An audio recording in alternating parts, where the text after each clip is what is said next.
Good nap, good nap. What is this bell? Oh, that's how I can change my appearance. Oh, those are my retainers. Oh, there's a good system I could talk about. Retainers. And I suppose the unending journey is actually a good system to look at, too.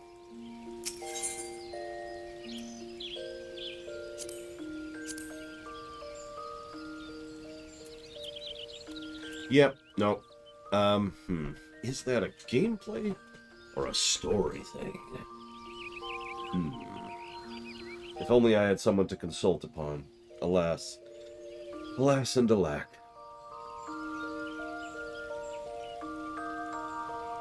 Yeah, I've only had that happen like once, FML word, by complete accident. I didn't actually mean to do that. It just kind of happened that way. I happened to log out here. I think I was doing something with the glamour dress out, and I logged out. I came back in and like woke up, and I'm like, wait, what? It's funny, because back in 1.0, you could log out at the inn, and during the Dalamud's lead-up event, as Dalamud was descending, if you had stayed logged out for a sufficient period of time, when you logged back in, you had a random chance to have a completely new cutscene where you saw yourself and all your fellows who were all very, very dead, and as they all slowly faded away as kind of a lead-in to the actual Dalamud incident. But we'll talk more about that later.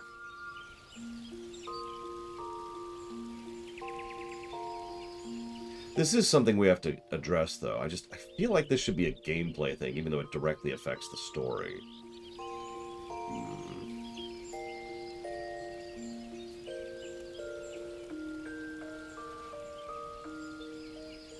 So, there's this thing called the Unending Journal, and you can just see cutscenes here. Just watch cutscenes here, which is a very cool thing. It's not super well sorted. It has some of the same issues that a lot of menus in this game has, but the mere fact that it allows for this is actually really, really cool. So the question to me, of course, is, does this get a plus to story or a plus to gameplay? I feel like this should probably be under story, because this is this is a gameplay feature that affects story, but what this really is story presentation. And I think that's going to push me to that. Because one of the things we're going to give a negative to WoW when we get there is story presentation. It's a great story, but there's nothing like this in it, right? If WoW didn't have that problem, if WoW had this feature, there's a pretty good chance I would actually go ahead and not give that negative. So I think this falls into presentation, and we'll call that a plus to story.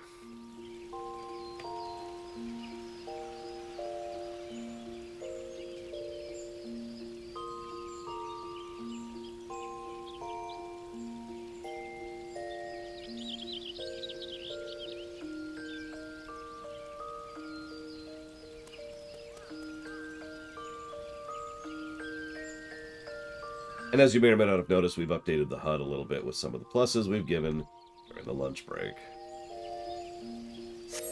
Okay. Oh, absolutely, Magister.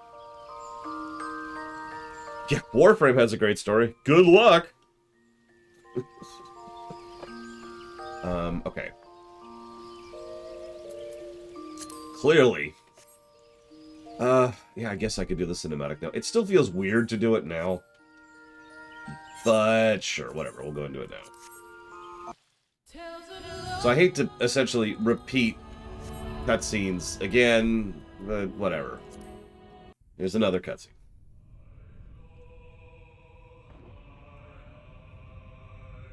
This will be the second of 3 times we watch this cutscene. Honestly, it's probably going to be 3 negatives, Mr. Red. Actually, no. It'll probably be based on the expansion. Legion's story, for example, is actually reasonably well told. But like BFA, if we get there, BFA's story is absolutely awful in its telling.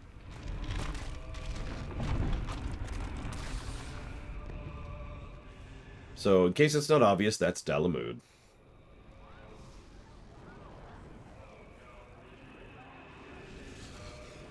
The artificial moon. I'm going to avoid talking about it until they do. All you need to know is it's an artificial moon and it's being dragged down, and, well, that's a problem.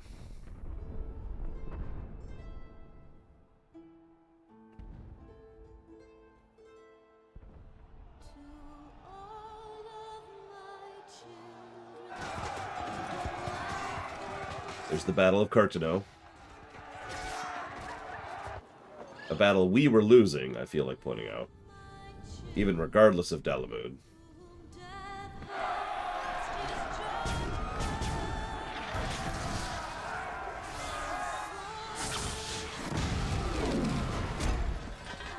That sucks, Jesse Ward, but I do hope you feel better soon. I have played 1.0, yes. I spent 90 minutes yesterday discussing that 1.0 and why it's the worst video game I've ever played.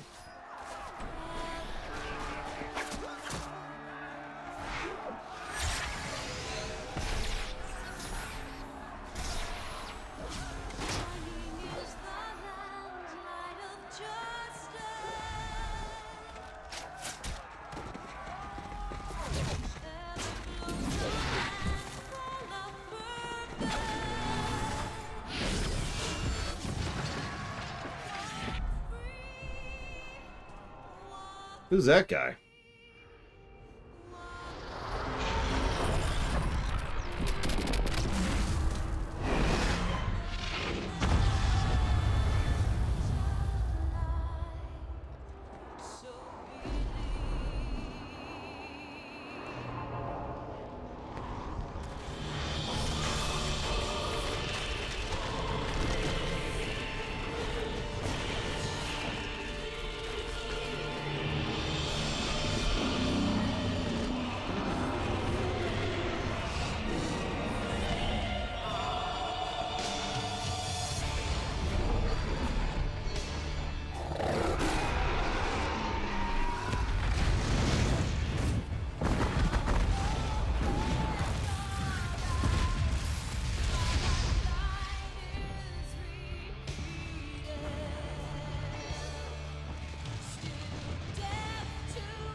So, a couple things to talk about really quickly. That was Louis Sois, the primary mage there. He What you just saw was also arguably some of the only evidence that the 12 actually exist in this game that I am aware of. I actually did a tiny little bit of side research on this, and I wasn't able to find much about the 12s actually existing and actually being a practical thing, other than what we just saw and the way that they were able to empower Louisoix and attempt to restrain Bahamut. We'll talk more about that later. Also, that wasn't Bahamut. We'll talk more about that later.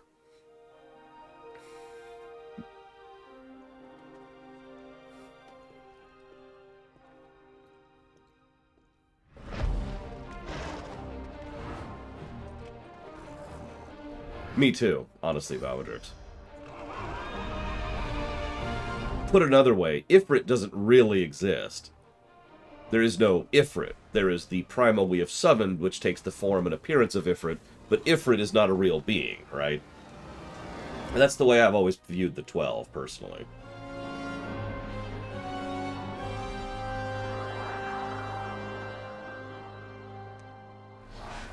But yes, Louisoix is pretty personally responsible for a lot of things, including that. So I guess I can go ahead and give this away now.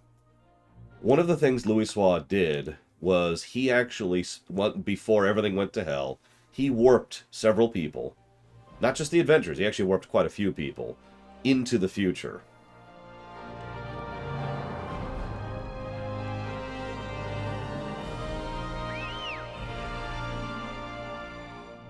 So that they would be able to skip over the cataclysm.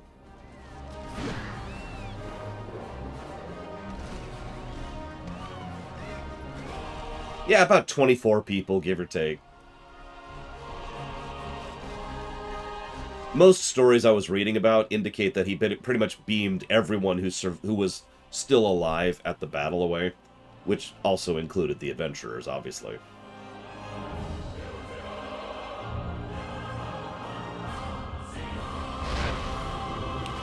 About 5 years, Magister. Which, if you're paying attention, is when FF14 ARR starts. And Valvedrix was... excuse me, Valvedrix was right. That changes our intro, or our title screen.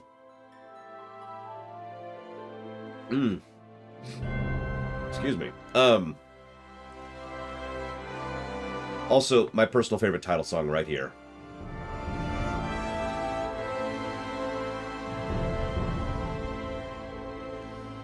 But yes, Mr. Red, even Garleans, as Reximus points out, as soon as Bahamut showed up, that battle was over. Fortunately, that was a legion of people who had at least a brain on their heads, and when they see the moon overhead split open and release a giant dragon, they stopped fighting each other instantly.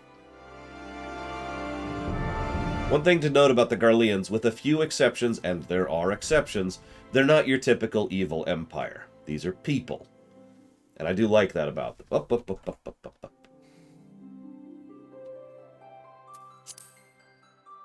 Now, there are exceptions. There are some stupid evil people in the Garleans. We'll get to that and give them negatives when we get there.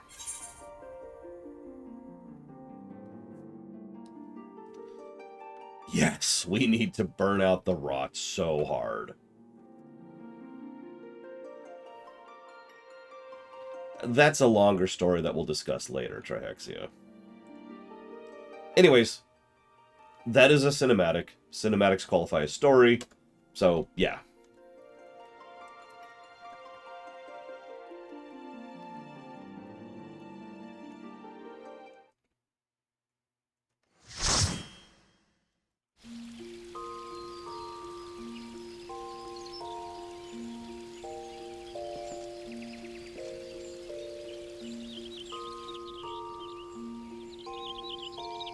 Let's test some. I've actually been curious about this. So we're going to go ahead and see what happens. I guess this? Hang on. I'm not sure which pieces are what, to be completely honest with you. But I think this will be the Ul'Dah storyline. Let's find out what happens.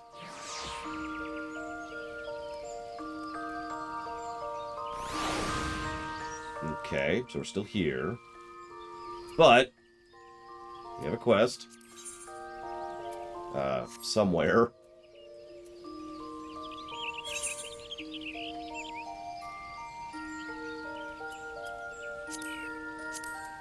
Interesting. Well, let's head to Ul'Dah, see what happens.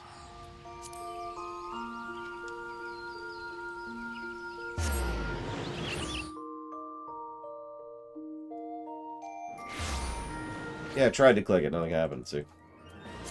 That did something, but that's it. Of course you can. Story plus, story negative. Gameplay plus, gameplay negative. This is it. Alright, I've actually got my buttons back. I can actually start playing normally again. Yay! That looks like the Adventurers Guild. Right, there was one other event thing I want to talk about. I've actually already decided on this one, because this is relevant for almost every MMO, right? So check this out. This is the Valentine's Day event. After some very considerate thought, even though we try very hard to review all of the, all of the aspects of a game when it comes to reviewing a game, we're going to just eject events from MMOs. That's it. That's the discussion. There's too many of them. They're too limited. They're too time-specific. Reviewing them is just not really going to be feasible, especially in ones like STO, which usually has only annual stuff, or WoW, which has like 30 different events across the year. Covering all of that is just not feasible. So rather than try to part and parcel it, or to do it by memory or whatever, I've decided to just eject it entirely from the review. That's going to apply to all of them. To STO, to WoW, to Guild Wars 2, and of course, to FF14. So.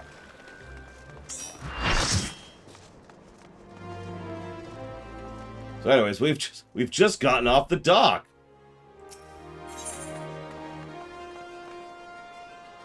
Hang on just a second. Right, I'll do this for you guys. God, it's gonna weird me out. Oh, yeah, there we go. So, hey! Go talk to this person. Okay. But hang on, we haven't actually seen the intro cutscene, so give me a minute to find that. That was the patch content for Shadowbringer, specifically, Ross.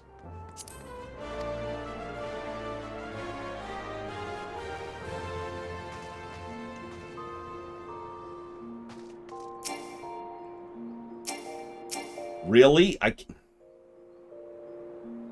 Okay, no, that's cool. Suspend, please. So, I dislike the fact that FF14 doesn't formally support add-ons. However, that is not going to be a negative to the game. FF14 is not what I would call mod hostile, which is what gets negatives. That being said, FF14 does not get any positives from mod support, because it doesn't have any. So I believe this is it.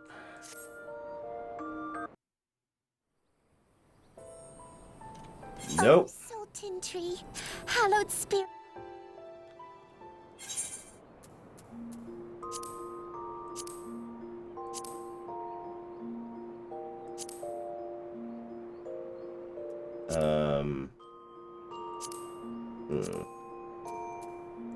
Okay. That's actually a little unexpected. Yeah, so we're going to go make a new character very briefly to show off one cutscene, and then we're going to delete that character immediately, and then go back to our main. I honestly thought it would be visible, but, whatever. This actually won't take us long. Yep, sure, whatever. That doesn't matter. Default. Don't care. Don't care. Yeah, Gladiator. Sure, whatever. Yep, yep, sure.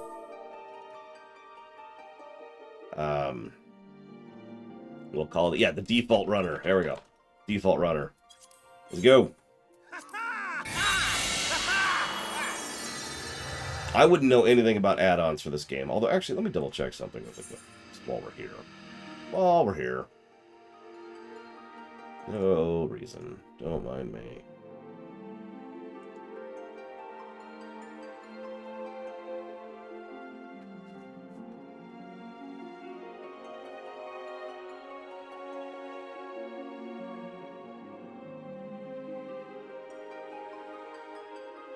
Yep, nope. Definitely no add-ons. Cool. But yeah, exactly. There are add-ons for this game, but like I said, the game is not actively mod hostile. That would be negative worthy.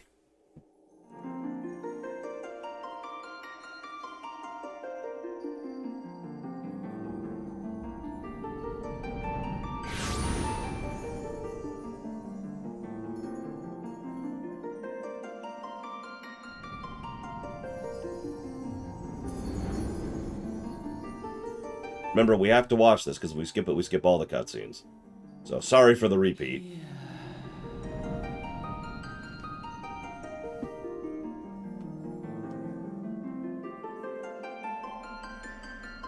Here. Feel.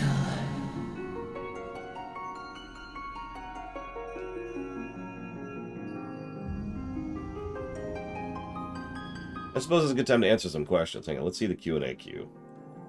What do we got here?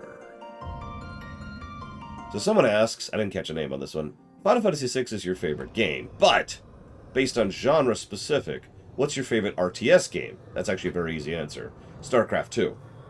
StarCraft 2 is probably by and far my favorite RTS game ever. Now, I haven't reviewed StarCraft 2 game. In fact, we haven't actually reviewed a lot of RTS games. But, that being stated, it would astonish me if, after review, StarCraft 2 doesn't just absolutely curb stomp everything else. Can I think of a way that the trial system could be used to give a unique encounter for the crafters and gatherers? So actually, yes, I can. It's a good question. So, one of the cooler features back in 1.0, which, for whatever reason, they have not continued, is there was this option where you could go into a dungeon as a crafter or a gatherer. Now, the system wasn't fully fleshed out, but the idea was you would craft stuff, and that would boost the overall performance of the allies, the NPCs in that. And the NPCs would be helping the combat people throughout the dungeon.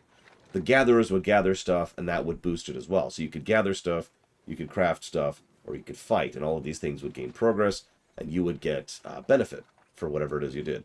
I thought this was actually a really cool idea. It was one of the cooler things 1.0 implemented, and 14 has not. The closest thing 14 has to craft, gatherer dungeons is the places I can't think of in Ishgard.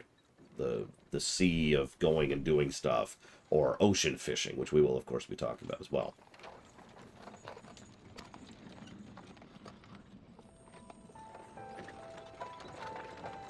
God, we look terrible.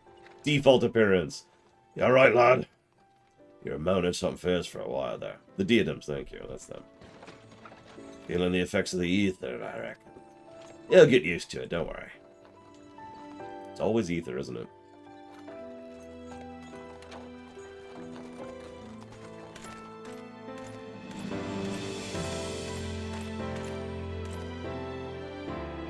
You there, halt!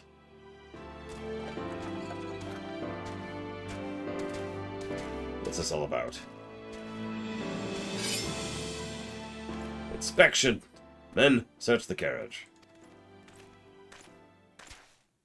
There's the two sisters again. I'm just an honest peddler, friend, so don't be too disappointed if you find nothing, eh? Mind your tongue, old man, lest I cut it out.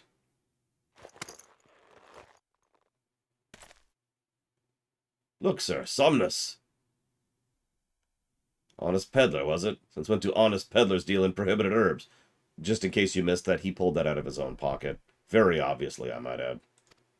You're in a lot of trouble, old man. You'll rot in a dungeon till the end of your days. Unless you can afford the fine. Business as usual.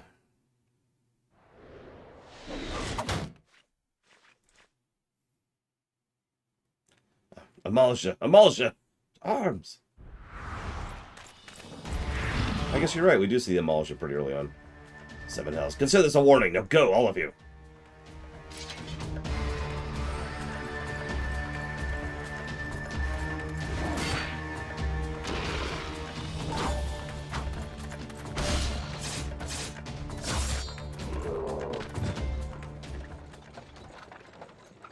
So yeah, before I go any further, you can immediately see the variance between this and the other two. In Limsa Lominsa, we're attacked by pirates, and we barely escape from them by literally fleeing. In the Gridania, the local troops, the Wood Whalers, I think, stop us and say, "Careful, there's a battle going on here," and then fight to save our lives.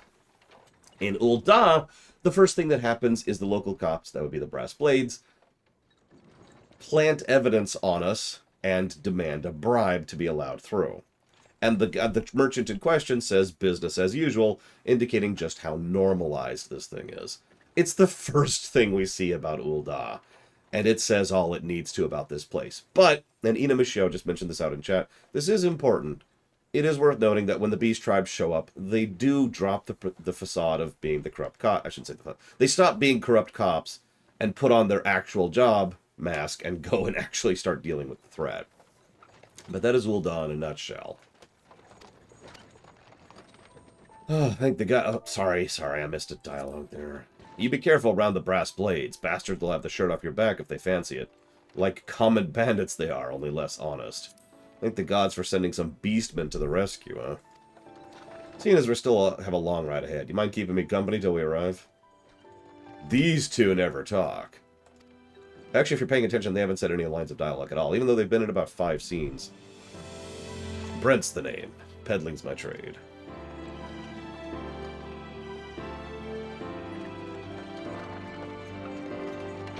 Judging by your unusual garments, I'll wager you're one of those adventuring types. Those weirdos and creeps and freaks.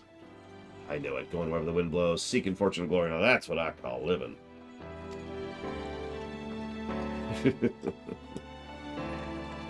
So long as you avoid dying, this is all the same dialogue. Here, I've said power each time now, so let's say glory this time.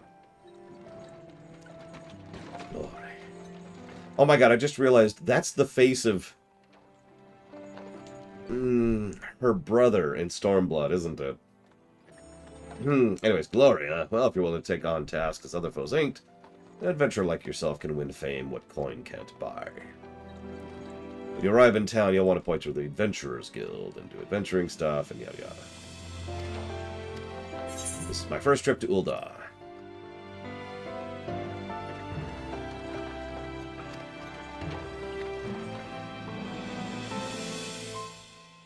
Ul'Dah is ruled by the Sultana in name, but as most folk know, the Syndicate holds the real power. Them and the Oh my god, monetarist? I don't know why I can't say that thing. I feel like that should be monarchists. That's why I keep stumbling on that word.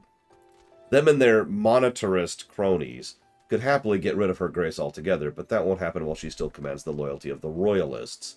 And the royalists are nothing if not loyal. These factions have long fought over power, throwing the weight of their wealth against each other, and they show no sign of stopping. Of course, the lizardmen, that's the Amalja, couldn't care less about the Ul'Dah politics. They have their own interests, see, and they aren't afraid to use force to serve them. So this little tell me about the area thing has given us a little insight into each of the 3 areas. Limsa Malinsa is recovering pirates, trying to civilize.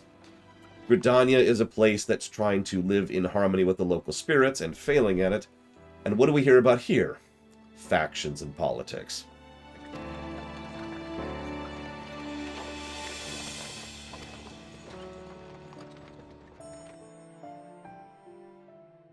Deep in the sun-baked south, surrounded by the shifting sands of an endless desert, she rises, a solitary rose amidst the dust and rock, a symbol of defiance, her name, Ul'Dah.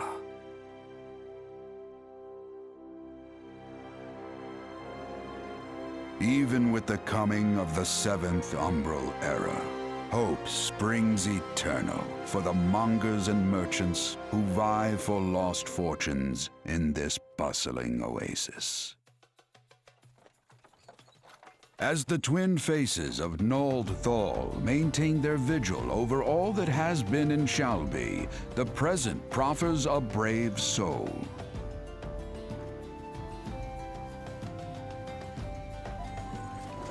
One whose arrival could mark the beginning of a new era of prosperity for the realm. After we conquer it, alongside Gaius.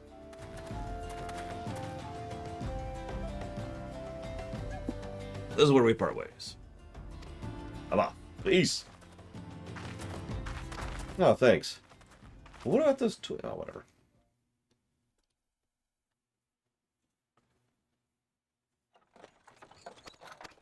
Yes, yes. Become amazing.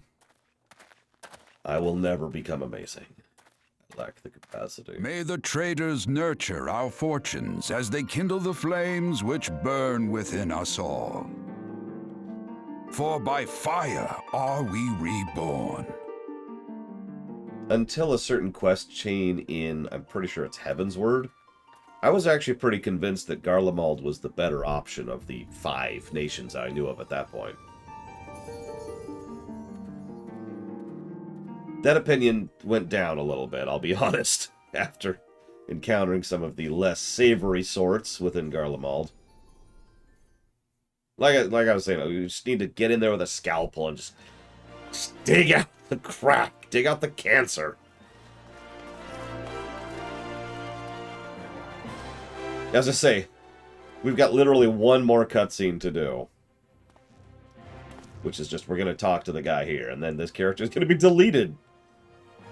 And nobody ever heard of the default runner again. Just... Oh, hang on. Ah! I can't do it. I can't snap. Ah, whatever. Adventure, over here. Yeah, what? Oh yeah, this guy. Fresh off the carriage, by any chance? How can I tell? By the way, if you're paying attention, it was a guard who got us in Limsa Laminsa and pointed us to the adventure place. It was a soldier who got us because we were an outsider, and they were suspicious of us in Gridania. And here it's this guy.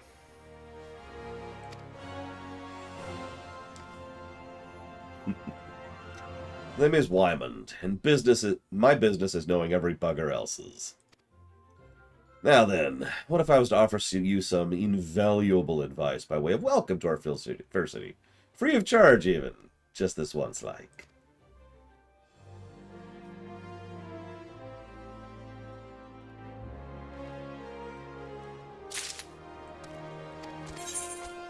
Yes, I'm not. Yep. Go!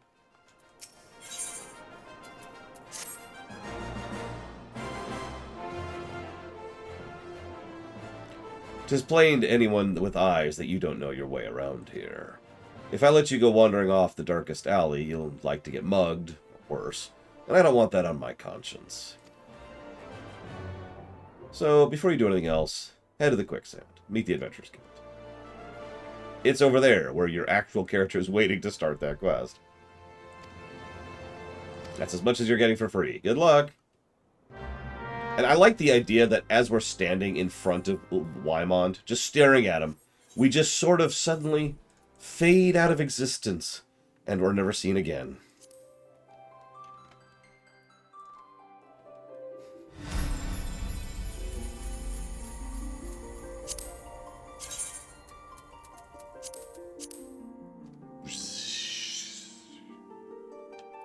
We actually already did that, Pretzel, and I already gave it a positive, even.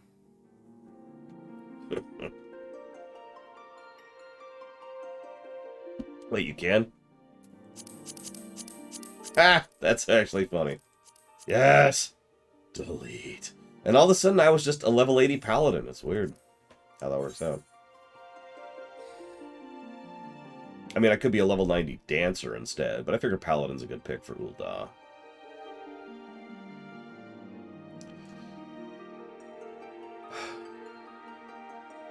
One of my biggest questions about the lore of this game are the 12. Like, are they real? And are they how civilians depict the aspects of the crystal, like with Greek myth? Also, do you prefer it so that people can use what most aesthetically is pleasing, without compromising effectiveness, or just use the best you find, regardless of it looking silly? Actually, I think those are two separate questions. Sorry. So first question. What's up with the 12? I actually already answered this, but it is my opinion that the 12 don't actually exist. That we can manifest this 12 as primals, but there is no 12. It's like saying... Let me use a real-life example. Let's say for a moment that in real life I was able to use some great magical power that suddenly magically exists to summon an entity, and I base that entity off of a story. So let's say in real life I summon the Lich King. You know, the persona thing, right? So, the Lich King comes into existence, and it's like, oh my gosh. But there's no Lich King. The Lich King doesn't exist. That is a facsimile based on my understanding of stories. Make sense? So there is no Lich King, and therefore, there's no 12. That's my take on that. Now, it's worth noting I don't know that for total certainty. This also applies to some of the other primals we'll be interacting with, but that's neither here nor there. So the second question, do you prefer letting people use what they find most aesthetically speaking without compromising effectiveness? What this is actually asking is, do I like cosmetics? In which case the answer is yes. I am in favor of what I like to call the pink Darth Vader format, which is let anybody wear anything that they want under any circumstances. Total cosmetic freedom. Done. Yes. If you want to look ridiculous or silly or sexy or awesome or mismatched or anything else you want, let's just get that person on the screen there, then you can totally do that. Would I play a pink Darth Vader? No, of course not. I like to look awesome. But I am 100% in favor of the idea that other people should have the option to wear a frog costume with fluffy slippers during a major cutscene. That's their choice, and I'm down for that.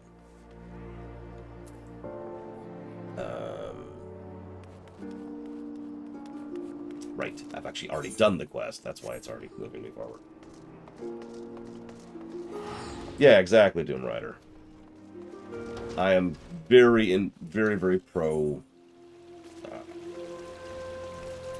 customization when it comes to these things, cosmetically. That's why I say the ideal 3+ to transmog system doesn't exist. No game has actually gone as far as I would. Yeah. Who are you? Oh, I'm a new adventurer. I just started adventuring. Oh, right. Yeah, I'm on myself now, so I can do this. So yeah, this is going to be a little bit faster than the previous two city-states, because I can fly, and I can kill things instantly. Hello, Papa Sean. Oh, you look the part of the adventurer. Hang on, let me close this definitely not a plug-in thing, because it's just getting in the way right now. Might you be the good soul Momodi advised me to expect? I am Papa Sean, station master of the dispatch yard. An empty title, I assure you. I am no more than a tired old Lalafell, passing his final years in quiet and solitude. 12 no, there's been plenty of ways these last 5 years since the Calamity struck. The devastation was vast. Yet now true Uldahs work together, doing all in our power to rebuild what was laid to ruin. By the sweat of our brows and the love of our home, we have rebuilt Uldah to the grandeur and majesty you see it is today. At the expense of the countryside, the railways which run through the dispatch yard too were born of the noble efforts of a great many souls. But there's still much work to be done. The wounds left by the Calamity run deep, isolating areas beyond our lines of supply remain, and there are places yet wanting for relief and restoration. The aforementioned cost of the countryside. Ul'Dah needs more the aid of you and your brethren. In fact, never has our need been more dire. Which brings me to the point. I do believe I may have some work suited to your ability. Nope, not you. Since you've come all this way, do me an errand. Go check out these people. Okay.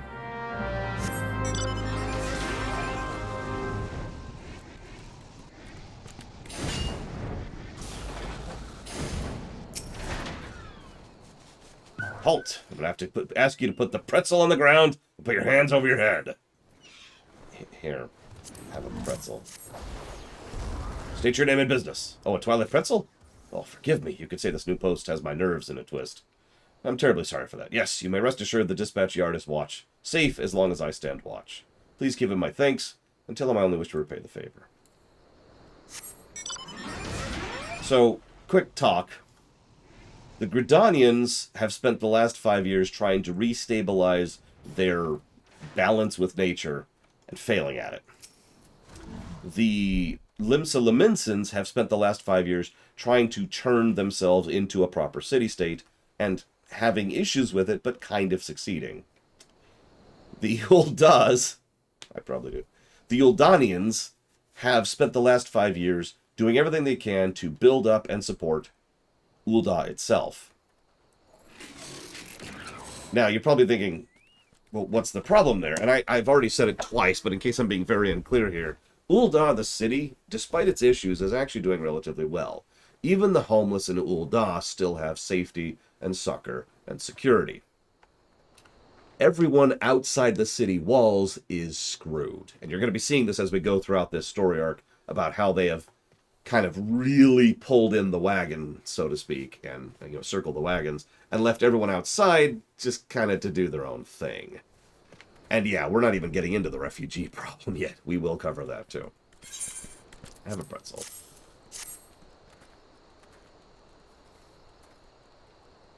Hi, Dine Kiddo. Oh, I loved that game so much. Enjoy the lurking, enjoy the eating. Now, you might say, what are you talking about? Well, the quest we're doing right now is we're delivering food rations to soldiers.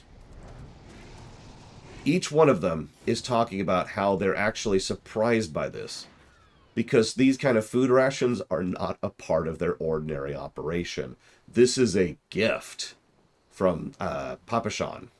He is doing this because he is thankful for their security, and he is offering them this as a thank you. Really think about that for a second. 12 days. Scorching days, freezing nights is supposed to be the enemy, but here, have a pretzel. Don't mind if I do. Ah, that's a refreshing goddamn pretzel. I feel reborn. And each one of them is thankful, and 2 of them are actually surprised by this. Once again, we see how the tone of each of the city-state areas is being established quite well within their quests. How do they fare? Do you have any report?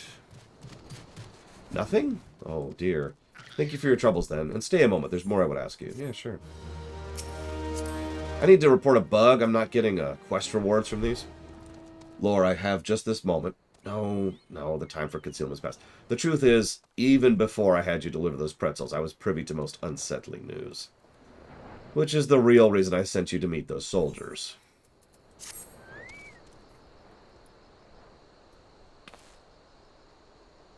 A young noblewoman from a very prestigious family has run away from home, and I have been ordered to see her safe return. The Sultan sworn you met earlier are assisting with the search. Alas, it seems they have found no trace of her. I apologize for not being frank with you from the start, but we must proceed with caution. Should word of her disappearance spread, I fear others with less honorable motives may join the hunt. And should we allow her to come to any harm, not even 100 beheadings would be punishment enough. This cannot happen, Lore. It must not. It's okay. I've got Excalibur here. I got your back. Notice how they couldn't just ask us to help them search for a missing noblewoman. Instead, they had to go through this song and dance first. That's normal around here. Now, we'll cut through the bullcrap pretty quickly, because that's kind of our thing. But normal operations in Uldah usually involve someone asking for something and not actually asking for what they want, right? You remember that bit in FF12 where we go to the city and I don't remember all the specific steps, but there's the local dude and he's like, hey, I'll help you do this.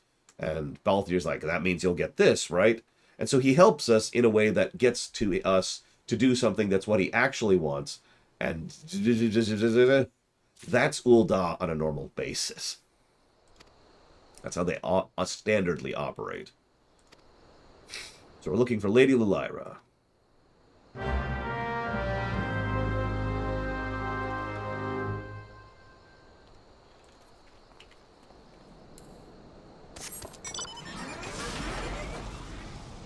Still no music. Don't worry, the lack of music will go away later. I think.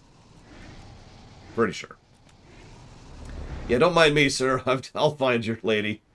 Just have this giant mecha thing here. Let me just leave the party because negatives to gameplay. Oh, Sultan Tree. Yep. Solo only. I get it. I don't remember what this does, but we'll do normal. Not all that familiar with New Game Plus in this game. Oh, Sultan Tree, hallowed spirit of my line, forgive my weakness. My failings have cost us dear.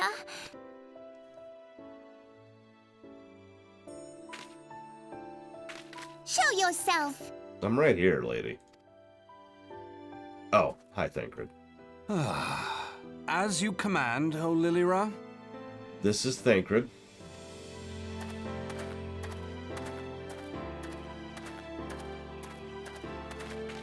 Forgive my selfish desire to assure your welfare. I don't recall requesting an escort. Simply pretend we never met and continue on your way. We both know I can do no such thing. It isn't safe for you here alone. It isn't safe for anyone. Not with this etheric disturbance. It's as though the dead are watching us. And I'd prefer not to join them, if it's all the same to you. Ah, you must be the one the Papa Shan mentioned. Congratulations on finding our elusive young charge. By the way, this isn't really a brag, but just to emphasize how tall my character is, notice that I'm still almost 2 heads taller than Thancred here. You'll have to forgive her impetuousness. What she lacks in discipline, she makes up for in stubbornness. You should return with us.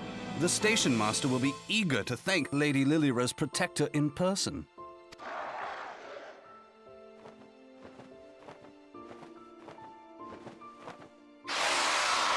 Alas, the station master will have to wait.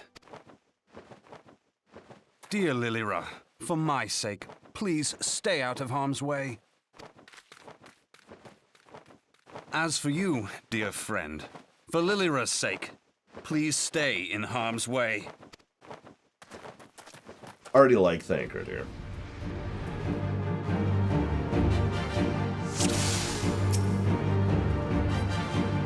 Alright, first thing I'll use is to use my super nuke that I have at this level. No, I'm level 8 right now. So I have 2 abilities.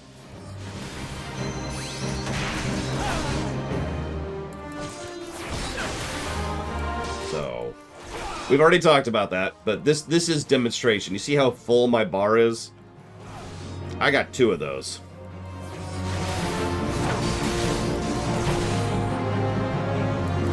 Oh yeah, his name is Handsome Stranger. That's hysterical. I didn't even notice that. I will say, of all the things that I dislike about Paladin, he looks really cool. I love Paladin's animations. I do. Like, Paladin has some of the best gear, in my opinion, in terms of appearance, and it has some really cool animations. It's just Paladin sucks below 80. Oh, wait, I actually have an AoE at this level. Holy crap. Never mind, I have 3 abilities. I feel spoiled.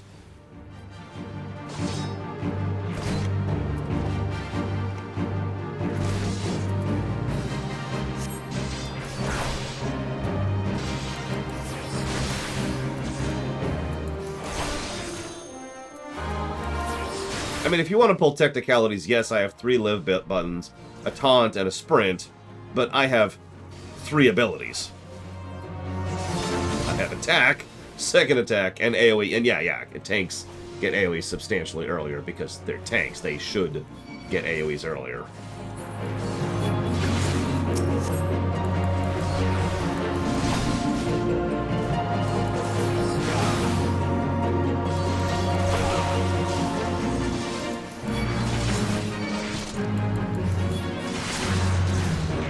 I know it's all meaningless visual drivel, but I love the little flourishes with the sword. Like, watch this. Like, I love that. I love that. Like I said, I like the animations on Paladin. Oh, I can't emote. Oh.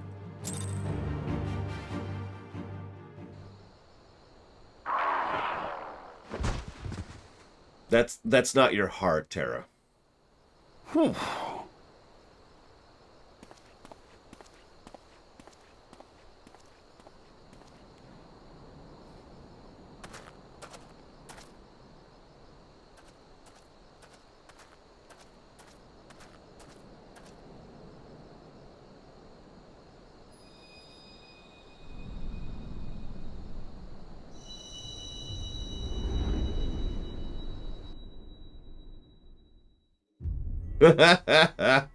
Yeah, it is, Scion.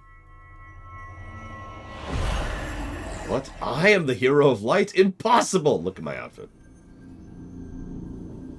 Golden, inlaid, silvery armor.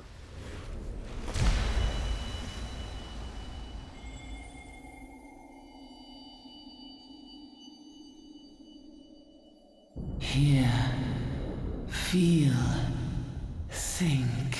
I think this was my third class overall, but it was the one I pushed the most early on. I pushed all the way to 50 first with Paladin. I usually main tanks in any MMO, so... I wanted to get into Dark Knight. I don't actually enjoy Dark Knight. I just think it's worse than the other tanks in every way. Warrior is quite fun. Gunbreaker is just too good. Way too good. Crystal Bearer.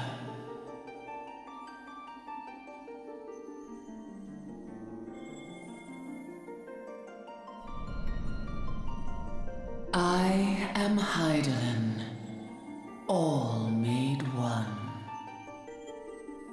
A light there once was that shone throughout this realm, yet it hath since grown dim. And as it hath faltered, so hath darkness risen up in its stead, presaging an end to life.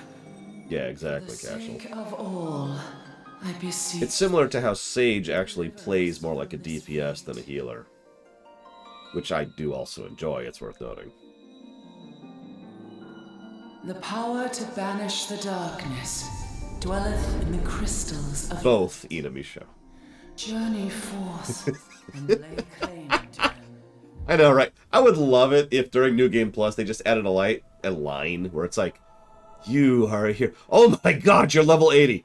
Oh, please help us. Oh, everyone, we're gonna be okay. We're gonna be okay. It's a level 80. Oh man, that is a load off my mind. Okay, we got some problems, alright? We need you to help with this. By thy deeds shall the crystals reveal themselves to thee. Only believe, for the light liveth in thy heart.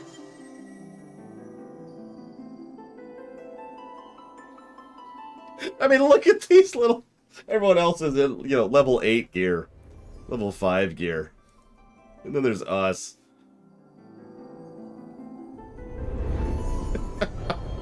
I'm sorry. I shouldn't find that as funny as I do. FM Aylward asks, how much of the future story as an Endwalker do you think they had planned in ARR?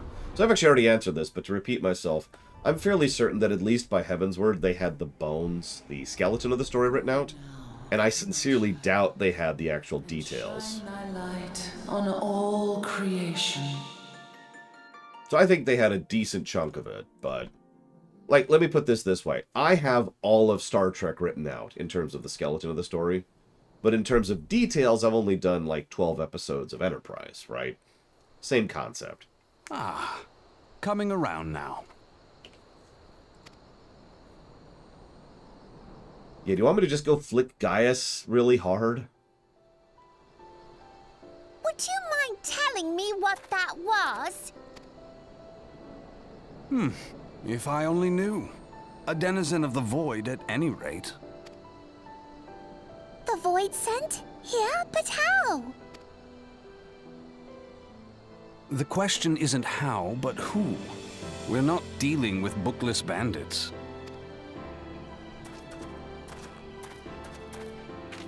Don't suppose the answer came to you in a dream?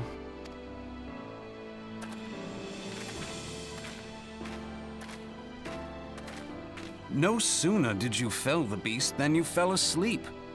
Too much ether, no doubt. Interesting. I hadn't considered the crystal. But of course, this changes everything.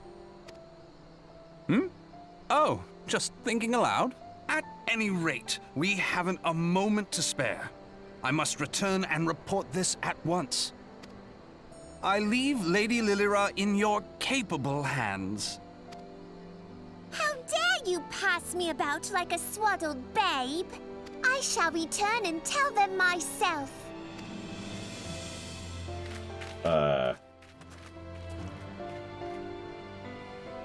As you wish, your impetuousness. I suspect we shall meet again before long.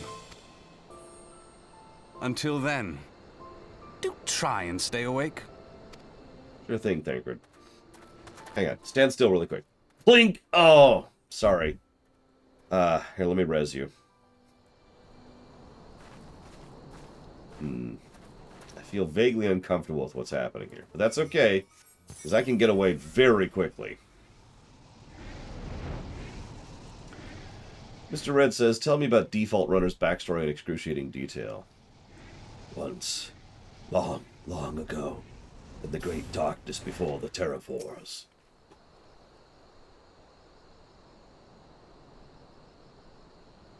Thank the gods you returned. You had us all so worried. You do realize what would happen if a person of your noble stature were to be injured. Or worse. Why, Her Grace the Sultana would be beside herself with grief, and so would her subjects. I dare say they'd be weeping in the streets. I've already given you cause to weep. You and the people of Ul'Dah. You're not to say such things. We will find it, I swear to you. It is not my place to make demands, my lady, but I beg you, please stay out of harm's way. I apologize for causing you undue worry, Papashan. I shall refrain from traveling unescorted in the future.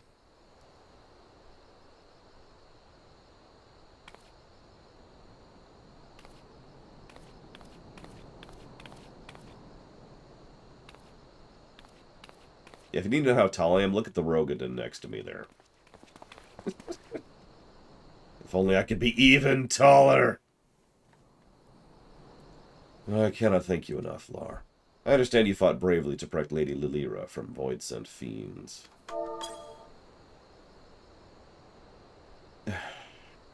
For your gallant service, you deserve all the riches in the royal vaults.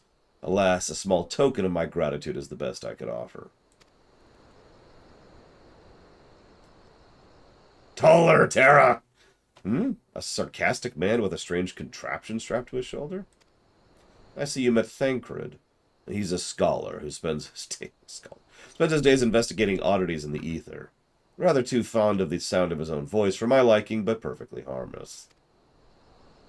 As for you, you're just the sort of adventurer we need around here.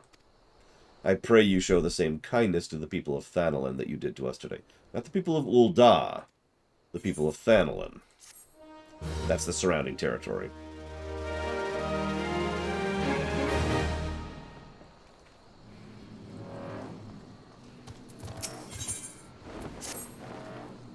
You're an adventurer, yes? If you're not otherwise occupied, I have a favor to ask.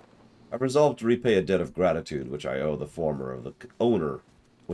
owner of the coffer and coffin. And for this purpose, I've purchased from the royal plantations a prodigiously plump pumpkin, a particularly popular piece of produce. Alas, I cannot oh my god, this is hard to read. Alas, I cannot part this place to procure and proffer the pumpkin. You see, the scheduled shipment from the non-mines, for which I wait, is late. I would prevail upon you to pick up the pumpkin in my stead and see it safely to the coffer and coffin. Please present this receipt of purchase. Yeah, sure. That's right here.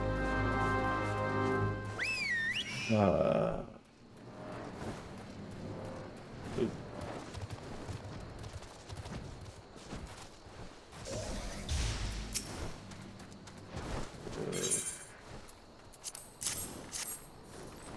Yeah, apparently, hazardous. Oh, so you're delivering this decadent delight?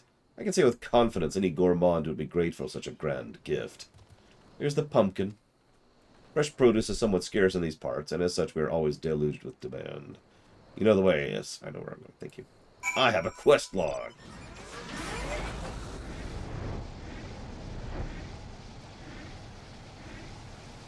Shishki asks, do I think there's any chance of Diablo 3 PC getting an offline reboot after the Microsoft thing goes through? Yes, absolutely. Honestly, I would think that normally, but I do think... Damn it, princess! I do think that that is something that's on the table, so to speak. It's more likely the further on we get, you know, when they get into like a maintenance mode thing. But under Microsoft, I think the likelihood of that has actually gone up, not down. Drink for you, laddie. You don't get better ale or spirits. Well, I've got a pumpkin. It is believed that after eating pumpkin for the first time, the Sultana fell in love with the nutty flavor and ordered all her royal plantations to grow the vegetable. Ooh, what's that? Sekodoa? Bob asked you to bring this here? So even that foul-mouthed drunk knows the meaning of remorse. I reckon this is for the time I carried his drink-sodden arse bark home. But hell's an honest-to-goodness pumpkin from the royal plantations. I can't wait to see what the cooks will do with her. The lads here scoff down beastly amounts of meat, and it's starting to tell on their health. It'll be good to get some more vegetables in their bellies. Assuming I can get the stubborn bastards to try something new. Thanks for the help. Okay, sure. Word is the Blackbrush station's sorely undermanned. The stone torches there can't get a moment's peace. Bloke by the name of Warren is hoping to bolster their numbers for a short-term assignment or two. If you fancy putting a few extra gil in your pocket, you can do a lot worse.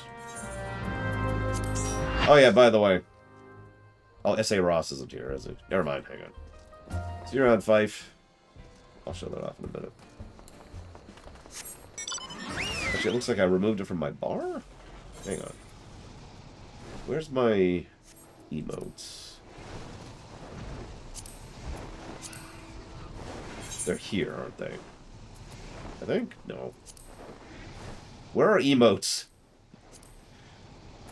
I know there's a menu for them somewhere. Oh, there they are.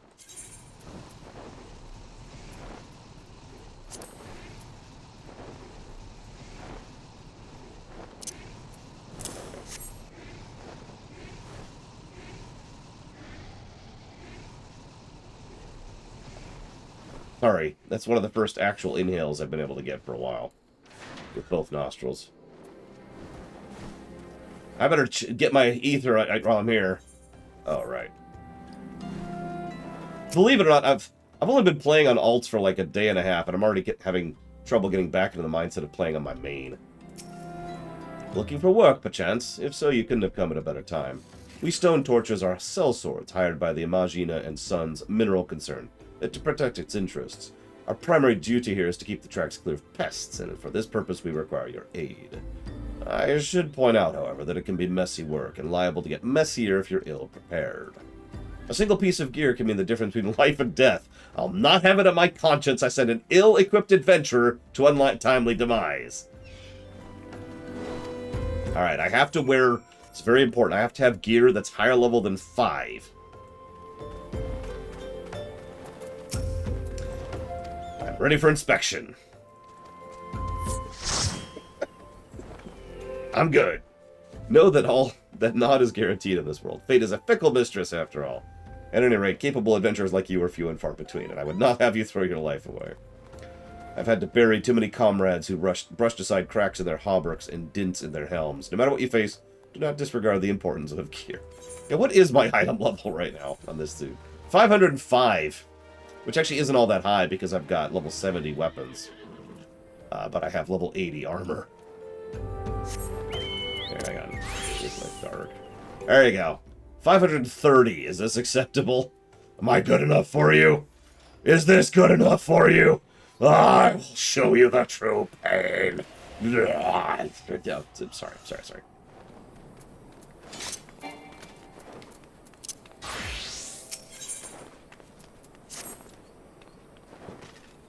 Get to it then, shall we? Ore wagons pass through the station every day, but not without incident. Wagons coming and going from the dispatch yard to the south must pass through the tunnel. A tunnel which some genius saw fit to put in a storehouse or storehouse, creating ideal condition for a kobold nest. So now the ore-loving beasts have taken up residence in a tunnel we dug, and we're delivering meals to their doorsteps. But no more. Inside the tunnel we find a narrow fissure where they hide. Use the silver ore cluster to lure them out, and murder them in their stupid faces. It kinda is hazardous. I mean, especially since I literally have a flying mech.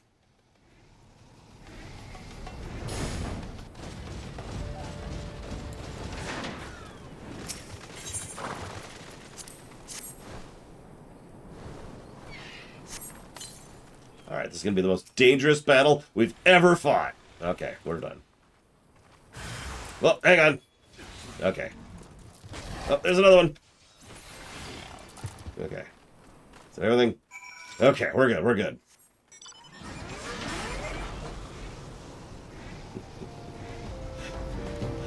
I'm sorry. I probably shouldn't find this as funny as I do, but... yeah, that was a close fight. I'm glad you were there with me, everyone. That was rough. Well done. Disruptions to ore shipments threaten not only the interests of Amalja and Sons, mineral concern, but Ul'Dah herself. One might liken these train tracks to veins that bear our nation's lifeblood. If only we had more men like you to lend a hand. There's these people, but okay, whatever. Yeah, if I didn't have that gear, I would have been shreked right there. Actually, what's funny is if you really want me to absolutely destroy something, Dancer. I know that sounds weird, but Dancer is just absolutely stupid in how so it's very well designed in my opinion. It's my favorite class, my favorite DPS class. But Dancer has 1, 2. No, I can't use this one, but 3. Can't use this one, but 4. We've also got the dance itself, which is also an AoE, so that's 5. There's the second dance, so we're up to 6 now.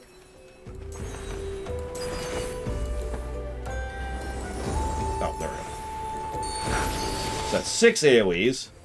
Then we got that thing, so that's a 7th. That one isn't an AoE. That one is an AoE. That was an AoE. But that one's an AoE. So that's 7. Yeah, notice I'm not even targeting anything. And then Saber Dance, which is also an AoE. It's just go in and destroy everything around you. That is Dancer, and I love it so much. Anyway, sorry. No, it'll be fine, Jordan. It'll take me 7 attacks to kill everything. Anyways, back to being a paladin for the sake of this one. The altruistic adventurer. I was hoping we'd bump into each other. Why? Because the most fascinating piece of news reached my ears, and I'm eager to share it. May I? Rumor has it there's a vast, untapped vein of ore beneath the ruins of Ul'Dah. But that's not all. Inconceivably, the concern appears to be entirely ignorant of its existence. And even as we speak, a young upstart, a self-made merchant from Stone's Throw of all places, is moving in to claim it. The fellow's name is Winston, and he's a very ambitious young man. Not only does he intend to secure exclusive excavation rights, but they say his master plan is to use his new fortune to curry favor with the Sacrarium. Of course, the thaumaturges only consider the opinions of the most wealthy when drafting the laws of Ul'Dah. If you would have your voice heard, you must be prepared to pay a sultan's ransom. One voice which is invariably heard belongs to Lord Lolorido. He has long lavished gil upon the Thermitages, and some claim he devises new laws with the express intention of ruining his competitors while protecting his own interests. Suffice to say, if Winston thinks he can compete with the likes of the Syndicate, he's in for a rude awakening. But that eventuality may yet be a little way off. For the present, he's moving ahead with his plans and assembling a team to survey. I am told he's at the Coffer and Coffin right now. Aaron said you were looking for work. Maybe you can volunteer for his expedition? So, I just want to pause once again to comment on this. What were our quests dealing with in Limsa Lominsa? Helping the pirates and, well, helping the reformed pirates against the non-reformed pirates, and mostly dealing with the pirate situation. What were we doing in Gridania? Mostly fighting against the local foliage and fauna, right? Defeating, we fought the vulture, and we went after the local beasts, and we had issues with the elemental creatures, and blah, blah, blah. What have we done here so far? We've saved a local noblewoman, we have secured a local economic interest, and now we're seeking out to protect another economic interest from someone who is trying to get into the political game. If it's not obvious, I like Ul'Dah the best quite a bit, but once again, you see how the focus is very different, and that's the important part. It's good variety. Come to join us? You're too late. Some brass blades looking for extra coin volunteered, and the team's already en route to the ruins. But look, I know it's not easy to find work these days. If you're interested, there's something else you can do for me. There are these children outside, little ones from Stone's Throw. I look after them when I have time to spare, and so they've taken to following me around, even when I tell them not to. But with the overseeing in search of the vein, I barely have a chance to visit the privy at the moment, much less entertain younglings. Don't worry, I know how to entertain younglings. Can you give them some ginger cookies and convince them to go home for me? Sure. There's a flying chocobo in here.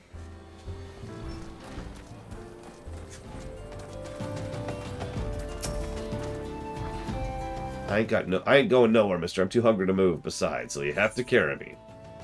I do have some food.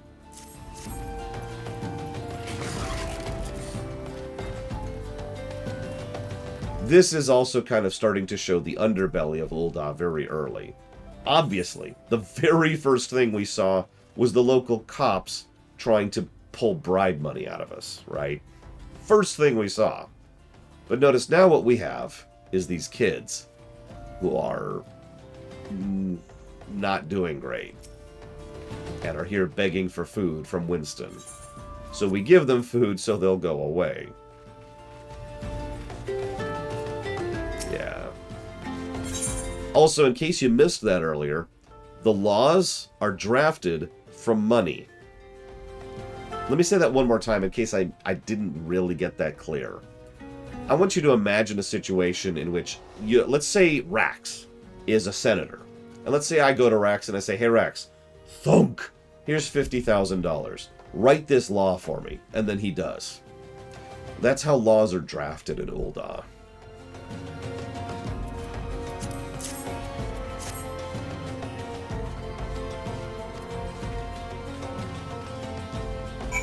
No real-life commentary, please. I'm just saying that's how it is in Ul'Dah. And, yeah.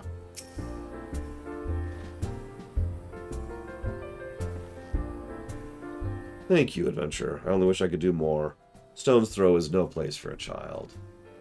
Not that my childhood was much happier. Never enough food to go around, nor work to earn it. But no shortage of contempt from the great and the good. Oh yeah, that's another running thing. Ironically, for a place that is absolutely overflowing with economic prosperity, there's not enough work to go around in Ul'Dah.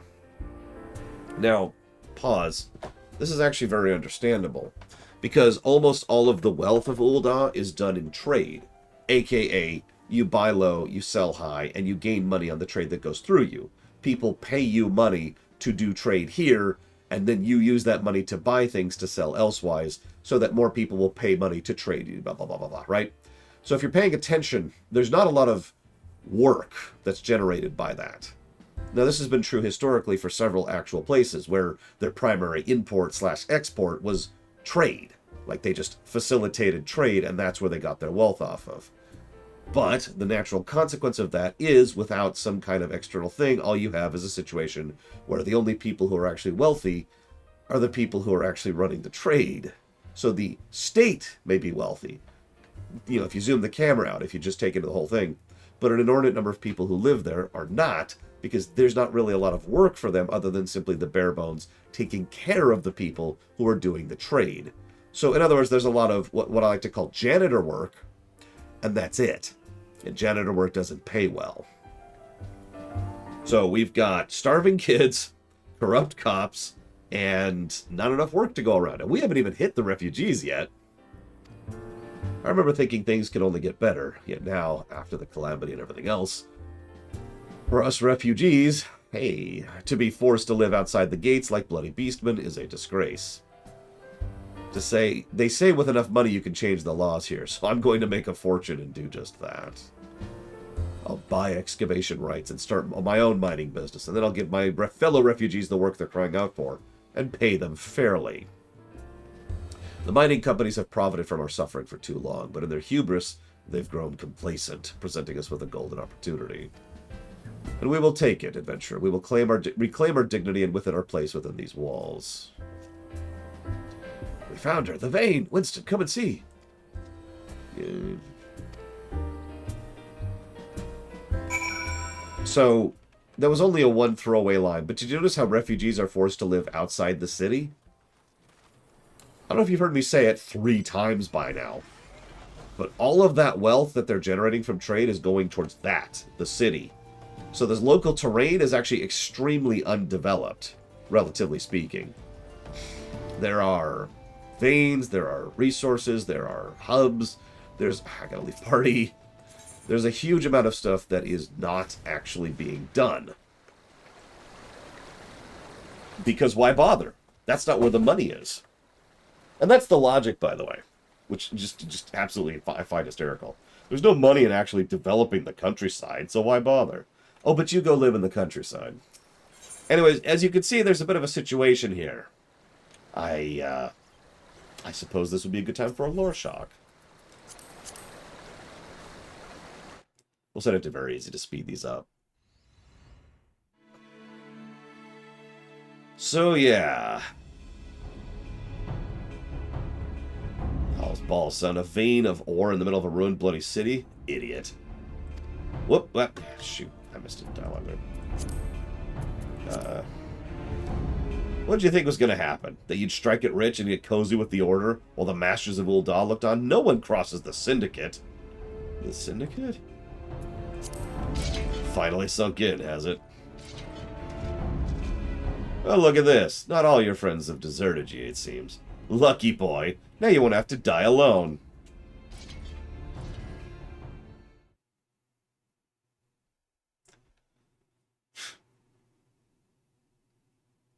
You caught that, right?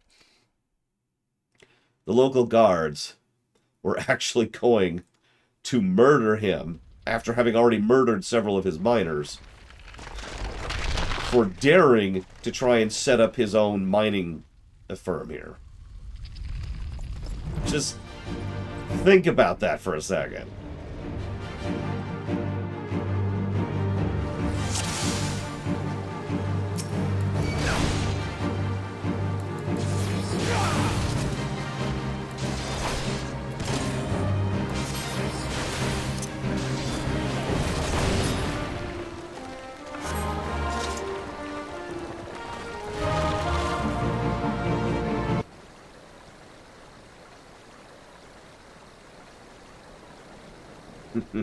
That the golem could be vanquished. That man is no ordinary adventurer.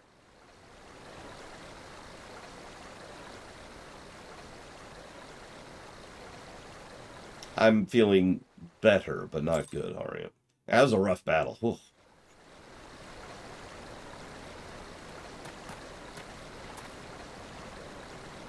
Damn, seems I've missed all the fun. I see you didn't need my help this time. Thancred, I like you. But I swear, if I see you at level 50, I'm going to kill you.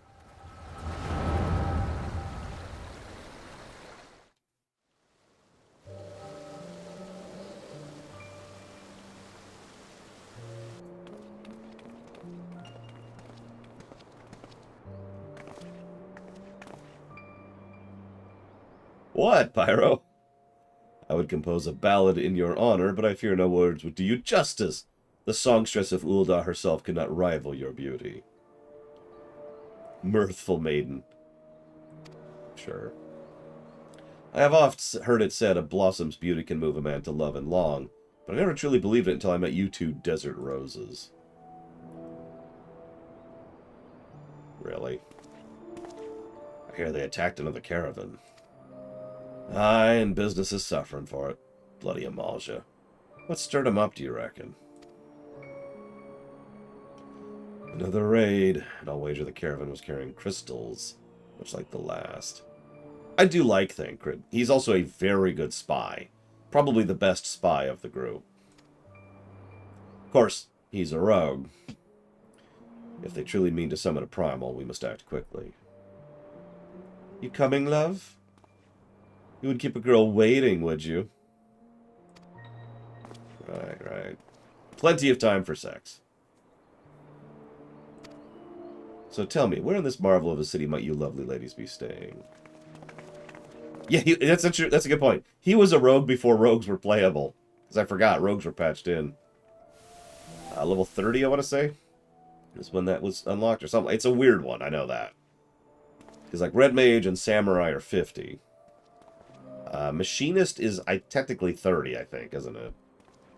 Along with Astrologian. At this rate, grain will soon be more precious than gold. A result of uncommonly bad harvests, to be sure. And we have you to thank for them, do we not? This weakening of the etheric flow must be linked to Dalamud's descent. And of course to the Primals. A fine mess, but we must not lose hope. Louis Sois will know what to do. We need only trust his judgment.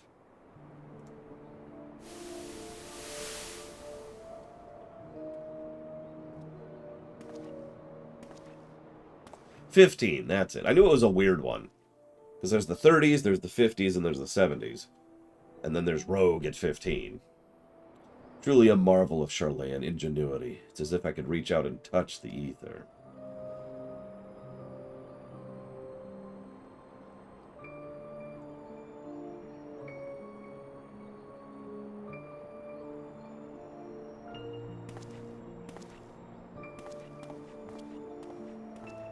We're never doing them, Jordan. Ever. Time to focus. No more gallivanting about like before. Scions are counting on you. Have faith. Just have faith. You can do this.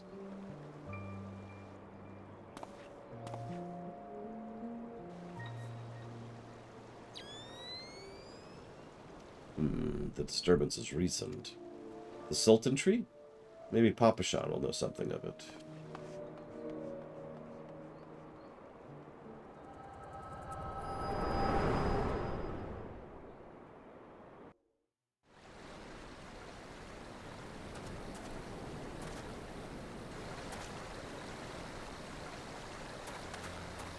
Looks like they gave you quite a thrashing. Can you walk?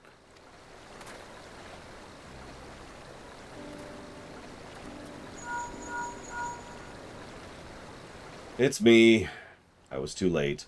Our person of interest had already quit the scene. The General? Very well. I shall be there anon. Agreed, Sarura. Ul'Dah is also arguably the best story arc in the intro, at least by memory. We'll see if it actually holds up. But my colleagues went to great lengths to provide me with the means to detect etheric disturbances, but every time I find one, you seem to be in the middle of it. I'm starting to wonder if it might be simpler to just follow you around. Sadly, I have business elsewhere. Tread softly, my friend. The carefully laid trap you dismantled was clearly sanctioned by Lord Lolorito. I heard the Blades mention him as they fled. Believe me when I tell you he's not a man to be trifled with. He's fine. The Sultana's enemies grow bolder by the day, and I suspect they have support of outside forces. Thank you. If you hadn't come along, those bastards would have slaughtered us all. Yep. I would speak with you further, but it isn't safe to linger here. Find me at the Coffer and Coffin. Okay. I shall accompany Winston and his men. They need protection, and I need information. But where are my manners? I've yet to introduce myself. I am Thancred. This is Thancred. It is an honor and a privilege to make your acquaintance. I hope when next we meet, it is under more auspicious circumstances. Farewell.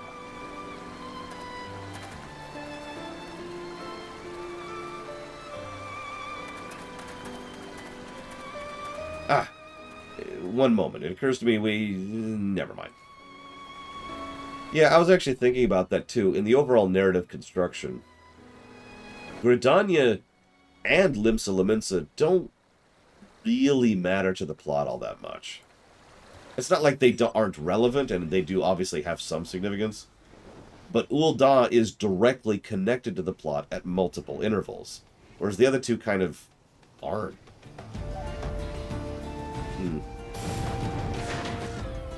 It's very possible that they, they added... They did that thing where they spent more time on one area than the other. That's very common, right? you have to... They were building some of this stuff while they were still working on 1.0, it's worth noting, so... 12, bless you. Betrayed by my own cards. Gods, I was a fool to trust those men. Lillarito owns the gods-damned brass blades. I should have questioned their motives from the start. Even so, I would have hardly predicted that the wealthiest man in Ul'Dah would want me dead for the heinous crime of seeking to change the law. I'm just a merchant, for God's sakes. That ruthless bastard. And what of that monstrosity? Those are his own men. It beggars belief. Well, that's it. I'm finished. If I stay in Ul'Dah any longer, I am as good as dead. My associates, my friends, God, even the children might not be safe if I don't disappear. And you... God damn it, if Lolorito learns of your involvement, you'll be next. I think I can handle Lolorito. I'll speak with the others and make sure that your part in this stays secret. Beyond that, I don't know what to suggest. Maybe you should seek the counsel of Mistress Momodi. She helped countless adventurers in her time. Maybe she'll know what to do. Go quickly now, my friend. Spies may be watching. Yeah, I was going to say, we go to Gridania to do a couple of dungeons. We fight Ramu and Good King Mog. The Ixal Arc is there.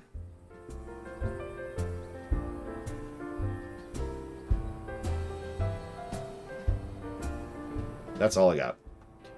Ahem. Where am I? What am I doing?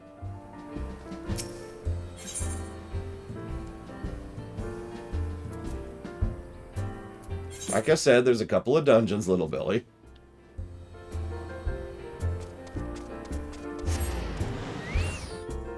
Possible, Pyro.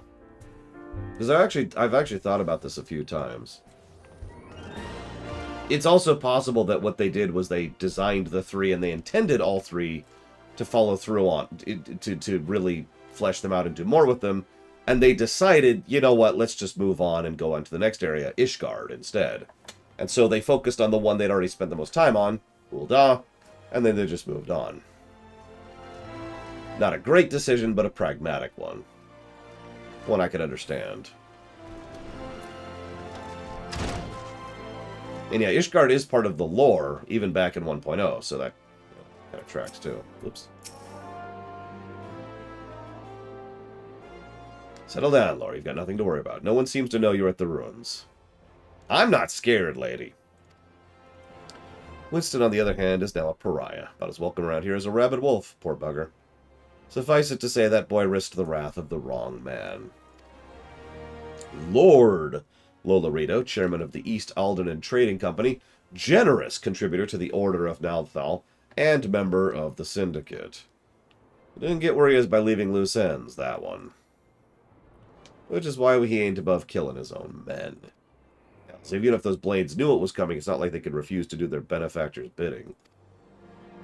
Don't let this color your view of Ul'Dah. It's true they are some here who aren't afraid to crack a few skulls if it gets them what they want, but most of us are decent folk just trying to make ends meet. You know, a lot of people would call you a damn fool for risking your life to save a marked man. But I believe you did a good thing, and for that, you have my respect. Listen, you've been through a lot lately. Why don't you rest a spell? You can use the inn.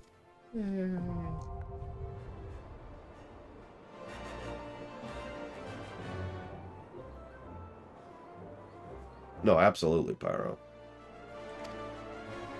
And you can do guild levies. We're not doing guild levies. I mean, we've already done guild levies, so. We do have a place to sleep on another planet.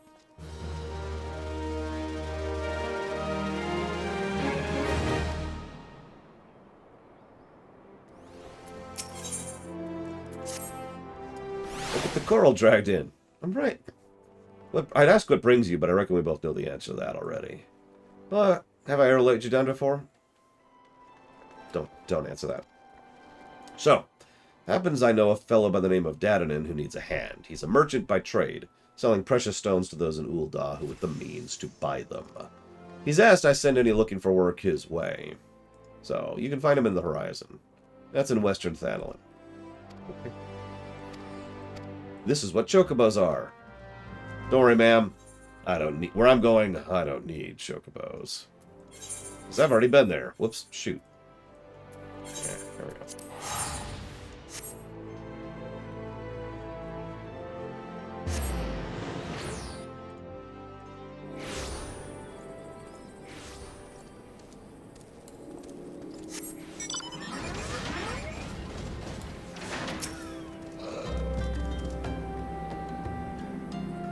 Like I said, this is going to be a little faster than last time. Lore, I presume. Hi, Momodi said to expect you, and so I have. Welcome to Horizon. Ours is a trading settlement that sees goods in from the port of Vesper Bay to the west, and trade we do. Nary a day goes by that Horizon isn't bustling with some manner of merchant and officials. They keep us running and busy, and they do. And enough so that I wished I had chocobo legs in place of my own. That's why I've asked her to send me any souls looking for work. How about that poor guy behind you? Jeez. 12 knows there's plenty of it around right here. Speak to me again when you're ready to do quests. I am ready to do quests.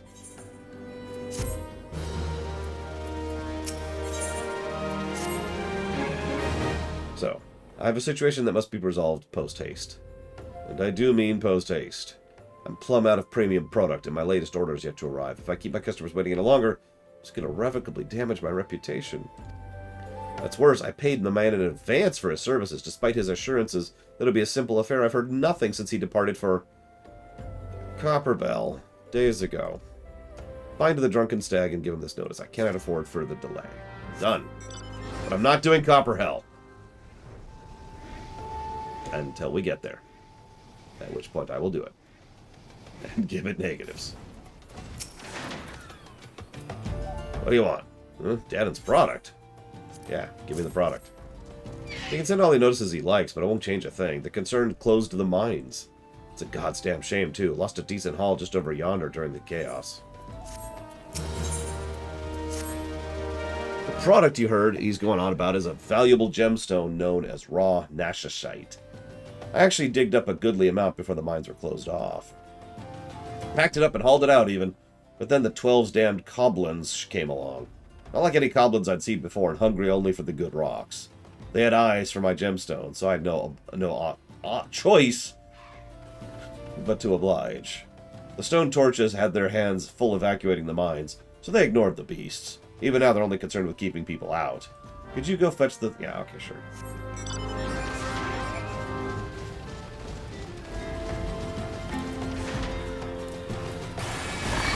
Fall in here.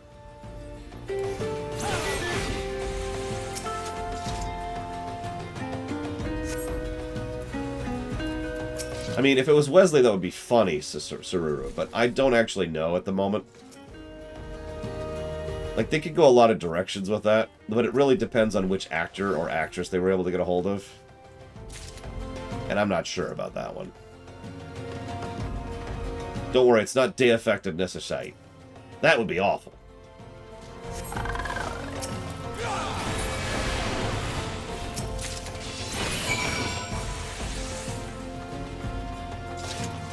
That is a cool word, though. I agree.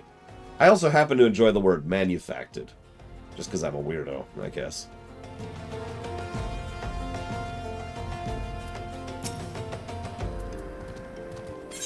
Found it. Beautiful, isn't it? Rarer than many stones and more expensive than most. They say the green is the same as the eyes of Nashana Ul'Nasha, who once ruled as Sultana. This should save Dadanen from his troubles, if there's enough left. There's far less here than what I found. I reckon those goblins made a meal of the stuff. Bloody waste.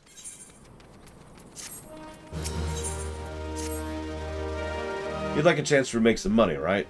I know just how I can repay you for your kindness. Swarms of sun midges have been harassing travelers on the road. It's gotten so bad the brass blades have started paying folks to keep the roads clear. If you find it hard to believe that tiny swarms of tiny midges could be so troublesome, then you've never seen a chocobo driven into a frenzy by one. There's already been some terrible accidents. Do your part, slay a few. Okay.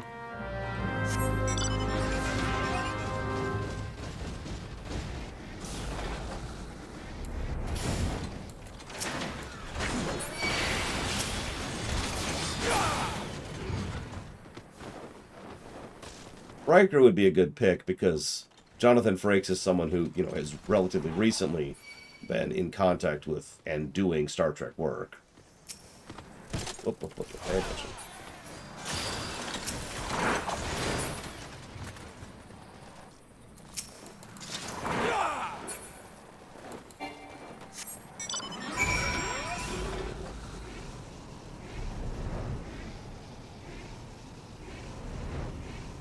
Of course, we all know it's secretly Janeway. You've slain how many swarms of sun midges? You have my sincerest thanks. The brass blades have been struggling to keep them in check, so your assistance is greatly appreciated. Will you be staying? There's work. Well, there's work for an adventurer. If you're a normal person, sucks to be you. So there's a captain over there, but I'm worried that something happened to him. Go check him out.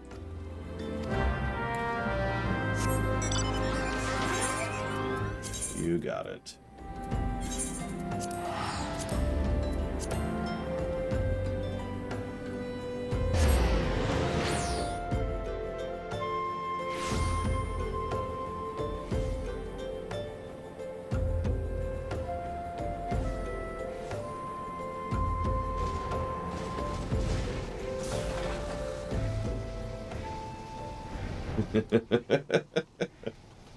Wait, there's a level 80 looking for work.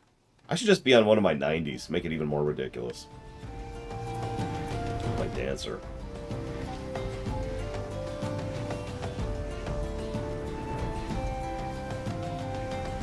Oh, there he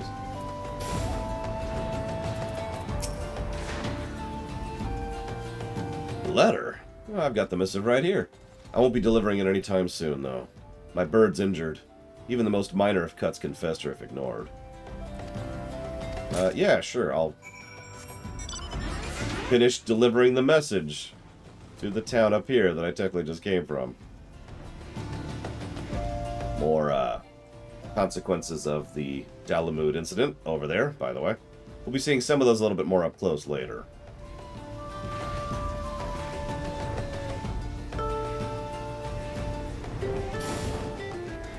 There is a New Game Plus mode, which is what we're going through right now, Harriet. You'll notice there's literally a button or a text thing on every single quest turn-in, which is like, you can't get any rewards from this. That's because the New Game Plus thing. All this way because of a late letter. That boy is still too earnest. Despite my demotion, he continues to call me Captain. I suspect he has no idea what it means to be transferred to Lost Hope either.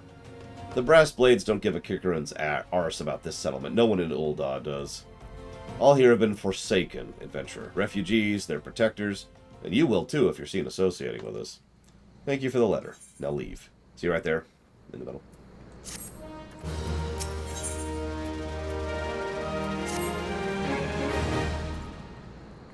I thought I told you to get out of here. What, you looking for a chance to do some good? I guess I can't force you to leave. Stubborn adventurers. Fine, listen well. A band of outlaws has taken up residence at the Quiveron Manse. Their leader has styled himself heir to Eolande Quiveron, syndicate member who died in the Calamity. Ugh. The Baron and his cronies are not more than a pack of jackals. They prey on the people of Lost Hope, robbing them of what little they have. I myself cannot act without endangering the refugees, as they know my face and will retaliate. However, you are not known. If you wish to help us, murder him in his stupid face.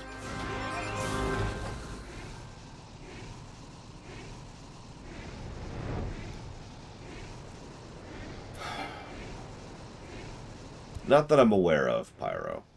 They acknowledge that multiple adventurers exist, but at the same time, they don't really go into any significant details on the matter that I'm aware of.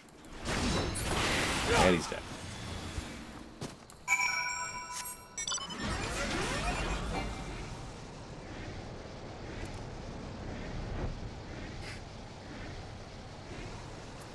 I'm sorry. I'm picturing these events happening in lore. Could you go kill the Baron? Yeah, sure. Get in my flying mech. And the Baron just sees this on approach, right? And it's just like, what is that? What is that? And then this dude lands, jabs his giant sword into the guy's chest, and then turns around and walks off. Just immediately. Like a 3-second encounter. So is it done? Good. I hope the wretch died screaming. He was very startled, I'll tell you that much. Ul'Dah is more prosperous than ever, some say. That may be true for the Syndicate, but none of that wealth has trickled down to the small folk. Actually, already talked about this. It's all a mummer's farce. One day I refused to play my part, and so I was made to leave the stage. Aye, my time has passed. The brass blades of the rose must look to others for guidance. As you may have noticed, I'm in no shape to leave Lost Hope right now, so in my stead, I'd like you to return to Horizon and give this dagger. It's an old ornamental dagger, but it belongs with the brass blades. I should have given it to the boy before I came here. It's a good question, Tara. I'm not sure. No, you're right, Pyro. Just dude's like, huh? And then leaves. No explanation. No, nothing. I received word from Captain Leofric the other day. Thank you for delivering the letter. And here's the dagger. Why would you have that dagger? Only a captain is permitted to possess it. Captain Leofric says I'm to have it? There must be some mistake. He couldn't possibly... No, of course not. I'm not worthy to wield it. Nevertheless, I shall respect the captain's wishes and take the dagger into safekeeping until he comes to reclaim it. The brass blades of the rose have need of your assistance once more. Thaumaturges from the ossuary are presently surveying the footfalls for ancient relics. The area is rife with beasts, but Captain Baldwin's only sent a handful of brass blades. Despite his assurances to the contrary, such a small unit cannot possibly be sufficient to protect our patrons. I would have you offer assistance. Okay, I can do that. Pray return to the... no, sorry. One other thought on the adventuring thing from earlier. We know there's a lot of adventurers. We also know, and we'll show this off later, that there are some adventurers who are substantially less successful than we are. So it's entirely possible that there are still plenty of adventures going around, and they're just kind of dying periodically. You know what I mean?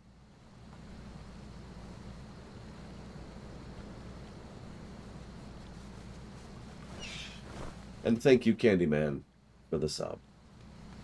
I'll put that towards StarCraft. StarCraft 1. A bleeding adventurer coming to help. I ain't heard nothing from Captain Baldwin about this. He said trusted men only. Any road, we've got this under control. Besides, this operation got nothing to do with Fufulupa. Boy's got a stick up his arse the size of a sabo tender. No wonder the captain's told him to stay at Horizon. But, hey, adventure. You mind running a message for me? He wants some festivities for the thaumaturges, see, and he wants them treated with the finest food and drink. Nothing for the best for our distinguished guests. Head west. Go do. Okay.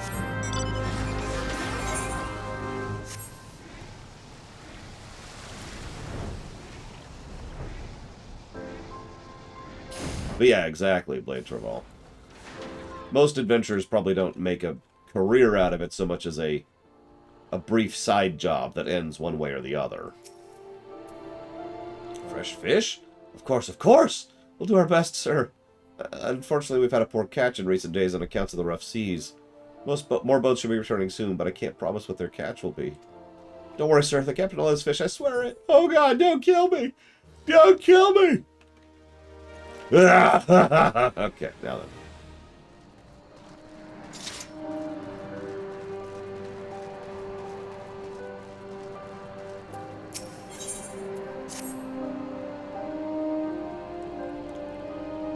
You're an adventurer, are you not?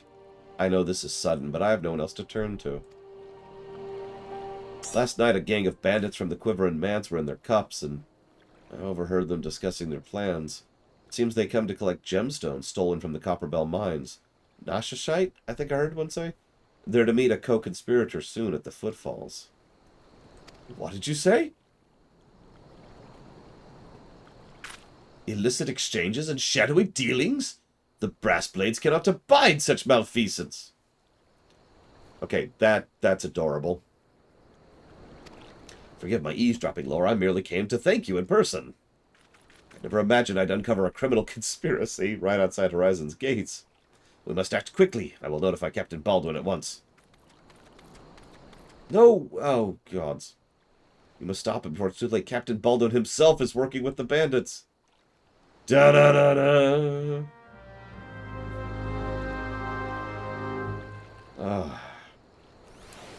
Alright. How many pieces do you think we're going to find that little fella in? I'm thinking 5, maybe 6.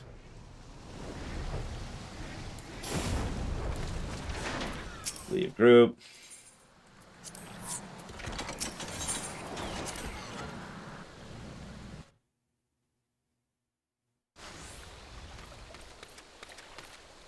Captain Baldwin, sir, I've discovered something shocking. Something horrible. Someone's been stealing gemstones from Copperbell Mines, and they... Wait. Those gauntlets. Those boots. You're one of Quiveron's men. Sir, that man is a thief and a scoundrel. And what of it? His coin's good. That's what counts. Captain Baldwin, are you working with these men? It cannot be. I told you to stay in Horizon, Fulupa. It didn't have to be like this. They'd get their Nashasite, I'd get my Gil. None would be the wiser. But, sir, what if your crimes are uncovered? What if Lord Lolorito finds out? You God's damned fool. Don't you see? I am acting under the authority of Lord Lolorito himself. No. No, that can't be true. Why do you think people joined the Brass Blades? To serve and protect. We're not the bloody flames. We do this for coin.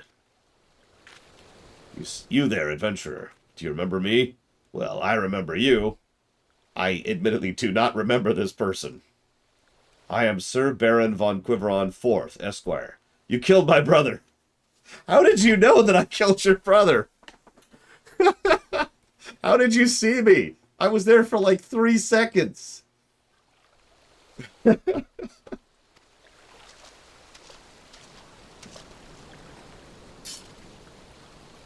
Well, that settles it. It's clearly in everyone's best interest that both of you die. You are so dead. Like, I'm going to enjoy this. I can't total murder you because, you know, I'm not level 80 right now. But, well, okay, he's dead. So it's kind of total murder. Wait, I recognize that giant flying mech. Aha!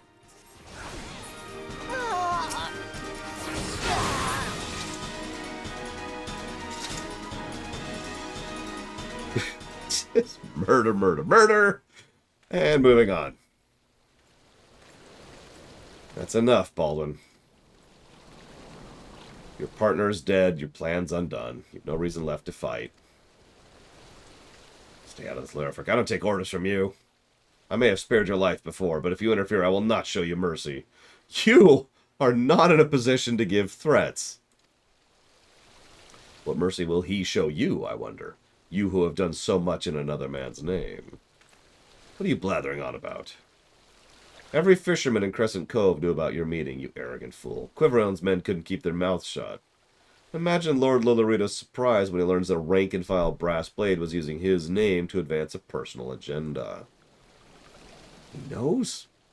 7 hells. I'm a captain! He wouldn't... I was once a captain too, remember?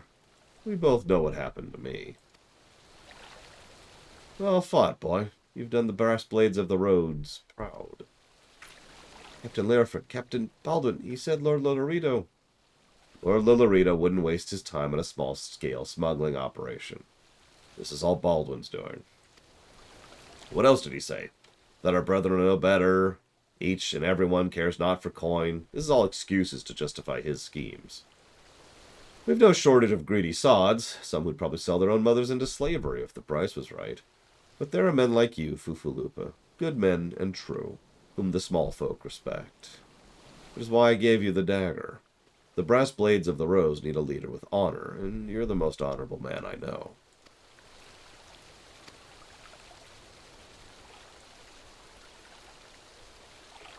Thank you for all your help, Lore. The captain and I will escort Captain Baldwin back to Horizon. I could take him. He'll never get there, but, you know.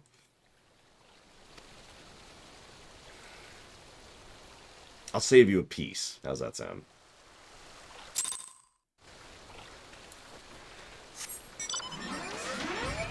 So, someone mentioned this in chat a bit ago. despite all the corruption and horribleness in Ul'Dah, they actually go out of their way regularly and frequently to showcase how there's a surprisingly large number of decent people in this area. I mean, that actually makes sense. Most of the corruption is at the top, right? But what's also interesting about that is the two leaders of Ul'Dah are probably the most good aligned of the three city-state leaders. Which is just weird to think about, isn't it? I mean, I'm not saying that the Admiral and that Kane are bad. It's just Raban and the Sultana are very good aligned. Like, it bothers them when they can't do good, right?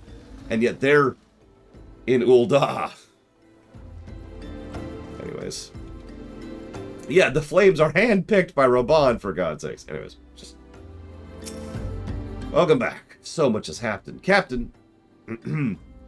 Baldwin has been arrested and stripped of rank, which means the Brass Blades of the Rose no longer have a captain. Until a new one is designated, I've been ordered to serve as acting captain of the Horizon Garrison. Doubtless this is only a temporary arrangement. I will do my utmost to represent my brethren and protect the people of Horizon. Thank you, Lore. You're welcome.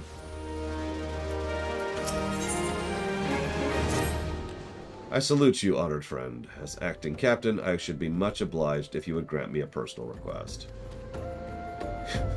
In our efforts to ascertain the full extent of the former captain's corruption, we've been poring over his personal correspondence. Our search unearthed this sealed letter addressed to a man named Owen. He is one of the Sultan's sworn elite. I can think of no reason why he should have any dealings with Baldwin. We know now that the former captain was consorting with a coalition of criminals. Could it be that Owen was too?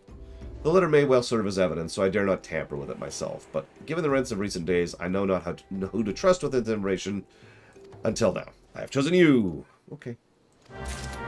By the way, I know that Mr. Red's looking at cards there. I like to think that if you look at it from the right angle, it looks like he's just playing on his phone.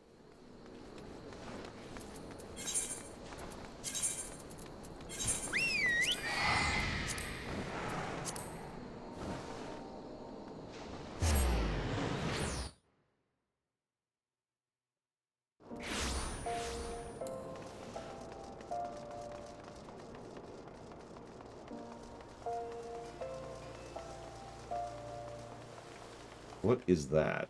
Oh, it's music. I see this rainbow thing like, what?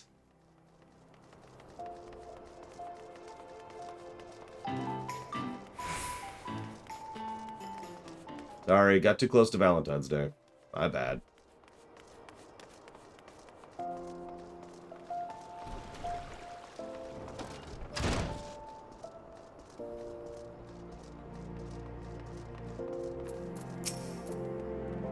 Lord, it's been too long. Dadanan tells me you've been busy in Horizon. I want you to know I'm grateful for everything you've done for the people of Ul'Dah. Even though you've seen the seedier side of our city, you've continued to help your fellow man. Believe me, the folk around here will love you for it. Huh? What is it? Looks like you've got something to say. You know. Little something. So that's what this was all about. Fufalupa is thinking Owen might have been in league with Baldwin, that this letter could be proof of something shady.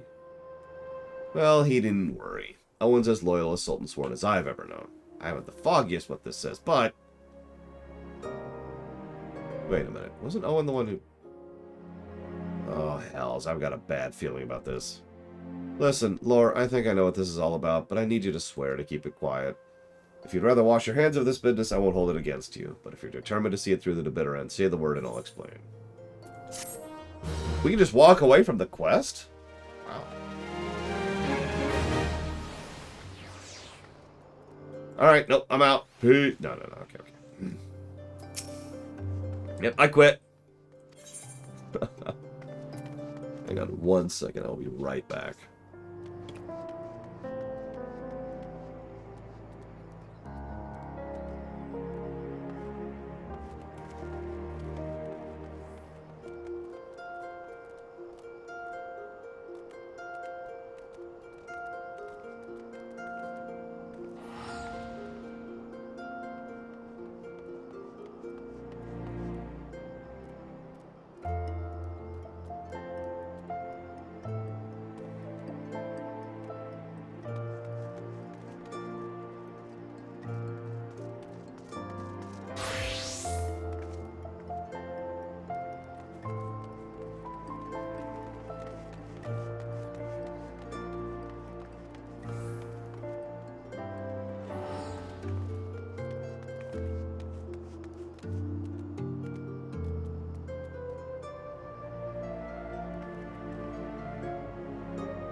I mean, you joke, Jordan, but remember, there were no dungeons for quite a while in 14.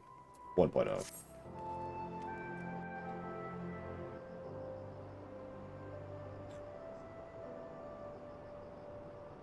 The outside world believes Ul'Dah to be a sultanate ruled by the Sultana Nanamo Namo.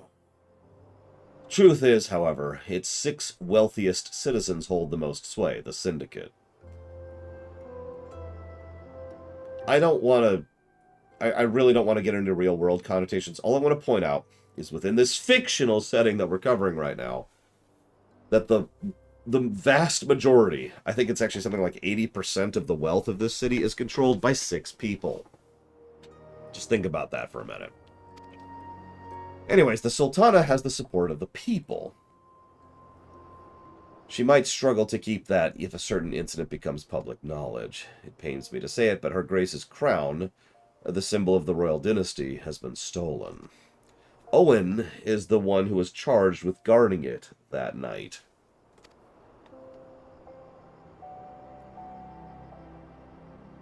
I bet anything this letter was written by the bastards who made off with the crown. It can't be a coincidence that a man we know to have been fraternizing with thieves had a letter from Owen of all people at this of all times. Oh god, the gnome conspiracy. Oh, yeah, that's much worse than anything in this setting. You need to take this to the man himself. Tell him Momodi sent him, and their concerns a lost heirloom. Okay. Sure thing. If it looks as though the fellow needs help, I want you to lend it to him. Okay. She is very well off, but she lives off of state money. If we're being honest, Raban himself is at least part of why the Sultana maintains power. Because he's kind of her personal bodyguard. And he's pretty good at it.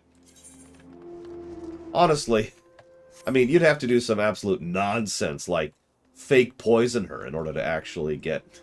Sorry, I should shut up. In sincerity, though, she's not one of the wealthy. She's not part of that.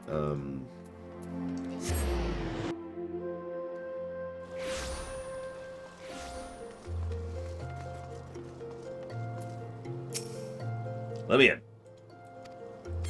Yes.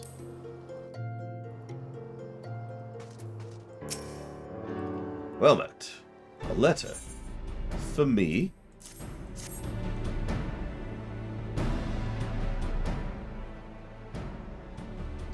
I want you to decide, Mr. Red. Have you read this, adventurer? I see, but you have some inkling to its contents, I think. Mistress Momodi has doubtless explained to you the significance of the crown and what it would mean to her grace.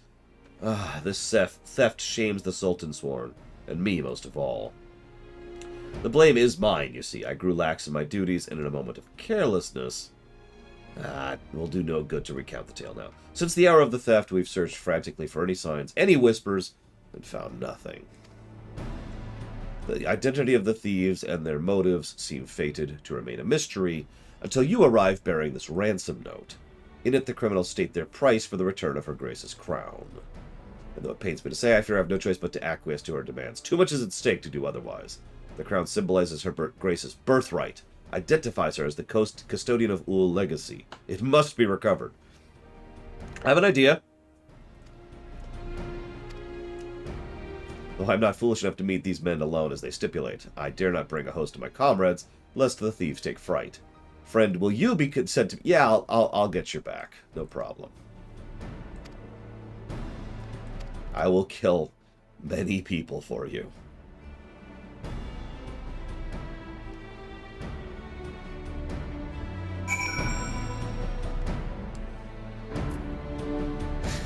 Yeah, let's just kill at least just one of them. You know, just... There we go.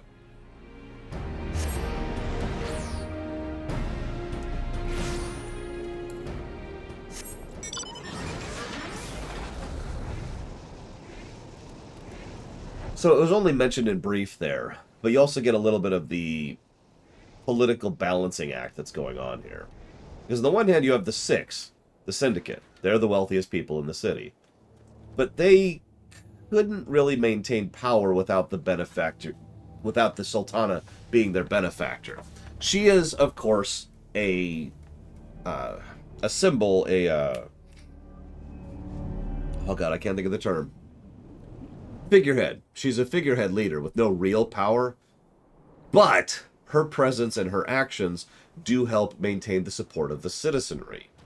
So she can use that to try and make sure that they don't go too far, and they nevertheless can do whatever they want, except they also have to placate her. So there's a little bit of this going on between the two sides. And that's going to come up later, too, which is part of why I'm mentioning it.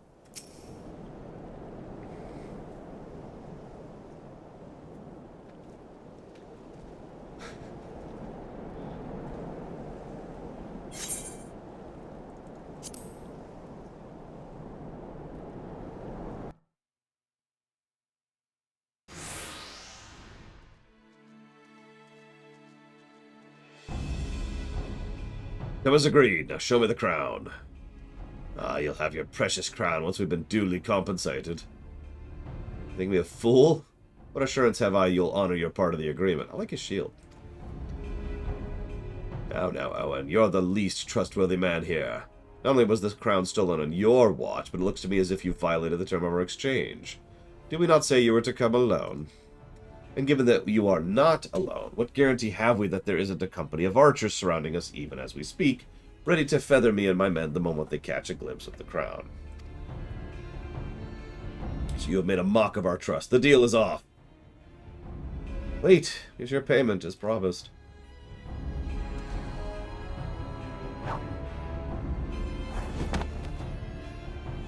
Can't actually show the item, but, you know.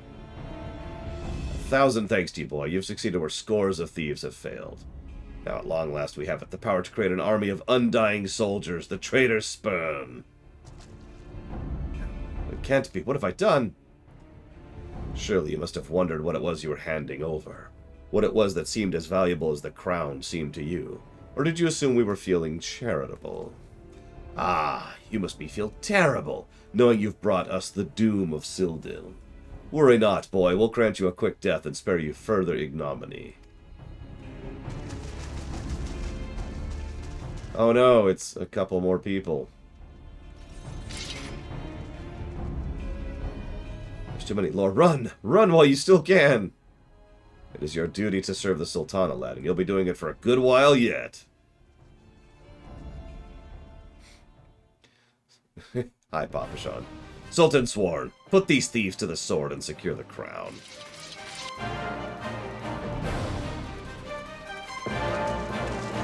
No matter, kill them all.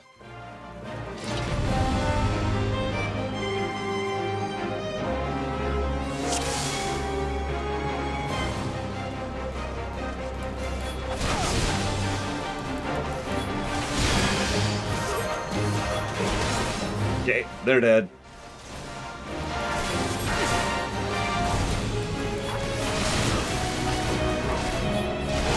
Okay, they're dead.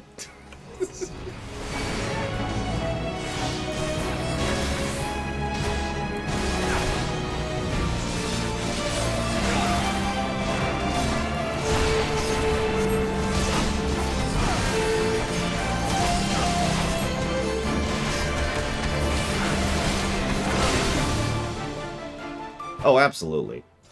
We'll probably hit Sastasha today. And by probably, I mean with total certainty. Master Papashan, but why? How? The general saw you sneak into the vaults, Owen. He suspected something was afoot and ordered us to keep an eye on you. It's probably pirates. The Flame General, he ordered you to look after me? Master Papashan, more of them to the north. After them, Sultan Sworn, they have the crown. This lot only sought to delay us. Yeah, you've seen this happen before, right? Big fight! Oh no, we're leaving. Dude shows up, summons Demon Thing. We kill Demon Thing, they come back. Oh my gosh, I'm so sorry we left you. Like, we've already done this before. We know what's gonna happen.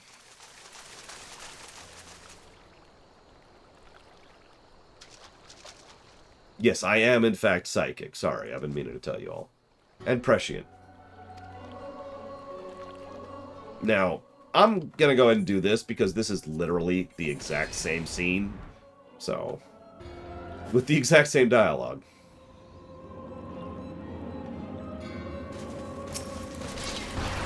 I do like the void effects, though. The same thing we do every night, Pinky. Back the bottom. I couldn't kill this Ascian. What are you talking about?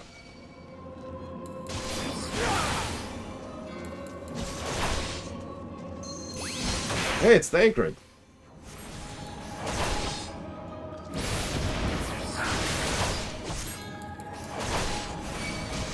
No mortal should possess such strength. Well, I mean, you know,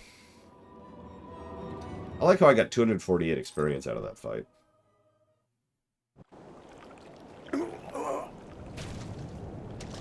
The wisdom is we had long since Ascians.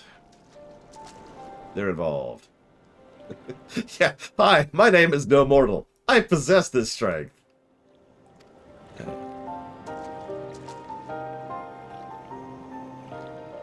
Have we Charlans crossed paths with the Scions before? Well, we've certainly... Wait, I don't recall telling you about my homeland. Oh, that's right, you're one of the gifted. You know, this marks the 3rd time I found you in the midst of trouble. If I didn't know any better, I'd say you're a lodestone for it. Hey! Anyway, I'm glad I started following you around. Who knows what grand conspiracy you'll stumble into next. I jest. Had I truly been watching your every mood, I wouldn't have taken so long to intervene in your latest altercation. But all's well that ends well, huh? Our masked friend is no more, and while I very much doubt we've seen the last of his kind, his demise will likely grant us at least some respite. And on that note, I must away. Until next time. See you around, Thancred. Thanks for the gunblade.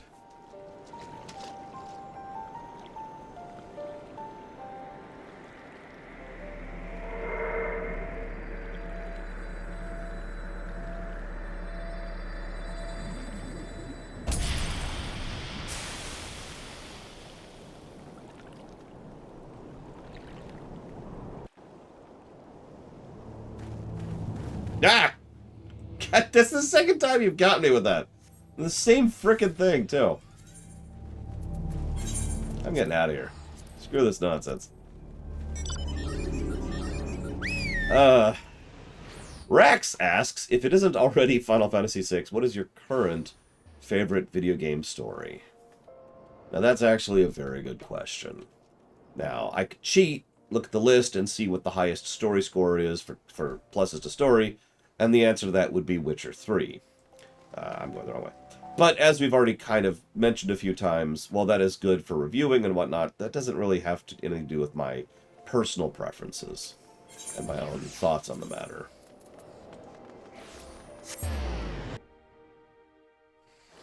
I would say Witcher 3 is very high up on that list. It is definitely among my favorite stories in gaming.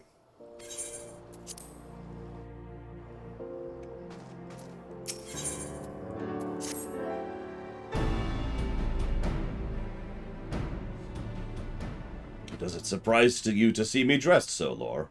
I was once a Sultan Sworn, you know, though it's been 15 years since I put down my sword, and took up the role of Station Master. It is a capacity in which I am no less proud to serve, lest you doubt. Whenever Her Grace ventures outside the gates, I have the honor of protecting her person. Never before had I seen her so despondent as when news of the crown's theft reached her ears. But thanks to your valiant efforts, she has returned to her former vibrant self. So you have the gratitude of every Sultan Sworn, Lord. Thanks. Exalted vessel of Northal, guardian of Thanalan, 17th ascendant to the throne of Ul'Dah, Her Royal Majesty Nanamo Ulnamo presides.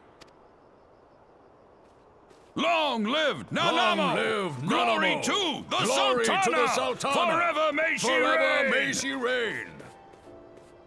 They regaled me with tales of a champion amongst champions, one whose tireless service to the crown merited the highest honor we might bestow. Is it a party? Never did it occur to me that it might be you. Bring it forth!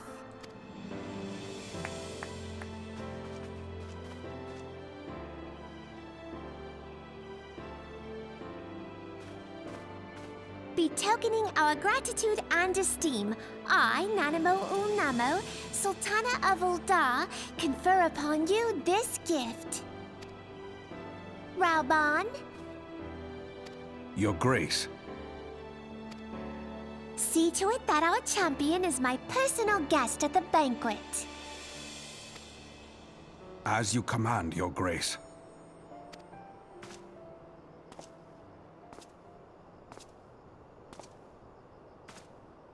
If what they say is true, Ul'Dah owes you a great debt.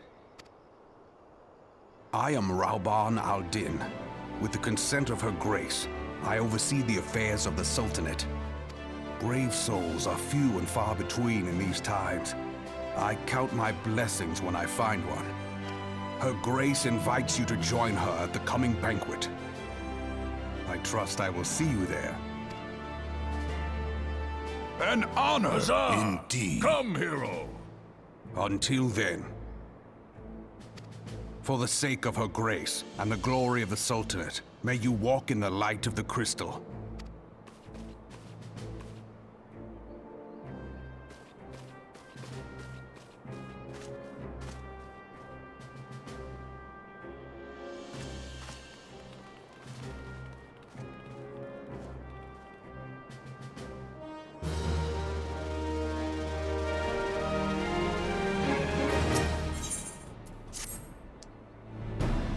Gosh, for an adventurer to receive this, it's so unusual. It's only happened twice before in the last couple of days. Anyways, go talk to Momodi. Okay. Do I have those on me right now? Maybe they're over here. Ah, there they are. I think that's it. Yep. Voice of the Just. So hang on, hang on. We gotta dress appropriately.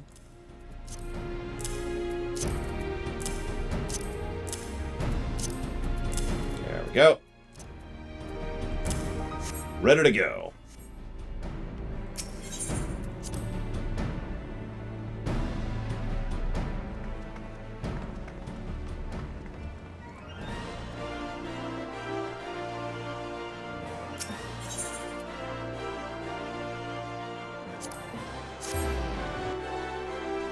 No, Elizar. This game has really nothing to do with WoW. I've said that before, and I'll say that a few thousand more times. WoW is such a completely different animal to this game, in pretty much every way. The comparison I've made before is it's like trying to compare a plate of fruit to a steak dinner. They're both food, but that's about as far as the comparison really goes. So in accordance with custom, all guests to the banquet are required to wear a pair of ceremony earrings. How did you already have those on? Anyways. Yep.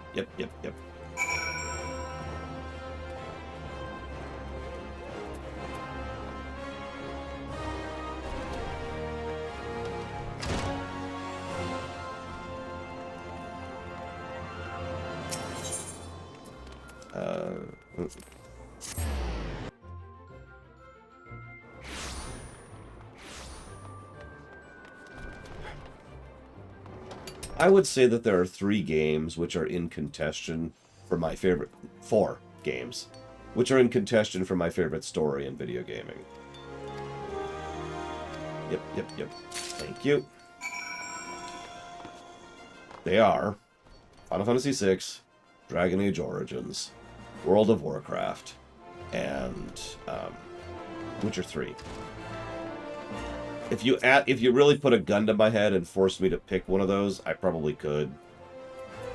But that's really hard to do, because if you're paying attention, all 4 of those games have a very different style and approach to their story. One of them's an MMO, which has story absolutely all over the place. One of them is an extremely branching game, which can go one of literally dozens of different ways. One is an extremely central, linear story, but very well personalized. And one of them is just built on tons upon tons of extremely well done story presentation. All 4 of them are my favorites for different reasons.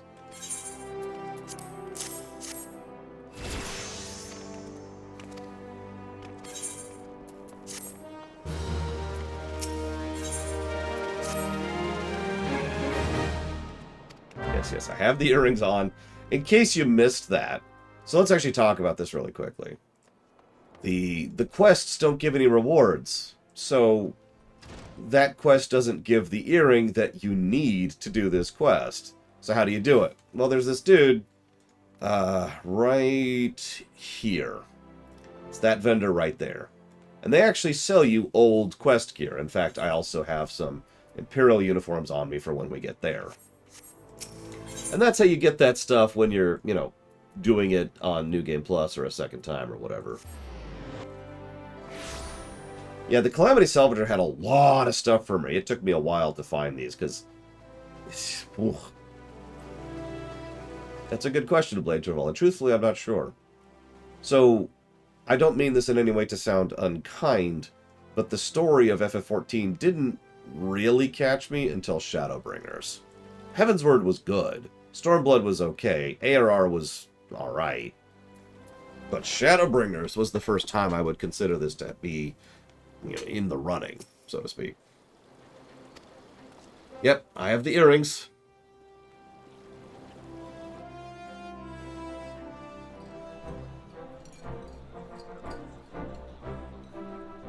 I would be shocked if the story score for FF14 doesn't blow everything else out of the water, but then again, that's probably going to be true for most of the MMOs we cover, simply by virtue of the quantity of game on display, if nothing else. Hail the Sultana! Your Grace. Raoban?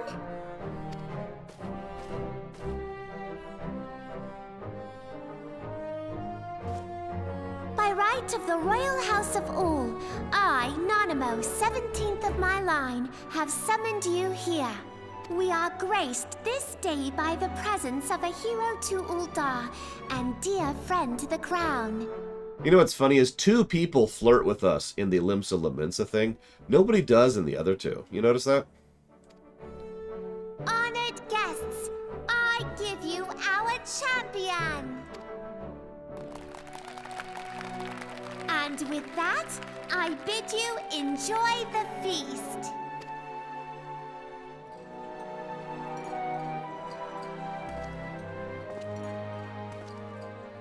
I don't think ARR is going to be a... To spoil your appetite. Sorry. But Uldah is hardly so bountiful as this meal would have you believe.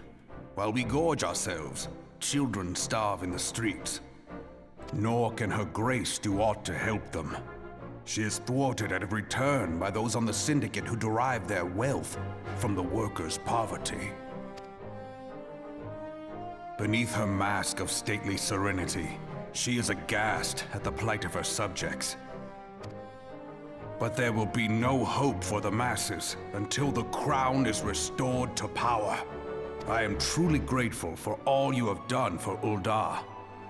But there is so much more to do. That light, what is it?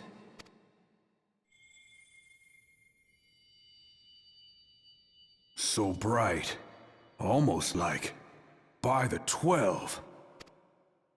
Tell me true, have you been troubled by strange dreams of late? Visions of the crystal? Mayhap you put them down to an excess of ether?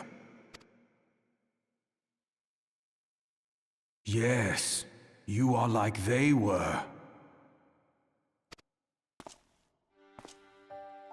Allow me to explain. Before you came to Eorzea, there were others like you who fought the Primals. Though they were not of this land, when the Garlean Empire threatened the realm, they helped bring together the 3 grand companies. And they stood with us at Cartineau, that fateful day 5 years ago, the day we lost them. None who survived have forgotten the hero's sacrifice, but the name and in our it is. When I look at you, I cannot help but think of them and of what you might achieve. You must protect that crystal at all costs. It is a gift from Heideleen, mother of all, and one she gave to you for a reason. Yours is no ordinary tale.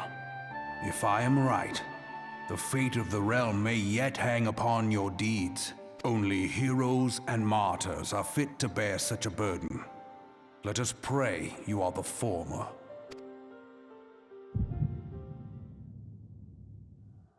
So here's another cutscene we will be skipping.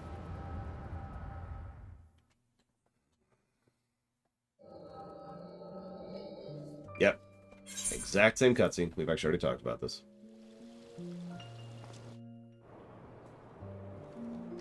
Now we can put our clothes back on.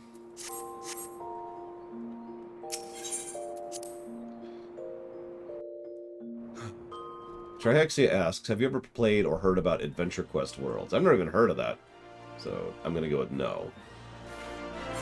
Why are there... I'm confused about this. How do you manage to sync up like that? Okay, we're just gonna slip through there, don't mind me. Hazardous says, if you could add MF to one of Mace Windu's lines in the prequels, which line would it be? Oh, gotcha, Rex. That would explain how they could sync Dancing at the Crystal, too. Are they up right now? No, they're not.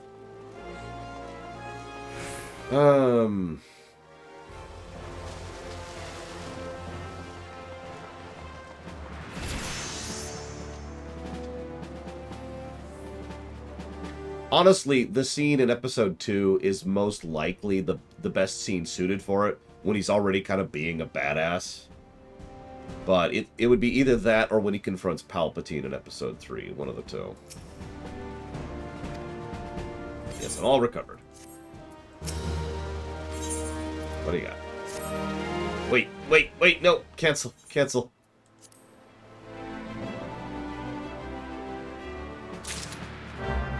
Giant Grant Games? I'm afraid I have not. Okay, so we're going to go ahead and do this. And we're going to delete this completely. That's, okay, fine. Hang on. Let's suspend. Reload reality. What about you, Rex? What's your favorite game? That's, you know what? Everyone in chat. Favorite game story. Doesn't have to be the best, just your favorite. So I believe this should set us where we want to be. If not, well, then I'm screwed because I just did something very stupid. Nope, we're good. It's probably pirates. I probably should have checked that before I just torpedoed like 3 hours of progress. We're good. We have the quest. It's probably pirates. That's exactly what we want. We're finally at the joint thing. Speaking of which, I'm going to go ahead and judge the Ul'Dah story arc. Which is obvious. It's easily the best done of the 3 city-state arcs, by a fairly large margin.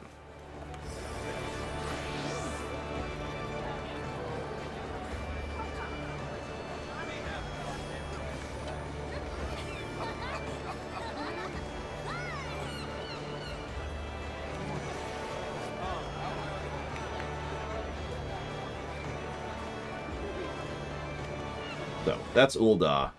Done. A lot of people here today. Jeez Louise. This is what I mean. I'm cool with people dressed like that, and I'm cool with people dressed like that. Whatever you want to dress as. Cosmetics be free, yo.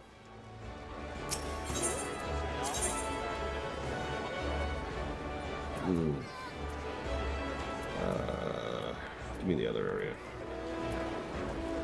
Up there, I think? Yeah, that one.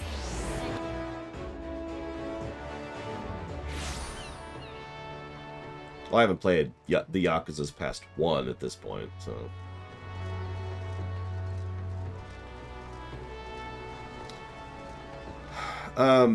I thought about that FMAL word, but no. Having different stories is not a positive. The different stories give more opportunities for positive, like what actually happened. Speaking of which, let's update the HUD really quick here. What are we up to? Oh yeah, and in reaction to ARR being crap, I'm pretty sure ARR, even by itself, is still going to be a net positive on story. There are some issues, to be assured, and I guarantee we're going to get more story negatives before we're done. But I still think it'll be a net positive game regardless. So, word is it then some suspicious-looking people are going to Sastasha. I'm going to need 3 volunteers. Doesn't sound like much, I know. But it weren't so long ago as the Fishback's pet pirates paid us an unwelcome visit, and folk are feeling a little bit nervous. If you permit me, Master Baron, I would be happy to elaborate. Well, if it isn't Chief Yellowjacket himself, to what do I owe this rare honor? Neither. I was informed you had requested an adventurer to assist in my investigation, and I came to offer what information I could sift from recent reports. Over the course of the past moon, there have been several sightings of an unfamiliar vessel off the coast of Aleport in the vicinity of the Isles of Umbra. This information came to my attention no more than a few weeks after a squad of my own soldiers had completed a routine patrol of the region, the Sastasha Sea Grot included. The search revealed little, save a family of corals had taken up residence, nothing to concern us. In light of recent developments, however, it would seem wise to search Sastasha again. But with the Sahagin testing our defenses daily, I am loath to assign the task to the limited forces at my disposal. Our line is stretched as is. Thus, I sought the services of a competent adventurer conduct an investigation in our stead. Any aid you can offer in this matter would be greatly appreciated. Sastasha is located in western Lanoskea. For more detailed instructions, talk to this person. So, we will be doing this synced, of course. We will also be doing this with minimum eye level to get as close to an accurate picture of this as we can get. I don't know how to pick people. We got a lot of people on right now. I'll go and grab Rex. And Mr. Red. In the last slot, everyone just kill each other for the last slot. Whoever's still alive, we'll go and do it that way. Meanwhile, I'm going to go do the quests leading up to it, because for some reason I can't just know where Sastasha is. I can't just be like, here, let me just go do this, go do Sastasha here really quick. Just scroll down to around the board. Scroll way down. There it is, Sastasha. Actually, I do want to talk about something game design-wise. Now, I do absolutely think, for once, that FF14 copied WoW in this regard, but in a good way. In the Blizzard of Borg way that I've talked about a few times. I went to the wrong spot. So to explain what I mean by that, I feel like Yoshi P and his team, when they were looking at what worked in WoW, one of the things they noticed is that both the Alliance and the Horde bothered to have a dungeon, a story-relevant dungeon, very early on in the game. Now, this makes perfect sense, right? Believe it or not, it's also kind of rare for MMOs. At least it was rare. It's become more common nowadays. But the relevant point here, and the reason why I consider this to be good game design, is it's basically a tutorial dungeon. And a dungeon is a different type of content than most other content. So you want your players to get used to what this is and how it works and why it works. Get used to the concept of being tank, healer, DPS, DPS. Get used to pulls, get used to bosses, get used to drops, right? Like, you want something to be there to be your initial exposure to that content. And so moving a dungeon very early, level 15, right after the initial story arc, is a good move. That being said, I'm not sure how well Sastasha itself is going to score. Admittedly, Sastasha might not be a negative because it's really, really threadbare. We'll get some negatives going on later. So, yes, I know where Sastasha is. Thank you. Thank you very much. I'm probably just going to take this.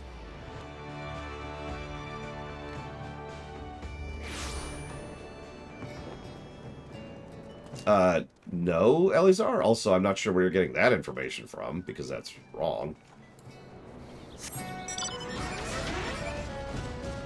Yeah, Sastasha might not be terrible. Now, when we get to something like Copperbell, or the Totorak, well, that's not going to score as well. Honestly, if I might just be completely blunt, I don't like most of the ARR dungeons. Really. But we'll judge them as we go. We're going to do all of them, so... You must be the adventurer of whom the Yellow Jackets sent word. I hear you are to brave the depths of the Sastasha sea grot. The occupants of those caves are rumored to be as numerous as they are bloodthirsty. No matter what the epic tales would have you believe, strolling into such a den of savagery alone would be the height of foolishness. You need companions. Blah, blah, blah, blah, blah. This is what grouping is like. Now they introduce us to the Smith. The Smith teaches you all the... Now, we've actually already given a plus for the Smith and the dungeon things with regards to how that works. So that's just another tutorial. It's primarily a this is what dungeoning is tutorial. Yeah, so we have a running thing that... what's the worst dungeon? It's kind of a running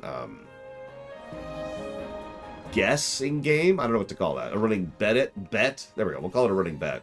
As to whether Copperbell or the 1,000 Maws of Totorak are actually the worst dungeon in this game. Because it's one of the two. Please tell me you're here on Yellow Jacket duty and not some daft sawed out for a stroll. I can't take any more of this blasted waiting. You are? Oh, thank the gods. I assume you already know about the ship? Yes. We've been on the lookout for pirate activity ever since a vessel was sighted, thinking a crew of cutthroats might be in a den nearby. So when we received word the men of questionable quantity had been seen, we weren't entirely surprised. I've yet to see them myself. But if this lot belongs to those fishback-fancying serpent reavers, well, you can imagine the panic it'll cause. The kidnappings are still fresh in people's minds. Anyway, your task is to poke around, find out who we're dealing with, and while you do that, I'll be keeping watch out here. Yep. Sastasha now accessible. I mean... yeah. I need to find an option. Does anybody know where it is? While I look for it. It's the skip cutscenes option. I need to turn it off. I forgot to turn it off earlier. I'm not sure where that's going to be. Character, maybe?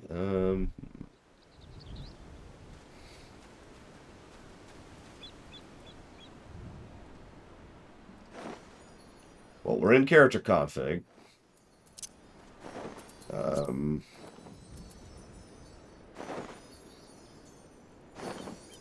Okay. Character...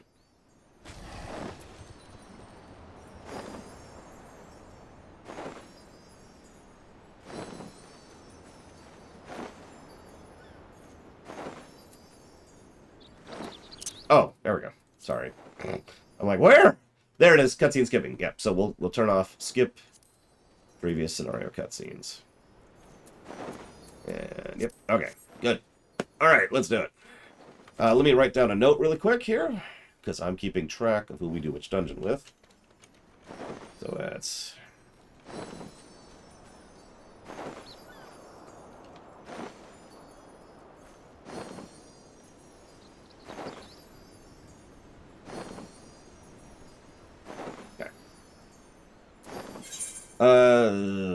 okay. I need to make sure I set this right. There it is. Minimum eye level. Yes.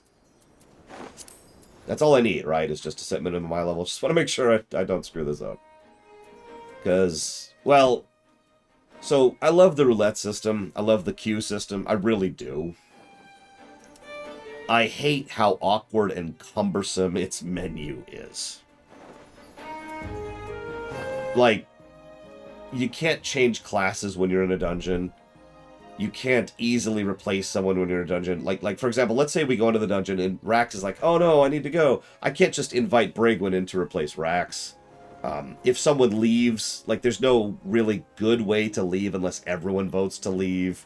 And there's the 30-minute thing that comes with that, which makes sense except for the fact that it kind of gets triggered in weird ways. Like there's a lot of awkwardness with regards to the interface of dungeoning in this game. But the actual roulette system itself is kind of awesome. So I don't know why I'm saying this out loud. This is obviously going to be just another positive and negative situation. Duty Finder, that's what it's called.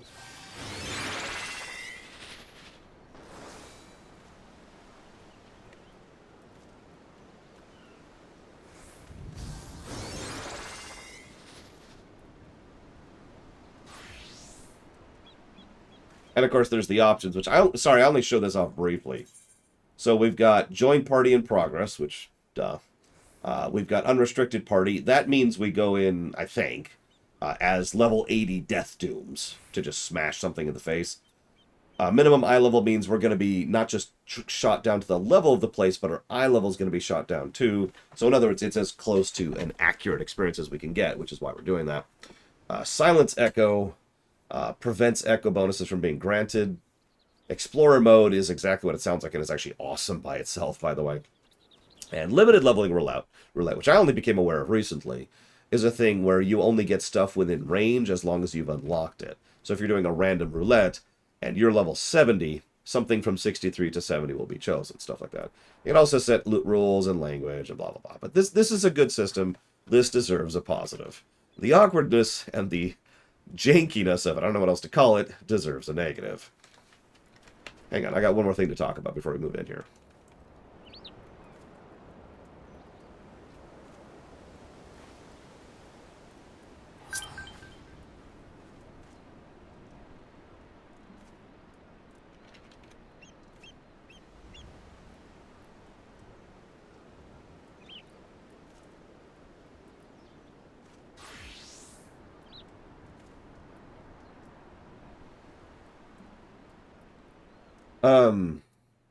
So, one other thing. I want to give 3 positives to the roulette. So hear me out for a second. The roulette concept, the roulette system. So I keep calling it roulette. That's the wrong phrase. Duty Finder is what I've been referring to these past however many minutes I've been talking about it. But the roulette system is separate from the Duty Finder. The roulette system is you queue for one of these categories. You unlock these categories as you unlock the dungeons and raids that qualify for that category. You have the ability to go through these. They have the minimum requirements over there on the right. They give bonuses. Like, for example, you know, if I was to do main MSQQ right now, you get a ton of experience. It's 30 to 60% of a level. Alliance raids are 30% of a level. Leveling is 30% of a level. So this is awesome for many reasons. First and foremost, it provides a way to do random stuff. Okay? Cool. Obviousness. Even WoW has that. But WoW doesn't have anything else I'm about to describe.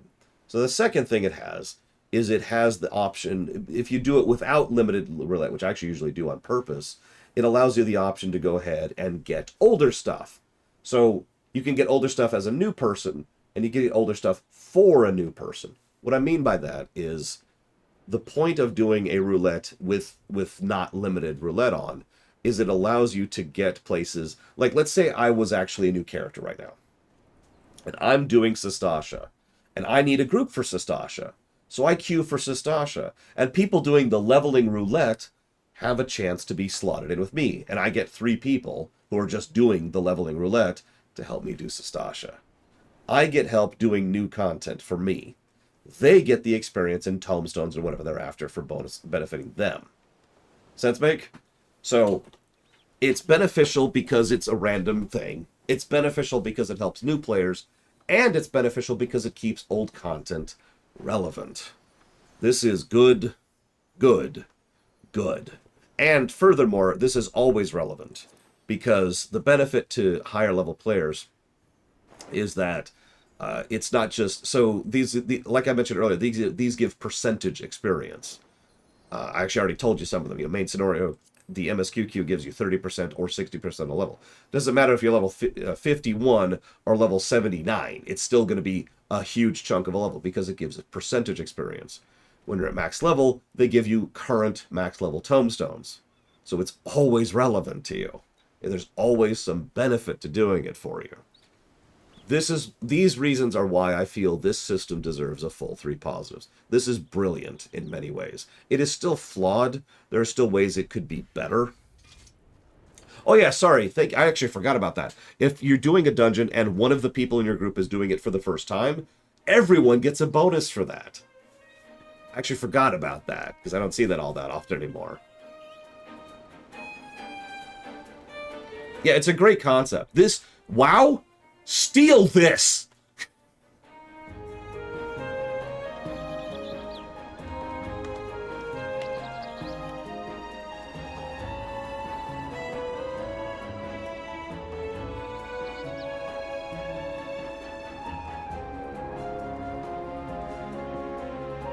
Seriously, Mr. Red.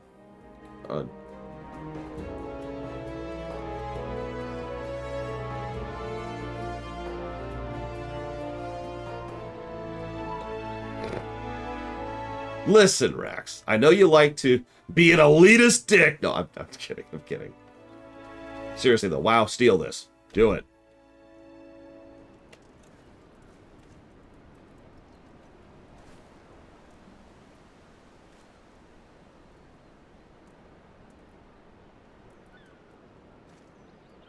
But in all in total sincerity, this is one of... I'd say this is up there with the Guild Wars 2 resing system as one of the best features I've ever seen in an MMO. This is sheer brilliance, and I mean that. There are things I would do differently and arguably better about it, but whatever. Okay, back into it. By the way, hi, King of the Koopas. What's the plan for this game? Yep. That's where we're at.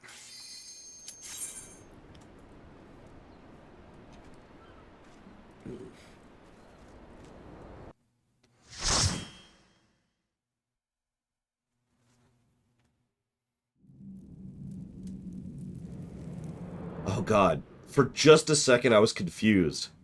I forgot I turned off skip cutscenes. I haven't seen a cutscene for a dungeon in years, I think. Well, no, it's been since we did Shadowbringers. Like, why is this? What's going on? My game's bugged, everyone!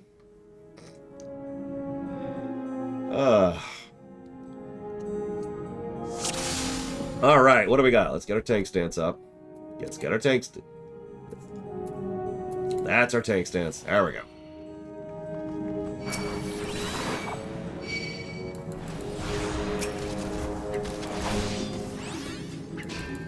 This should be interesting. I don't even remember the music in here.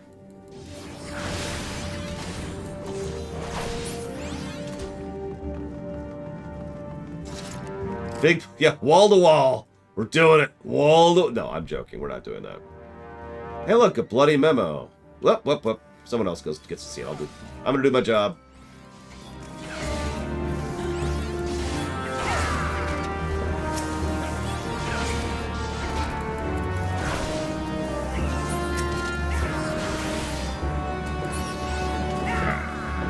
Back to the note. The Captain Lycan sees his blue. That's interesting. I wonder what that has to do with anything. Do I know why the game then and now have sewer levels? Oh, why games have sewer levels? I have no idea. I really don't. I guess it's just because... So, okay, if I was to guess on the matter, I would say it's because when you're having a game set within like a suburban or a more modern kind of setting, you only have so many terrain types you can work with, right? You know, if it's medieval, you can have a forest, and you can have a desert, and you can have a swamp, you can all sorts of stuff. But when you have a more modern thing, there's only so many places you can actually set it in. So a sewers is a fairly logical place to go when you want a area set within a city or a futurescape or whatever. Now, that is speculation. I don't actually know if that's true or not. That's what I would say. Yeah, I think I agree with you, Rex. I figured with minimum my level, we'd have to actually treat this seriously. Apparently, this is still the tutorial dungeon.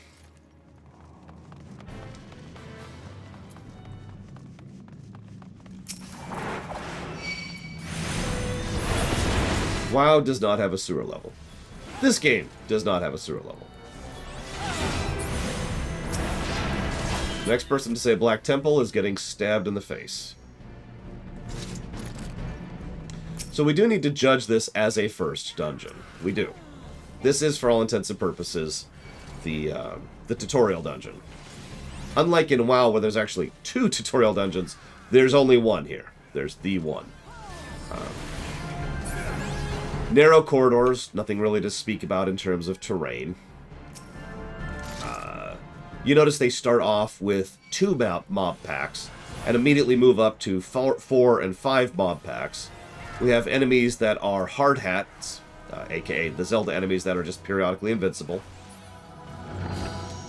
Fairly simple concepts, but again, it's all trying to get across ideas. We go back to a 2 group, and we can also run forward and aggro all sorts of stuff. And then we're going to aggro even more, and then even more, and then even more. Aggro everything in the universe. We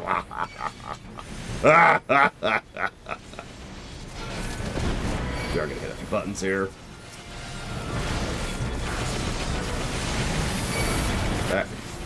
Rax is going to die.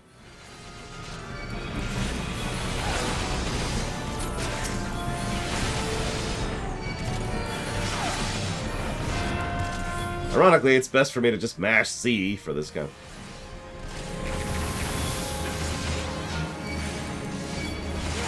least for another minute, until we get rid of those 2. Then I'm going to switch back to single target. We should probably go deal with these, I suppose. Yeah, but that's like saying Black Temple is a sewer level, which I just referenced, actually.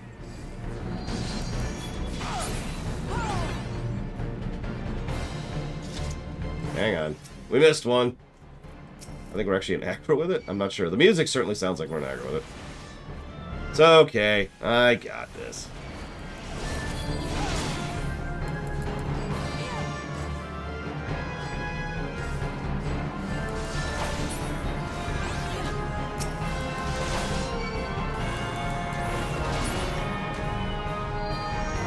What is aggro?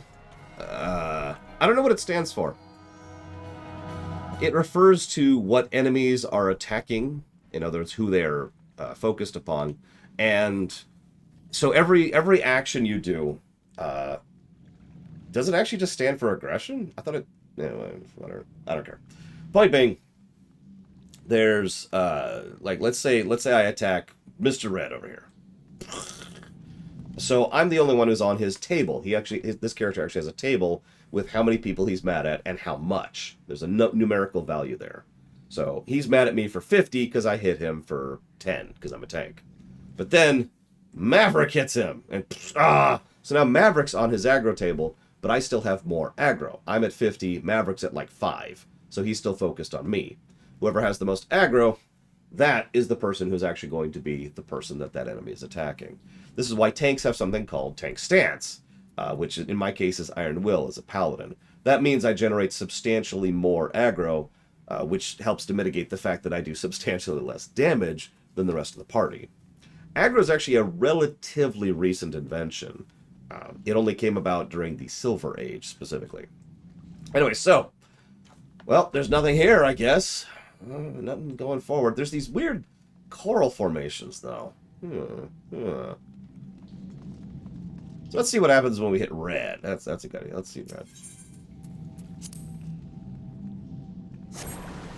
Oh god, I'm poisoned horribly. Oh, I'm so poisoned. Oh, if only my healer knew what the Asuna button was. Oh my god, he does! It's a freaking miracle. Notice that even if you pick the wrong thing, you're guaranteed only 2 failures before you pick the right one. So even if you didn't read the note earlier, which said blue, we're guaranteed to get the right thing pretty quickly. So, welcome to the first boss in the game. I don't think it even qualifies as a boss in the strictest sense of the terms. It has more health than a normal enemy, and an attack, and that's kind of it.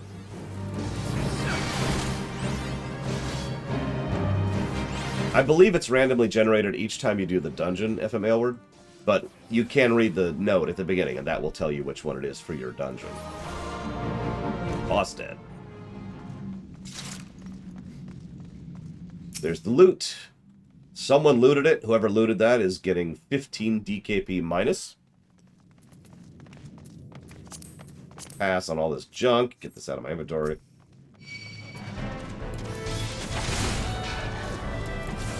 One guy said that mages in WoW can aggro, but they are too weak.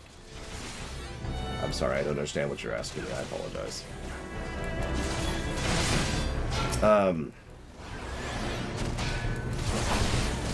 Notice how the design continues to escalate a little bit. So, okay, we figured out regular trash bombs. We figured out, you know, the basic boss. Okay, now we're at the point where we're fighting enemies that are slightly more worthwhile, but we only fought one single pack of them before we get our next boss. Now, this is an ad boss. We've actually talked about these before.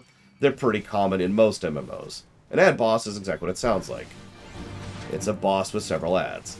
Now, ad bosses come in two varieties, two flavors. One is you're supposed to ignore the ads. One is you're supposed to focus on the ads. Knowing which is helpful. Guild Wars 2, for example, has a lot of ad bosses where you are absolutely supposed to just completely ignore the ads and focus fire the boss down as quickly as possible. Over in WoW, for example, there's a lot of both. You know, sometimes the ads need to be ignored, sometimes they need to be killed. Either way, we didn't actually kill him. That's strange. He's insulting us, too, as we go through here. Are weak to aggro. I'm sorry, I still don't understand your question. They aren't weak or strong in how they generate aggro. They're the same as any other DPS class. But yes, in the roughest terms, I suppose we should actually talk about something here. In the roughest terms, there's three roles when it comes to MMOs. This is usually referred to as the Holy Trinity. This is tanks, healers, DPS. Now let me pause for a moment. Something I've heard a weirdly large amount of in the last about 10 years is, oh, I'm so sick of the Trinity. I don't like to belittle people for their opinions, but that makes absolutely no sense to me. Really. The Trinity works. It's a good system. The end, right? Like, there's nothing else to add to that. It is a good system that works. Now, I have myself actually thought of another system that would work in its place. I have never seen an MMO actually successfully pull this off. Guild Wars 2 tries to get rid of the Trinity and actually is the worse for it. As much as I praise Guild Wars 2 a lot, Guild Wars 2's class balance sucks, to be blunt. Guild Wars 2 is essentially built around the idea that you will be dying constantly, and just kind of bakes that into normal part of encounter design. And that sucks. Just a lot of loot in here. Look at all this. And a lot of women of various types. Star Trek Online also tried to bypass the Trinity. There's technically the Trinity in Lotro, but or not Lotro. Sorry, I saw Lotro in chat. There's technically the Trinity in STO, but there really isn't. In Star Trek Online, there are DPS ships. That's it. That's it. You're a DPS. The end. For the record, that works, except for the fact that it also kind of doesn't work. And I don't want to get into a full discussion of the balance problems in STO, but the long and the short of it is, because DPS is the only thing that matters in STO, DPS is the only thing that matters. If you get an ability or a new move or a module that does something that's cool, or one that does more damage, guess which one is better?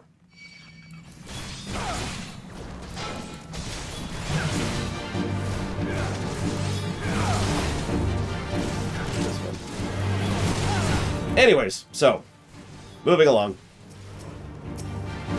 I mentioned ad bosses.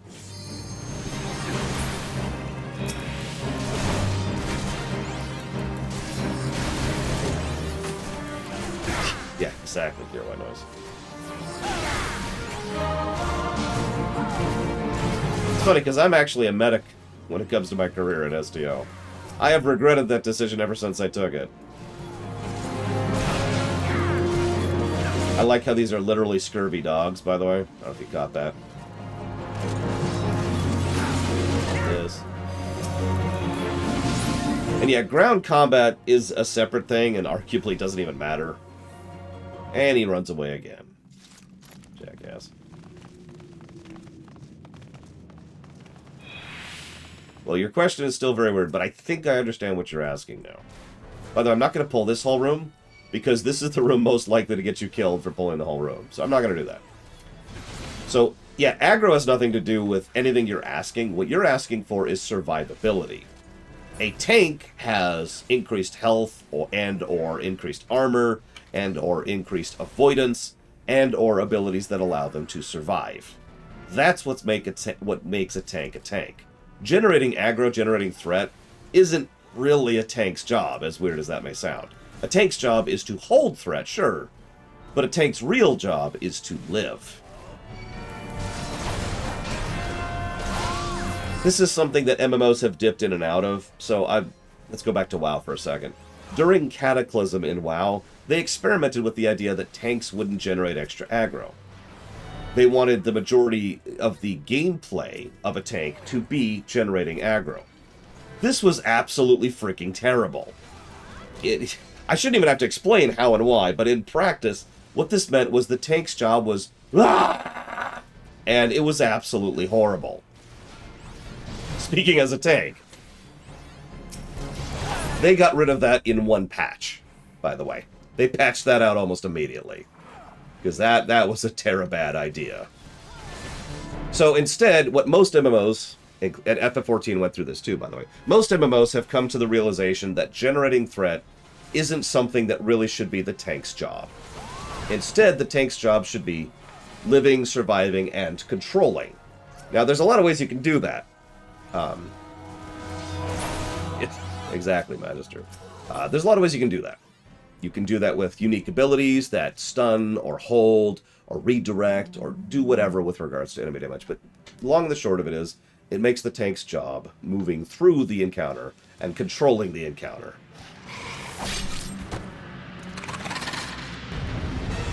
This is why a lot of raid leaders tend to be tanks, because the tank is always at the center of the encounter. They're the ones actually making the encounter happen.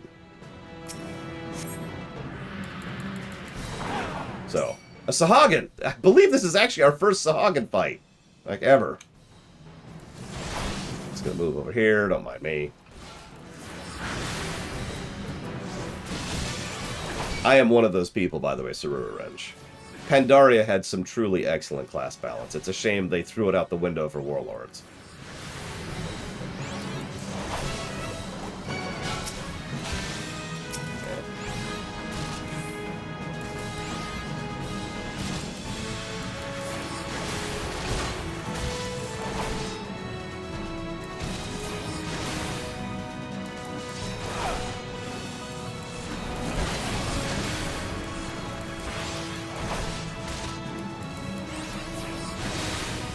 Wait, there's mechanics in this game?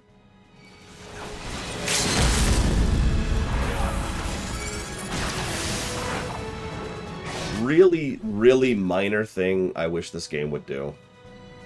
I wish the ranged threat generator ability that tanks have, all tanks have one in FF14, was off the global cooldown. My opinion. Speaking as a tank, that's the kind of thing I either use on only two kinds of situations. Well, three. One, I'm pulling. Two, something has added to the group and I need to grab it immediately. Or three, I've lost something and I need to pull it back to me immediately. All three, well, two of those three situations are things where I should be able to just grab the sucker immediately, regardless of where I'm at on my cooldowns. My opinion. So, let's actually pause for a second. We did the dungeon. It wasn't as bad as I thought. It's very, very basic. It is extraordinarily basic. I am absolutely not giving Sastasha a plus on the gameplay axis. I mean, give me a frickin' break, right? Nevertheless, I do think the story axis of this is actually better than I thought it would be. This is a surprisingly well-designed little pirate cove with its own little things and its own little stuff. And there's at the very least some good visual storytelling going on.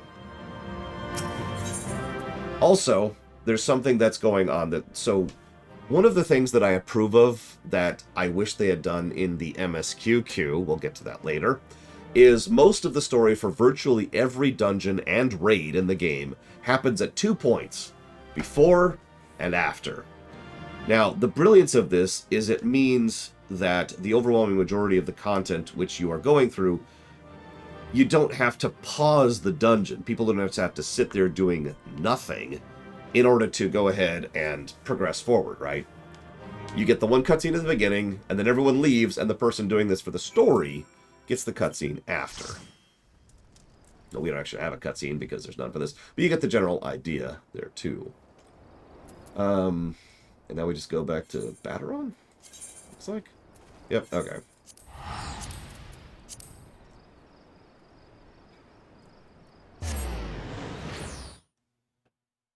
And yeah, I know, Itemization. But as usual, we are reviewing the game as it is now. So, let me jot down... I think I'm feeling an aggregate positive. Let's do it that way. Whoops, that's story. Or, no, that's gameplay. That's even worse.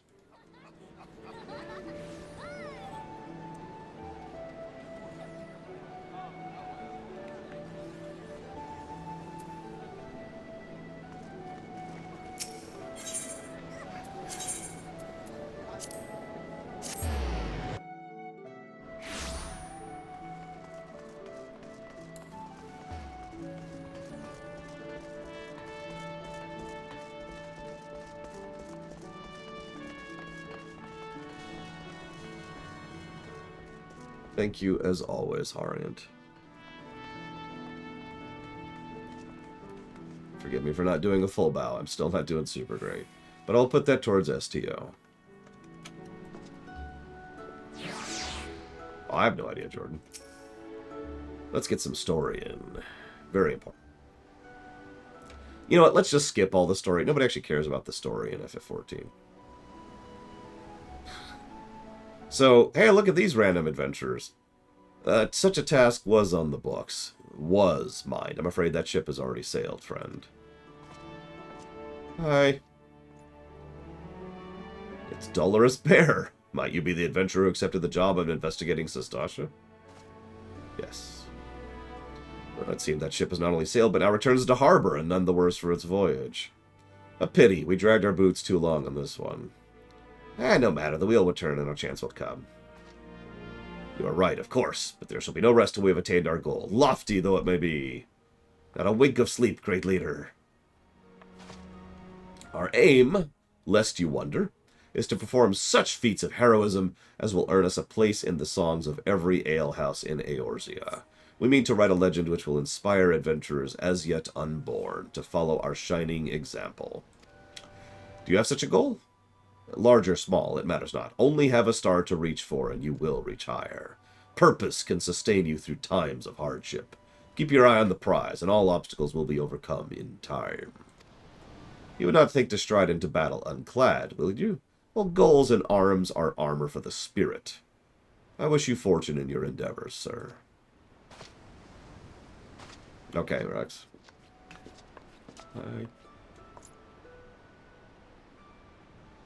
Back, then, with all your limbs and a tale to tell, I'd wager. Explain. Fishbacks? You know, I was thinking we'd only have to crack a pirate skull or 3. 7 hells, you turned your back 5 bloody minutes on the scaly bastard to set up shop on your bleeding doorstep. Still, sounds like you left him in pieces, so I don't suppose they'll be carrying out whatever mischief they were planning. Unless they're planning on feeding themselves to the fauna of Sastasha, of course. Any roads, all's well that ends well. On behalf of Limsa, I thank ye for shedding some light on this mystery. You've lived up to your reputation. I can ask for no more than that. Now, I'll bet you're dying for a rest, but just in case you're not, I was wondering if you might be interested in taking another job. It just so happens I've had a request from our sister guild in Gridania. Seems the folk there are in need of an adventurer. Okay. I can do adventuring.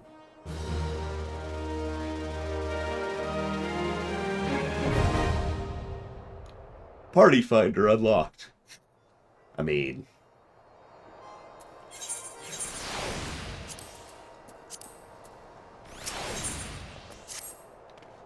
So, go to Gridania. Okay. I like that. Here's the job. It's in Gridania, and that's all I know. That's actually what he just said. Yeah, I usually don't do friend requests, admittedly, but for this run, I'll allow it.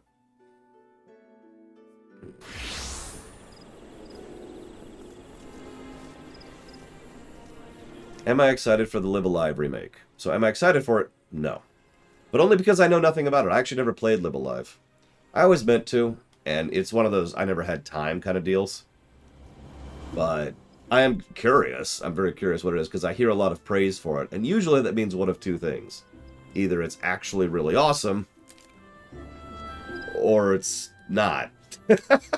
Or it's Parasite Eve. I'll be right back.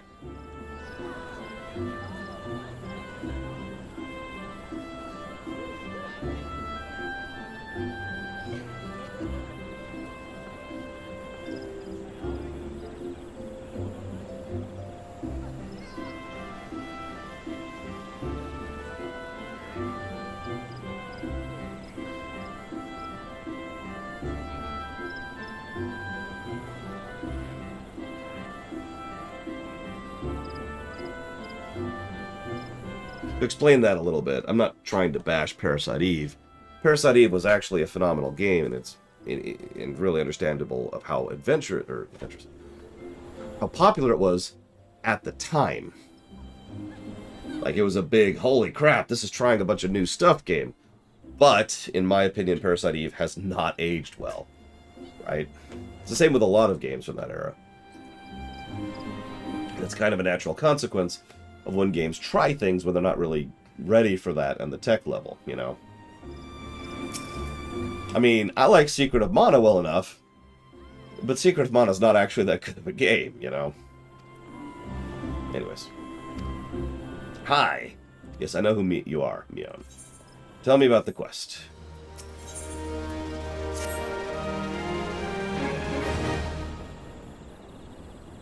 Alright. Beg pardons, our need grows ever more pressing. Have none stepped forwards? Good evening to you too, Bow Lord. Your need must be pressing indeed for us to honor us with a visit. The good news is, your journey hasn't been wasted. I'm pleased to report we have a volunteer at last, and one who comes highly recommended. My thanks for answering the call, friend. My name is Lewin, and I lead the men and women of the God's Quiver. Now, time is of the essence, so I shall proceed directly to the heart of the matter.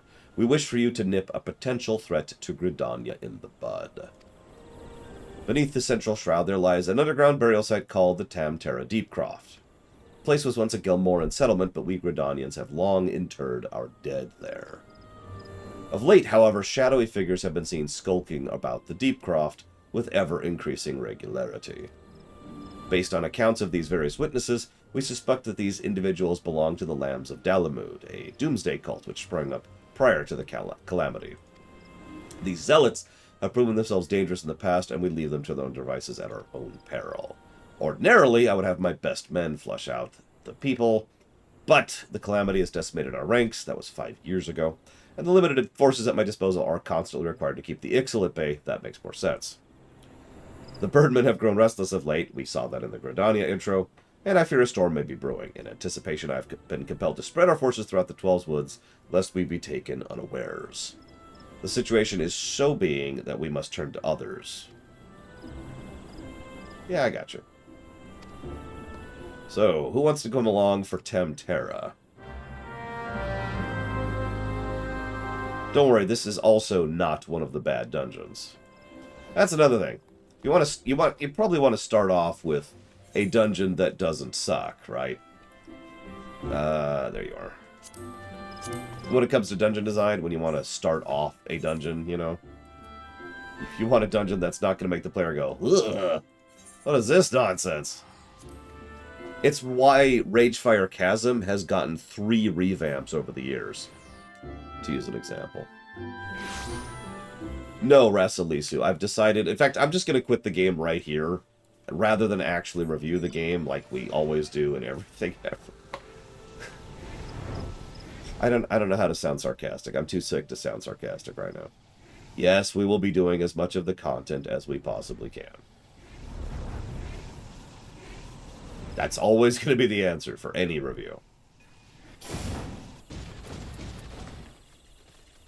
Speaking of which, where's our Q&As up to? We have 2 more, which I'll get to in just a moment. Ariant even asked me a question, which I'll get to in just a moment. Who else is it? So, let's see. Casual wants to go. I don't know who that person is wants to go. And that's 4 for right now. So, this is going to be Tamtara Deepcroft. Tank is me again. One of you needs to heal.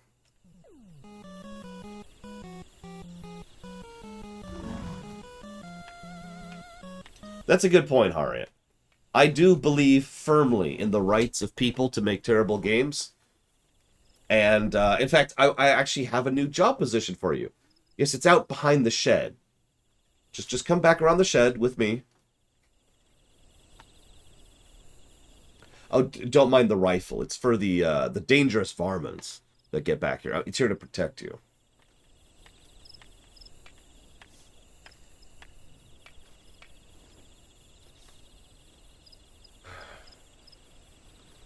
Thank you, the King of Koopas. Forgive me for not doing the full bow. I'm still in a lot of pain and quite sick.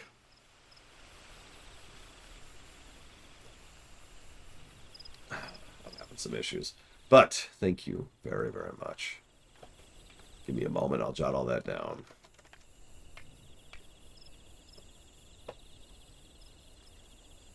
So that's going towards Star Wars Bounty Hunter. I don't know. Cashel, what are you? My voice... Oh, does this sound like my voice is at full capacity? Does it really? Like, I'm having trouble hearing my own voice, admittedly, but my throat is killing me right now. Like, it actually hurts more than it did yesterday. The Zelda block. The Messenger. Empire of Sin. And Dealer's Choice. You got it. Thank you, King of Koopas, very much. Yeah, the headache is down. I mean, I say headache. It was a full-on migraine. It was a no really, oh god, I'm having trouble thinking straight level of migraine. So, that is down. But, the voice is worse. So, anyways.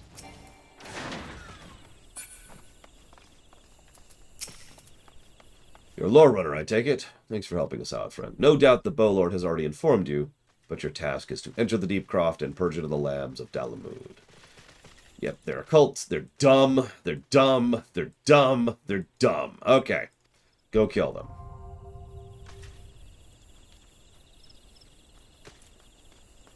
What happens if I just do this?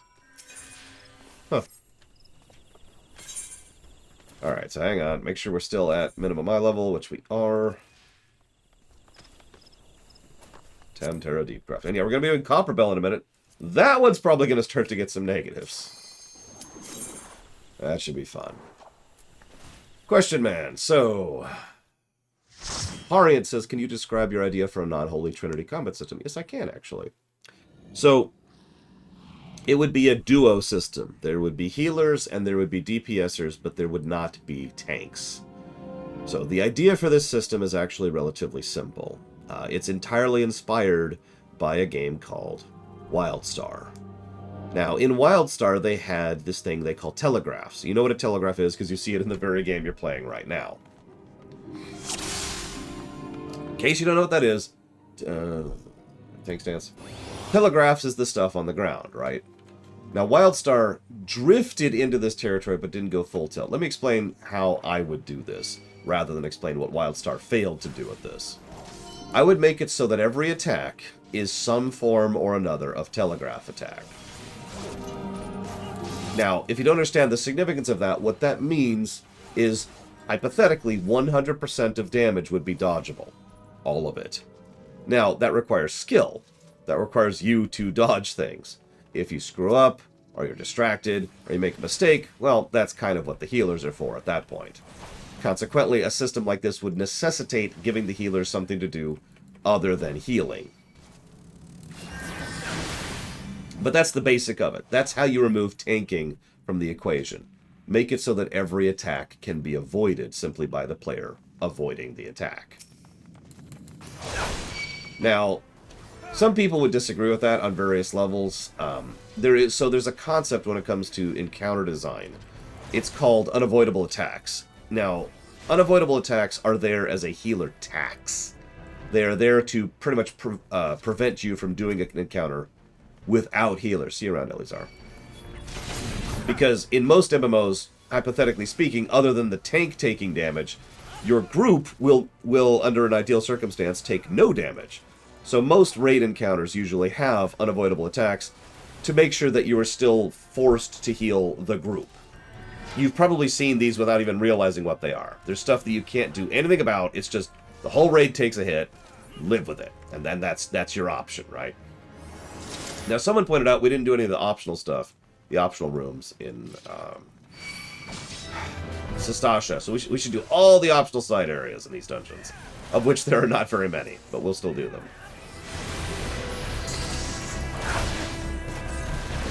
Now, anyways, getting back to my idea, the way that I would probably restructure that is I would design the healers around the idea of them being designed as a DPS. So the core design elements and concepts going into them would be assuming they do not heal, right? Then I would add in the healing abilities on top of that. Probably a mode switch, maybe a resource burn, you know, maybe something that makes it so that you kind of you switch gears between DPS or healer. I don't know. I'd have to workshop that a little bit, but that would be the general idea. It's also possible that we could have a thing where every DPS has that option. This is something that some MMOs have already toyed with. Even this very one I'm playing right now, I have a heal on the class I'm on right here. It's my number 7 button. You know, summoners can heal, kind of, you know. Stuff like that, right? So maybe have some kind of mode switch or form switch or something. Yeah, like the minstrel in Lotro, where they can do substantially better at DPSing or healing depending on which mode they're in. I don't know. I'm still workshopping the idea because I do actually want to implement that someday. Also true, Rex. But that's the general direction I'd be leaning in. As much as I like tanking as a concept, I do, of course, main tanks for a reason. The fact of the matter is, I could see a fairly easy way to eject tanks from the equation and not really lose much from it. Whoops.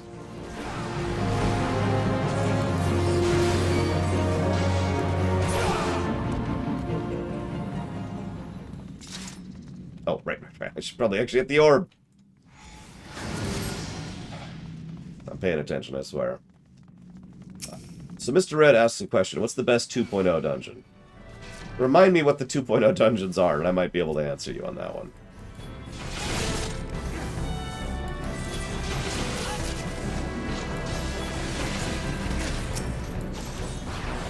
Yeah, I was going to say, both FF14 and WoW have a concept called Fixate. The way Fixate works is the enemy targets someone completely regardless of where their threat's at, where their aggro's at. So they just say, I'm going to attack you, and then they go attack you.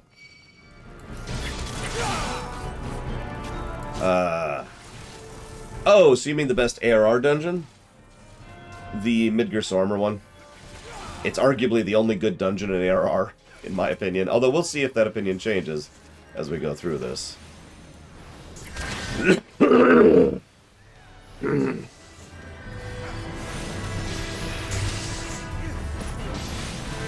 Excuse me.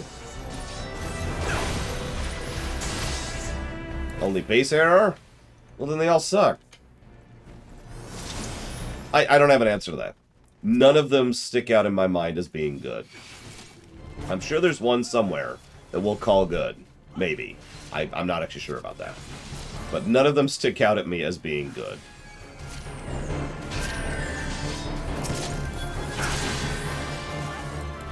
Maybe Tamtara 2, just from a story perspective, but not from a gameplay perspective.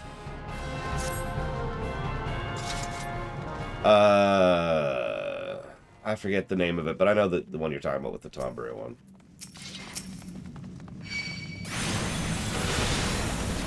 That's all. Damn it! Listen, Valvatrix. The dungeons suck. What do you want from me?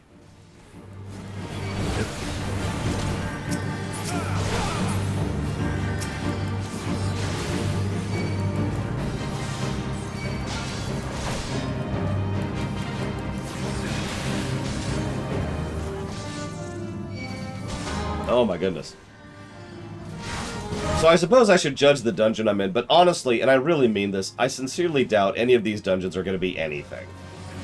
The previous one got an aggregate positive for story. I don't think this one's even going to get that. It's vanilla. It's the stockades, to use the WoW equivalent. There's nothing to it. You move in, there's an enemy, and then you kill it, and then you move on. The boss mechanic has more health than normal enemies. You know, there's not much for me to review here, I gotta be honest.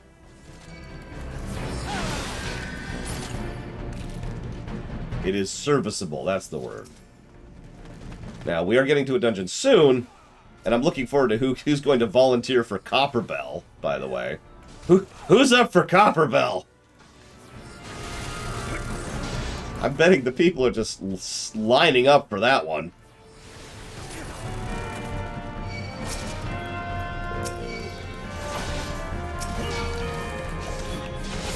Oh my god. Right, I don't have that ability yet. God damn it.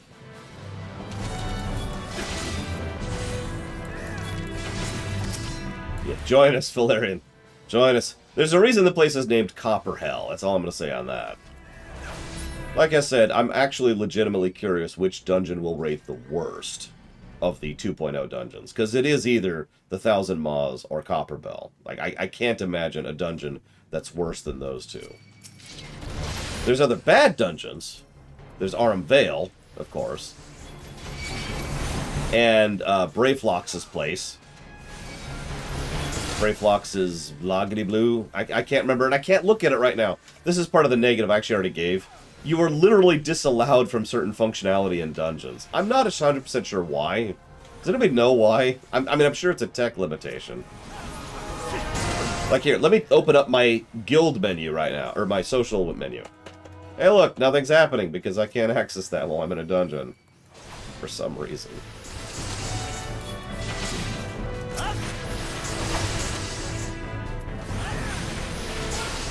But anyways. Yeah, we'll get there. Copperbell is not that far off. We'll get to there tonight.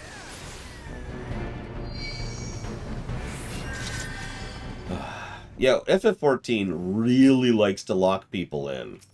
I'm almost assuredly it's a tech issue.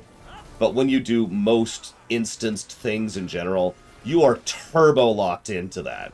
You can't change your class, you can't access half the functionality of the game, and if you want to do anything else, you have to completely leave the entire thing. You have to just go chunk and actually leave the instance, or the mode, or the group, or whatever, in order to be actually do anything.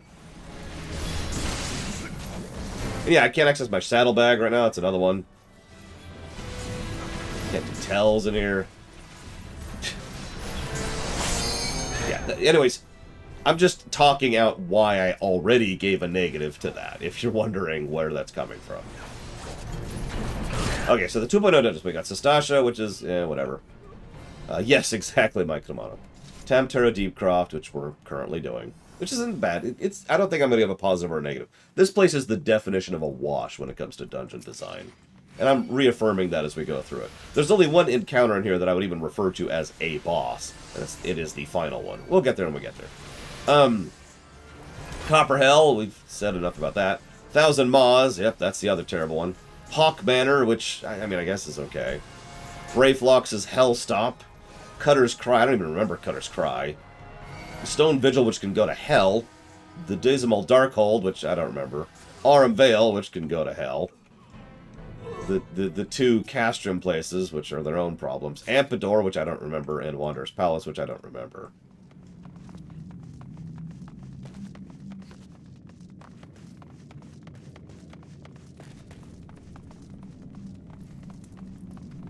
So,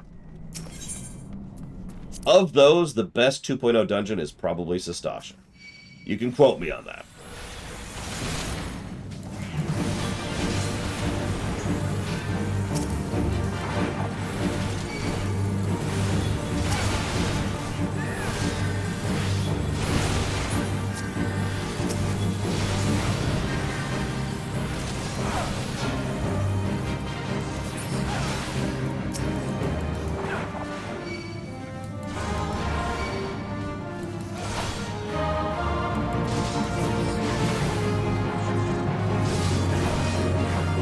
Thank you, Klaus, very much, as always. And if you know where you want that sub to go, please do let me know. The Sunken Temple? I think I know which one that one is. I'm not great with names,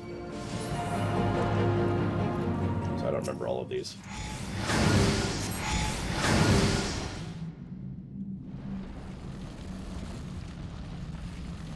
It's so weird seeing these cutscenes.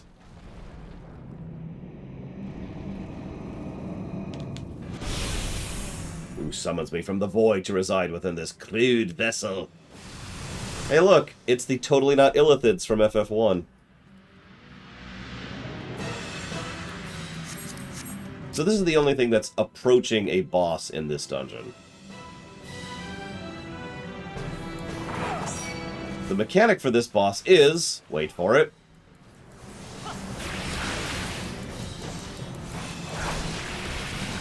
just keep waiting. There it is! Yes, that's right, he's an ad boss. And he specifically has ads that make him invulnerable. So, this is a you have to kill the ads. Remember I said earlier there's ignore the ads, or you have to focus on the ads? This is a focus on the ads boss. You have to kill the ads, because otherwise the boss is literally invulnerable. He also summons extra ads, too, that are not related to that. That's it, that's the mechanic. He is an ads boss.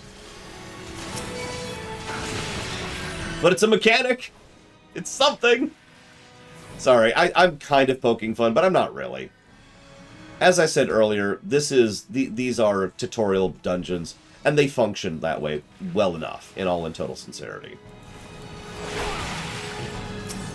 They get you across the idea of ads, of managing aggro, of healing the tank, of doing damage, of managing your aggro, and of course, about how important it is to avoid telegraphs, because boss telegraphs usually hurt a lot more than just random overrolled encounter telegraphs do. And, you know, focusing on ads and blah, blah, blah. So, still kind of creeping you in. I wish Primarch was here, because I was curious how his wife's experience was going through some of these dungeons in such a tutorial-y kind of a thing.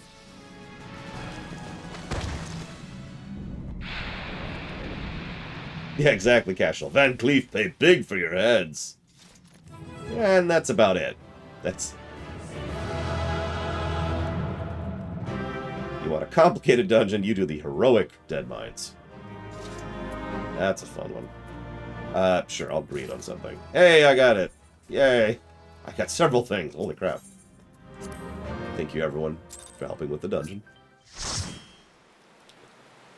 I thought I already hit yes to this. Yes. Okay, whatever. Back to Moon. So, who's on the Copperbell team? Let's just do this really quick. Let's just disband. Let's figure this out. Who wants to be on the Copperbell team? That's actually kind of cool, Rex. Guaranteed loot in dungeons is kind of a neat thing. I should also mention that the dungeon in loots is actually pretty legit. This boils down to itemization. Itemization is actually going to be something we're going to have to very seriously consider for an MMO. Like, normally itemization is something that's just kind of a one-and-done thing. Enemy drops and chests, right? But in an MMO, itemization is a multi-tiered, multifaceted thing. So we're going to have to debate itemization in quest rewards, itemization in dungeon drops, itemization in crafted items, itemization in tombstone items, and itemization in raid tokens.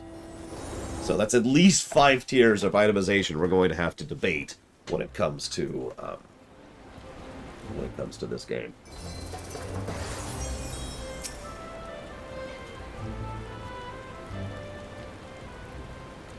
So, we did it! Banneron, his ringing endorsement left me little doubt as to your abilities. Even so, you are to be commended.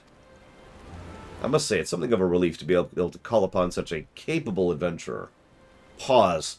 You remember how we were talking about earlier what's up with the other adventurers? I've been thinking about some of the story elements that are here and there throughout the game, and the more I think about it, the more I think I was right with my vague presumption. I think most other adventurers are either unreliable or die. And I don't mean that unkindly, I just mean it's a very dangerous profession. Let me put this another way. When Forgotten Realms is actually written properly, adventuring is a commonplace, it's a whole industry in Forgotten Realms. Much of the economy of Forgotten Realms sits on adventuring, right? But the thing is, one of the reasons that works is because it's churning through people. Adventurers in Forgotten Realms almost never hit level 4. They usually die or quit well before there. If an adventurer hits level 5 in Forgotten Realms, they are well within their rights to retire, because they have successfully made it. And it is much rarer that they go past that point. So anyways, similar concept here, right? At the lower end of the scale, you've got tons and tons and tons of people, and it filters out very, very quickly as you go further up. That's my take. Anyways. And yeah, exactly. Most adventurers probably do substantially smaller scale work than what we're doing. Or yeah, that's a brilliant example, Cashy. Remember Pavel in the Neverwinter Nights tutorial? I don't blame you if you don't. He's voiced by Cam Clark, you know. Anyways, most adventurers are that. Level 1 or 2 nobodies who clean houses and protect caravans and occasionally fight a couple of bandits. And that's it. That's them, right? The people who filter to the top of the list, that's PC quality. That's us. We're the Star Destroyer. See, you say that, Pretzel. You want me to give the whole speech? Do you want me to give the whole adventure speech? Because I can do it. I have it prepped and ready. Sadly, death has become an ever more common occurrence within our fraternity as of late. Times being what they are, the guild is constantly inundated with petitions, and we are hard-pressed to find enough hands to deal with them all. Huh. Well, this is means no shortage of work for able souls. It also provides ample opportunity for the inexperienced to overreach themselves with predictable consequences. As if to illustrate the point. Aver is gone, and it's your fault. If it hadn't taken you an age to heal him, he would still be alive. But I tried. He bolted out of range before I could finish the spell. Oh, Edda. Oh, Edda. He shouldn't have been so hard-pressed in the first place. We should have done more to lighten his burden. The hell's with this pathetic excuse for a party. I'm leaving. And it'd be too soon if I see your faces again. Goodbye, and good riddance. I'm leaving as well. I doubt this has come as a surprise, but I never liked you. I only suffered you for your healing. But you couldn't even do that one thing right. Cruel as this though may sound, you brought this on yourself. Oh, and by way of some parting advice, get rid of Aver's head. Bury it, cremate it, do whatever you want with it, but for God's sake, stop carrying it around. Just get rid of it, alright? Wait, don't leave me alone, please. I'm so sorry, Aver. Please forgive me. Oh, wow. Yeah, so anyways, what I was just talking about. Scenes like that have become all too common. That makes 12 times in half as many days. So like I said, most adventurers, don't cut it. Now you see why I'm grateful for adventures of your experience. I can send men like you on a mission without worrying that you might not return. Well, not as much, anyway. Speaking of missions, I would entrust you with another. About a bell ago, I received a message from my counterpart in Ul'Dah. She seeks the services of a reliable adventurer to go to some place which is arguably one of the worst dungeons in the entire game. So, alright, let's do it. Copperbell team. I'm ready. I'm ready. Okay, in just a second. Yep. Alright. The Copperbell team. Well, we haven't gotten Bragwin in yet, so let's get Bragwin in.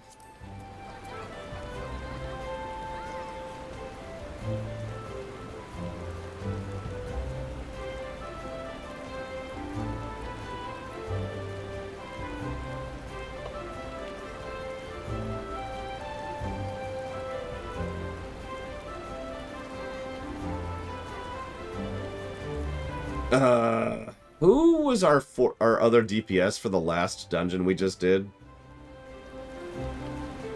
I apparently didn't write it down because I'm a moron. Oh, by the way, I'm fine with not tanking, for reference. Okay, so who was the DPS other than Clyde?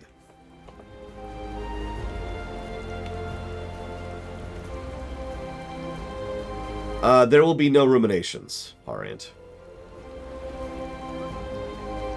So, I suppose that answers you.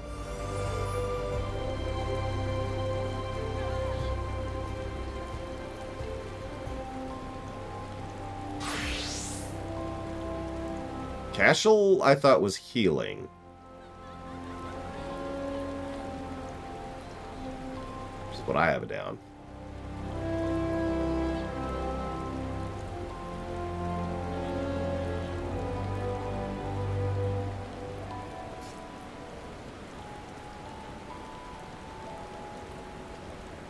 Nice. Nice?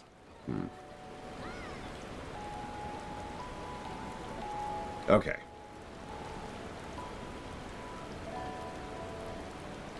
Look, I can't do pronunciations. That's why I make characters named Noxaith.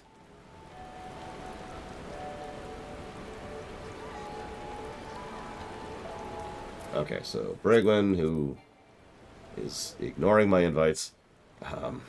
Linolee and Serona. There they are.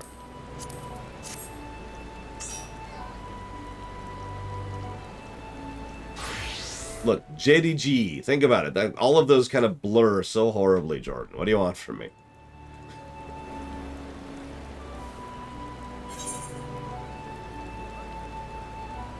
Tribonexa? That's not too bad. Like seriously, say it out loud. JBD. JDG. It's the worst name ever made, ever, other than Tribonexa, which is actually a character of my own.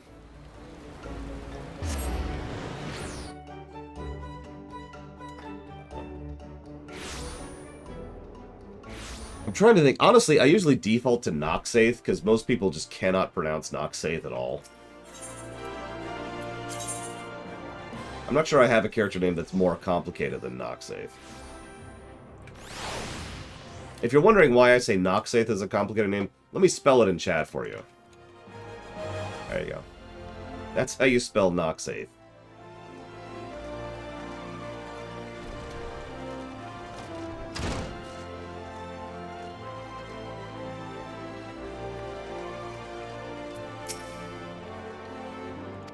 Oh, lore! And there I was spouting the same tired line. Mune sent word you're reporting for duty. She also made a point of calling you the adventurer of the moment. There's no small praise coming from her. But you didn't come all the way here just to listen to my prattle. Doubtless you're getting ready to get started, so let's talk business, shall we? Let's do it.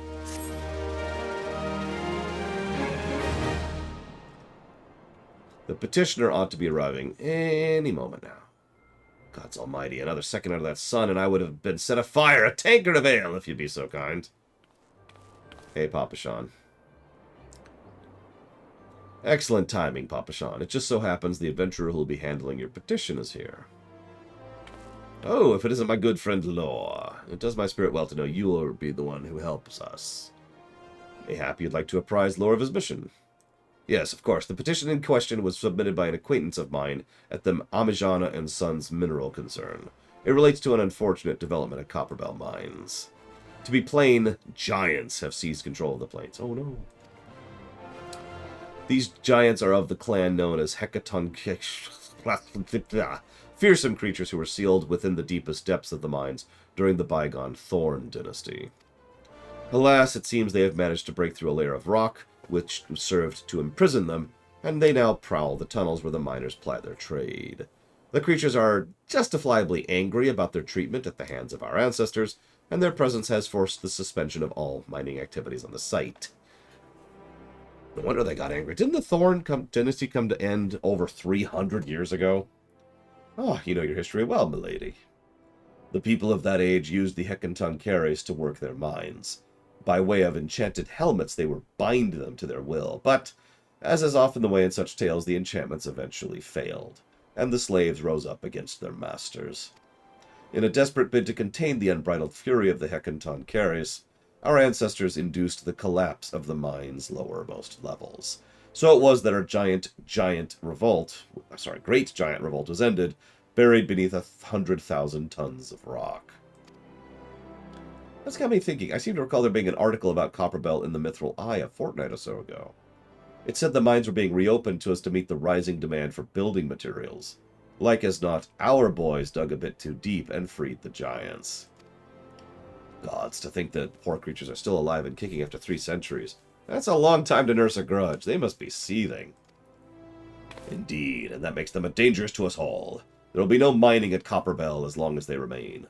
For the sake of both peace and prosperity, they must be subdued. Murder them horribly. It's okay, they're not actually our slaves. They were slaves 3 centuries ago.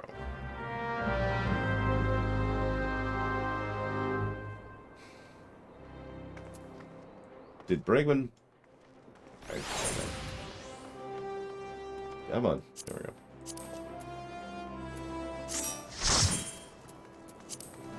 I guess it timed out. Where? What? Oh. Hi! Person who's right next to me? Yes. I'm going to Copperbell. Yep. Copperbell. Yep. Centuries. Builders. Giants. Kill things. Okay, let's go. It's kill things time.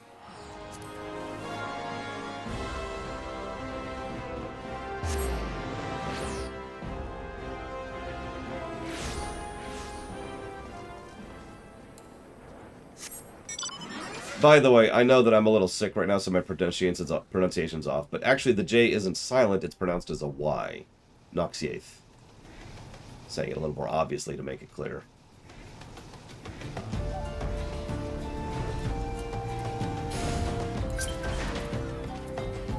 Why does everyone keep sending me friend requests? Stop it! There's been an incident. Yes, yep, I'm here to quell them. Yep, I'm ready. I'm ready for hell. Let's do it. It's hell time. Okay, so Serona, Opacare is going to be our healer. We've got Linley, Klauser. I have no idea who any of these people are. Who's this Bragwin person? I don't know any of these people. Alright. Let's, roll down. I'm denying that one. No. Wait, what?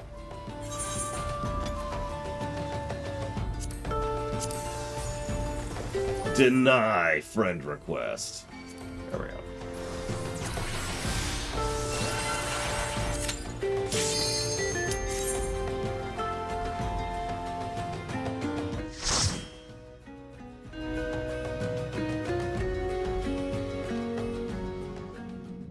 So I've talked this place up. Let's go down the list of why this place sucks. Now, let's go ahead and get this out of the way really quick. The first sin of Copperbell and the Thousand Maws is that they're boring. Now, hold on for a second. If you're paying attention, the 2 dungeons we just did are also boring. They're very simple, right? There's nothing to them. But simple is, by itself, not the end of the world, right?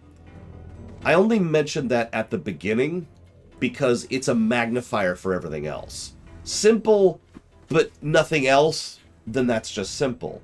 But simple with bad makes bad worse.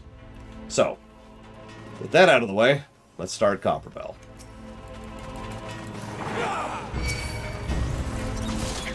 Now, I will admit, I actually don't like this place personally. There are some mine-type areas I actually do enjoy later on. But there's this, like, it's like this amber, orange, brown, bronze look, which I don't know how to call it.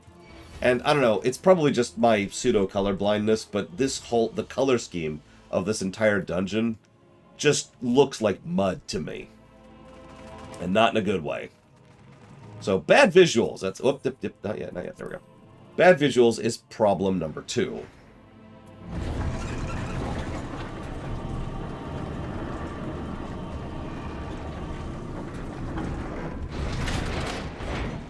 Yeah, an elevator. Don't worry, it doesn't take us 2 minutes to do.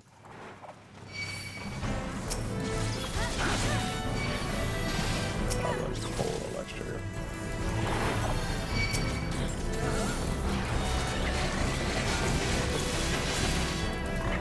I'll pull even more.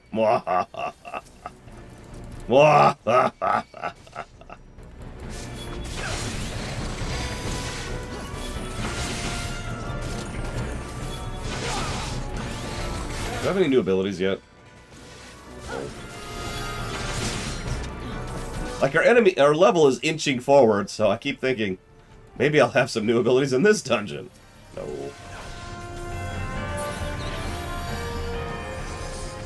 Oh yeah, that's true. Some of the enemies in here are actually leash, which is just bizarre. I mean, I know that's something that's manually flagged. It's just... I think that would be a very easy thing to fix.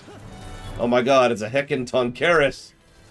Or however you pronounce that, I don't even know.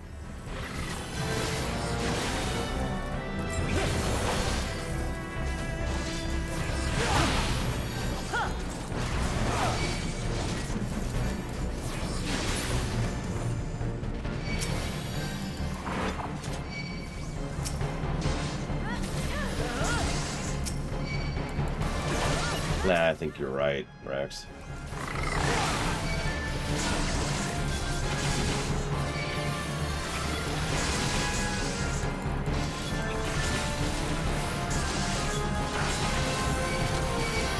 I'm probably getting nitpicky at this point, but I would also say that the distribution of enemies in this dungeon is also not as good as the previous 2.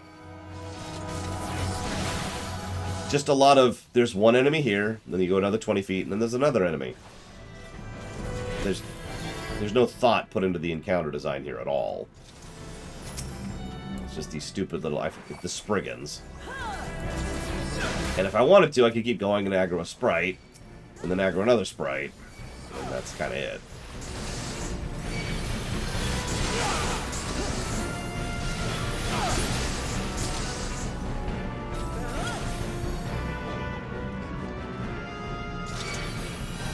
But yes, while we're on the subject, kind of, both WoW and FF14 do both have the same problem.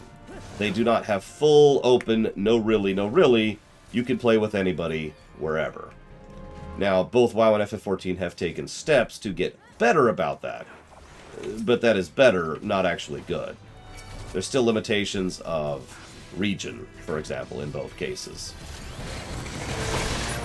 It's not like Guild Wars 2, where you can play with anybody literally anywhere who's playing Guild Wars 2, for example.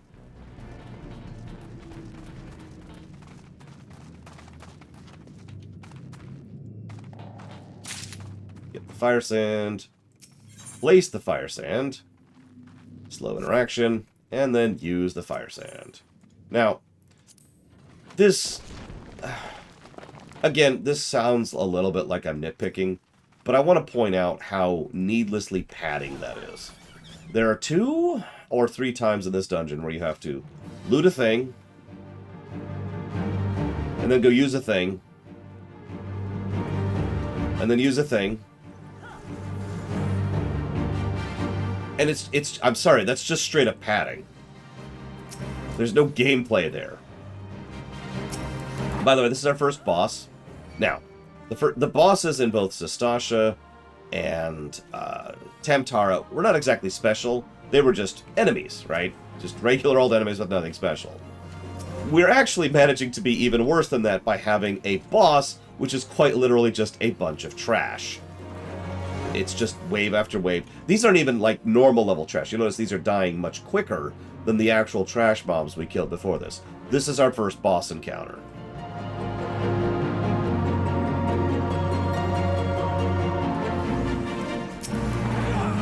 And yeah, I actually imagine that FF14, possibly even WoW, will eventually reach the point of being like some of the more modern MMOs, or some of the more open MMOs have managed.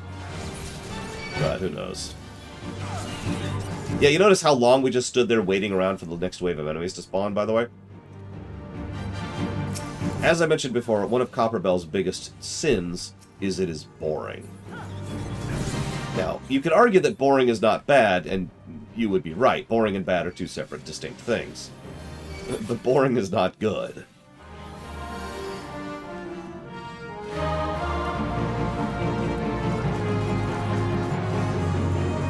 I'm not even needed for this fight, by the way. Neither the healer nor the tank are necessary at all for the fight that I'm doing right now. I could completely AFK and they would smash this. I'm not going to, because that would slow it down. But you get my point.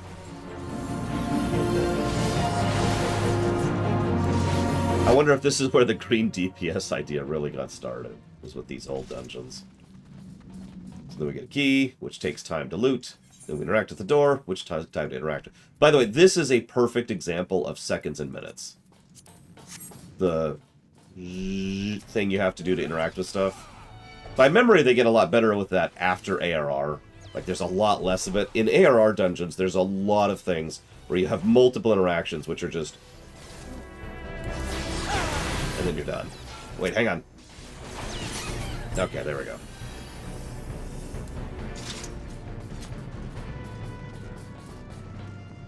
Including this.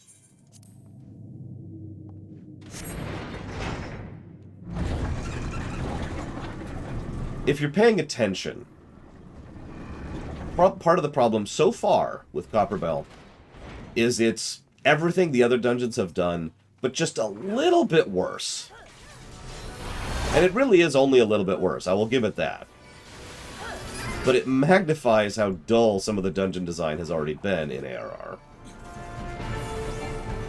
Yeah, I was... We'll get to 1,000 Maws in a... I think it's the next dungeon. There's 1,000 Maws, and we will discuss how that has problems in just a minute or 3 or 50. We might get to that today, I'm not sure. So what lessons did this dungeon teach us about dungeon design?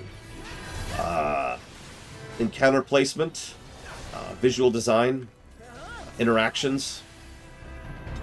You know, making the interactions not take 15 seconds to do. No, I agree. Copperbell is a dungeon that just needs them. They just need to throw it out and make something completely new in its place. I also think that about the 1,000 Maws. Like most of the other dungeons, a little bit of polishing, a little bit of reworking, we're good.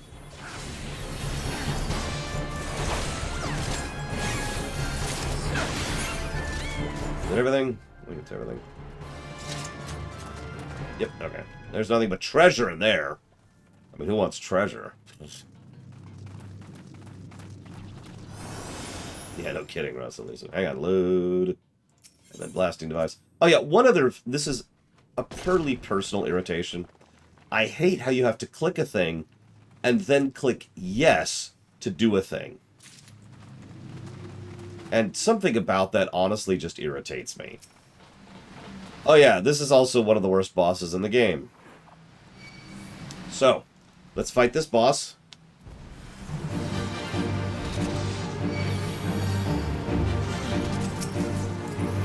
No, come back here.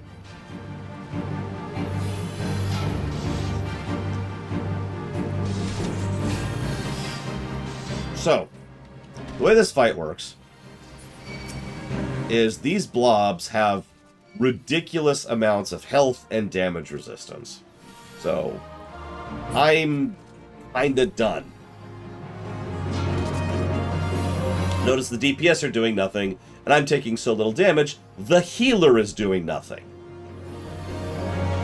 Someone, doesn't matter who, has to actually hit that lever.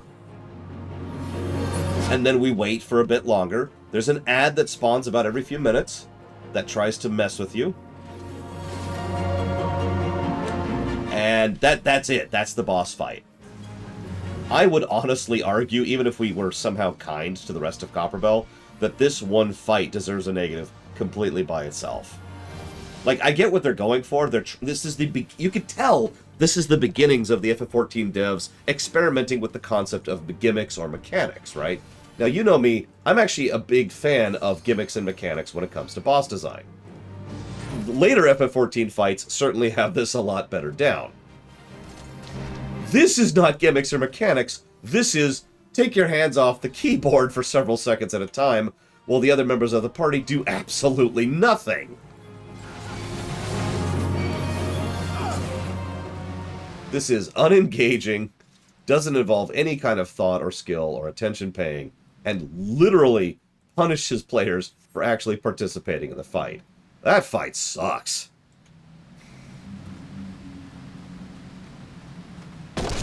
You know what? Actually, hang on. I actually agree with myself and people in chat. Regardless of how we review this dungeon, I'm giving that boss a negative. Because that's how that works. Individual bosses can be positives, and individual bosses can be negatives, too. What is the name of that stupid thing? The blob? Hey, I disagree with myself all the time. Yeah, you can also make it take longer if you don't know what you're doing. I've seen that happen. Icarus Ire. Icarus Ire.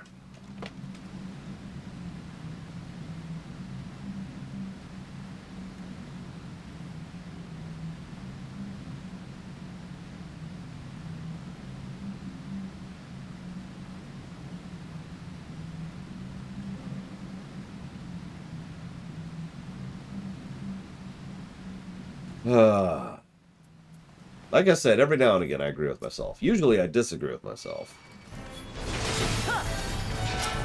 That sounds like a joke, but it really isn't. I'm good at video games. Did you know that? That's not bragging, that's a statement of fact. But the thing is, the hardest person you will ever find to convince me of that is me. Part of the reason I keep repeating that semi-periodically is to remind myself of it and to reinforce the fact that I am actually good at video games. Because otherwise, I would fall back into the mentality of, you know, I suck at everything, which is kind of my default mind state. So I disagree with myself all the time, is what I'm trying to say.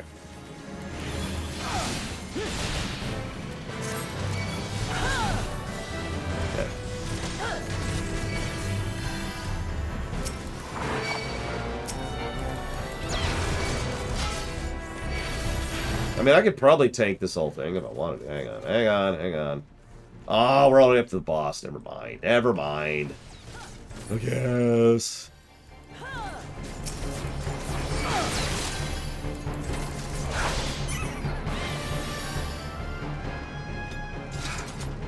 Yes, Harriant. So, and I could say why very simply. World of Warcraft. For those of you not aware, WoW has gone back and redone its early dungeons. Pretty much universally. In fact, I don't think there's more than one dungeon in WoW that has not gotten a rework at this point in time. And let me tell you, those reworks have substantially improved the quality of those dungeons. Those of you who have done Ragefire Chasm at launch in vanilla, think about that versus the Ragefire Chasm that was done in Pandaria. And think about the gap in difference in quality between those two.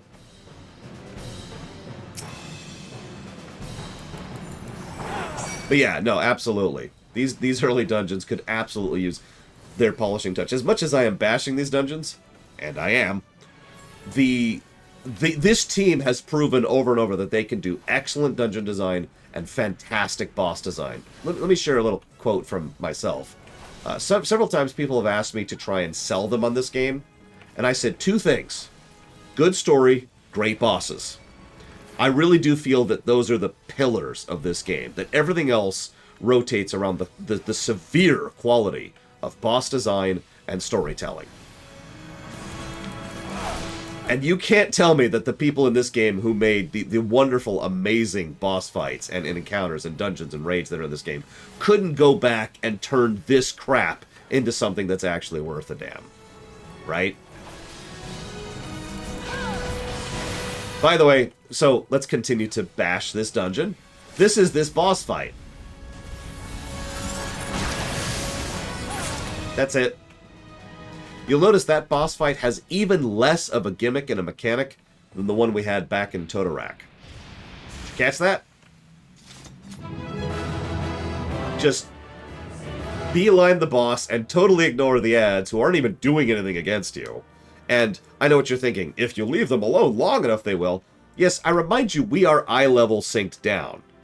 We're not super amazing here. And we could still, and I could speak of this because I did this when I did this dungeon for the first time, you could still completely ignore the ads and they will never actually do anything to you. They take so long to do anything. Yeah, boss strategy. Face tank! Wonk. So, how many negatives does Copperbell deserve? Now that we're here, now that we've gone through it. I was trying to enumerate as we went through to really try and get across the analysis. It's boring, it's visually disinteresting, its trash design is not well done, its boss design is bad across the board. It has the worst boss in the game in it. Thank you for joining me, everyone who joined me. I think I'm going... Yep, I'm going here now. Oop. What are we thinking?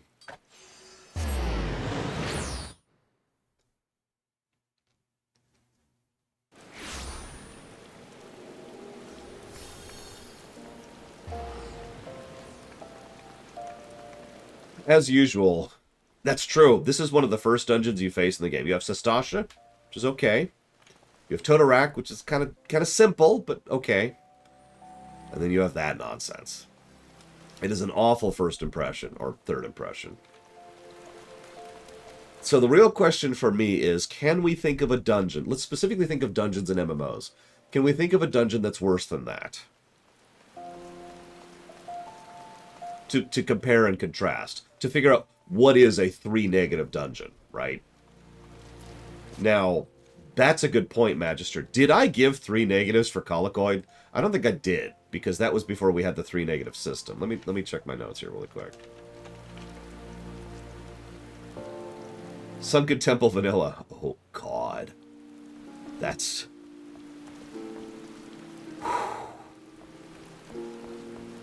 Ooh. Yeah. Yeah. That is a 3 negative dungeon. Ooh.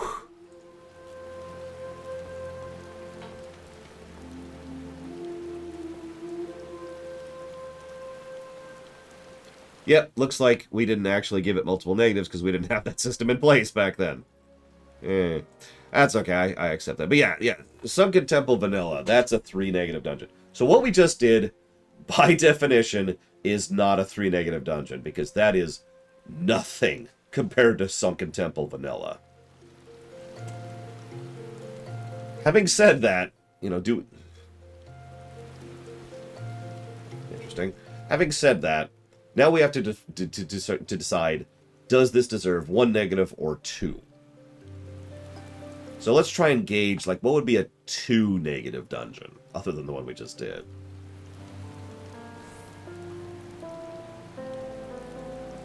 Oh God, trust me, I know. Aurum Vale might qualify, the dungeon we just did might qualify. We also have Thousand Maws, too. We could put it in question mark for now and just kind of gauge it versus some of the other bad ones. Yeah, I used to actually sell my expertise for Sunken Temple because I knew it. I knew how to get around, I knew where to access all the bosses. And so I would be a guide and people would pay me to do that.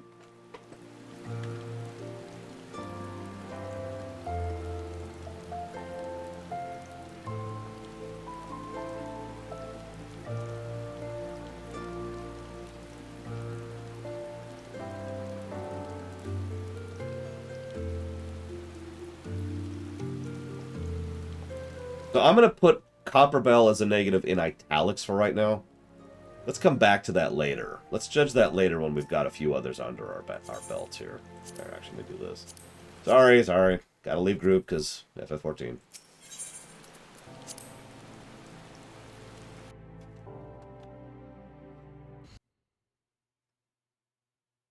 Ah, the Conqueror of Copperbell returns. Thanks to you, our mining operation can resume. Yay!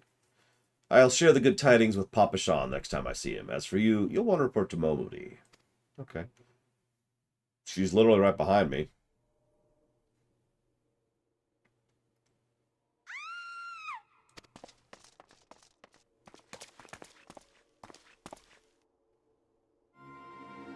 Shut your mouth, you thieving little swine. You stole it from me. Don't even think to deny it. I like how his name is Obnoxious Merchant. Please, sir, I didn't steal nothing. She's called the Desperate Damsel. I bought this, paid for it with my own coin. What rot. You refugees are all the same. You couldn't afford maggoty mole meat, much less a choice cut of dodo. I'm gonna say it one more time. Give back what you stole, or I'll make you wish you'd never set foot in this town. By rights, I should turn you over to the Brass Blades, you know. Help keep the streets safe for law-abiding citizens. But I'm a reasonable man. If you agree to serve me in whatever capacity I require, sexual innuendo, the authorities needn't hear of your crime. And then he just all of a sudden has a Star Destroyer slammed through his chest.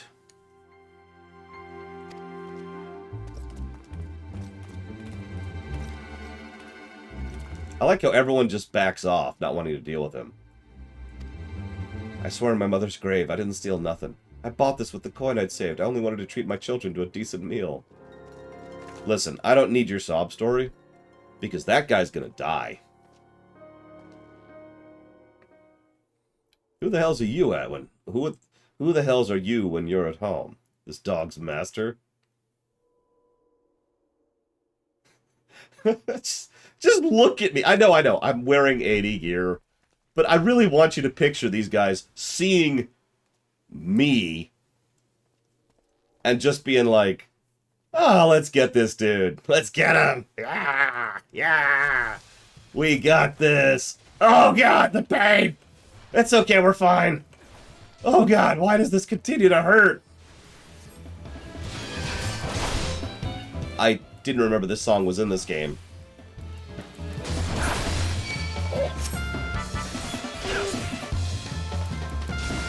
Yeah, I just shunk, and they're just gone. Like they're just atomized.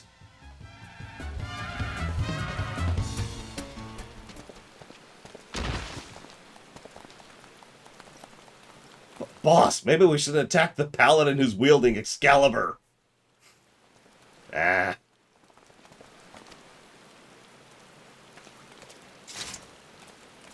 Thank you thrice over. Well, I know how you could thank me. No, God, I'm joking.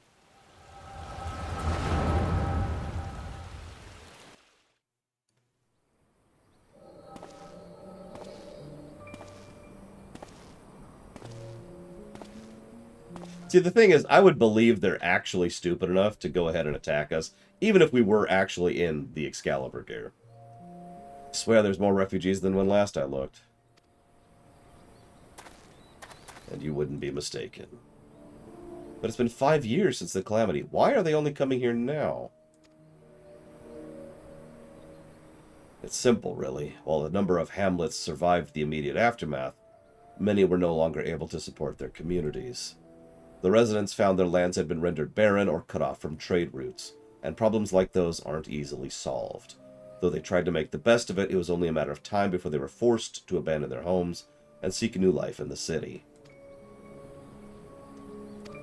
And that is one of the biggest problems they're having here. This is honestly one of the best bits of world building in the entire game, in my opinion. A lot of people survived, but so the land is actually literally going fallow in some cases as a result of all the etheric crap that happened from Dalamud and Bahamut. And not everywhere is capable of dealing with that. You know, a village can sustain itself if things are fine. But if things go badly, a village has no support network, no safety net. That's what a city is needed for. And so this is one of the reasons why most of the villages we see in the early areas of the game are tiny and usually just outposts of the cities, because most of them have effectively fallen out. They're gone, right? Yeah, I wasn't even going to mention that part, Ina Michelle. But yeah, no, exactly, Raskor. This is a problem that will only ever snowball until it's actually dealt with. This is a problem that needs some of the more long-term thinking like the Admiral was having over on Limsa Laminsa. You need to do structural, systemic changes to be able to fix this kind of a problem. And nobody's interested in it. Perhaps our situation is more pronounced. Ul'Dah has a reputation for being prosperous, so it's natural that refugees would try their luck here first. My heart goes out to them, it truly does. But I'd be lying if I said I wasn't apprehensive. I hope their presence doesn't foment lawlessness in the city. Well, if things take a turn for the worse, we can always have the Immortal Flames. I dare say the Brass Blades would welcome their help. The heroes who fought the Garlean Empire, patrolling streets for riffraff? It may well come to that. Impoverished and desperate as they are, you may be sure that some of the refugees will turn to crime. You know what this place is like. If you've no coin, you've no hope. I should probably mention that Ul'Dah is a... God, I can't think of the term. It's an economic term. It means they require imports to survive. I can't remember what that's called. But the relevance here is that Ul'Dah requires keeping its trade lanes open in order to keep surviving. Yeah, I can't remember what it's called, Raskor, but there's a term for it.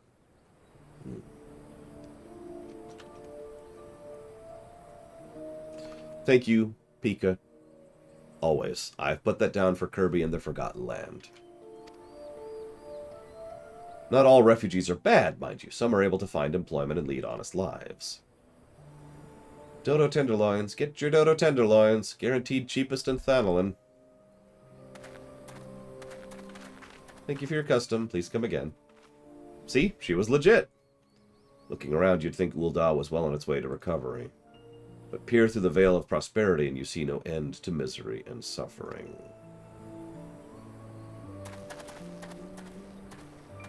Unfortunately, we will be doing Lore Week tomorrow. Terribly sorry, though.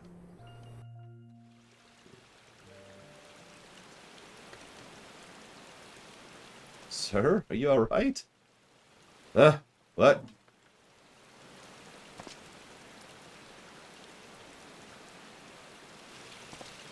What now? You mean to threaten a defenseless citizen? I'm just gonna cut your balls off. I think that's sufficient. I'm having trouble finding them, though. Does anybody have a microscope?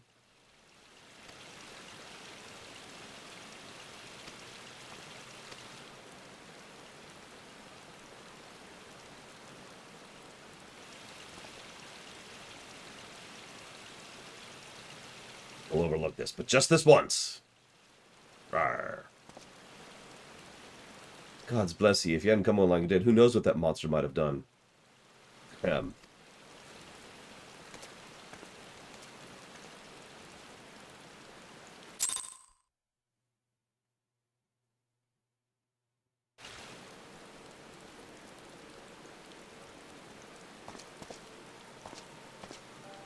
All's well that ends well. We meet again, I Thancred. Pray do not mistake my intent, for it is always honorable, but I have been watching you since you departed Ul'Dah. You played the part of envoy to perfection, confident as a man on a diplomatic mission should be, yet unfailingly courteous to your betters.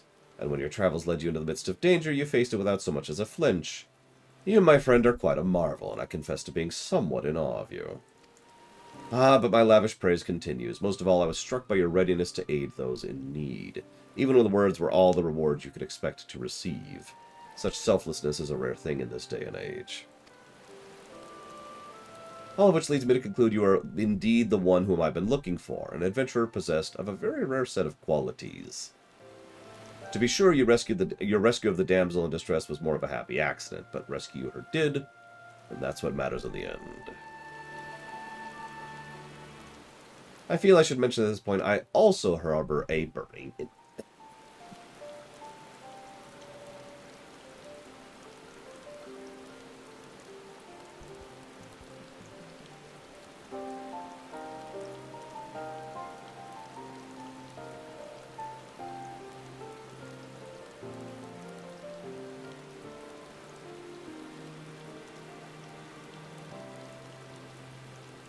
also harbor a burning interest in a certain talent of yours. I speak of your visions. You have been experiencing visions, have you not? Well, it just so happens I know a woman who shares your talent and can help you to understand it. She and I belong to the same organization, and we should both be delighted beyond words if you would agree to join our cause. Naturally, there are benefits to being part of such a collective. For one, we should be glad to assist you in realizing your potential as an adventurer. You need not give us an answer now. Think upon it, and if you ever feel moved to help us, as I pray you shall, speak with Momody, the ever-lovely and youthful mistress of the quicksand. Thank you, Overseer USA. Always. I will put that towards Crusader Kings 3.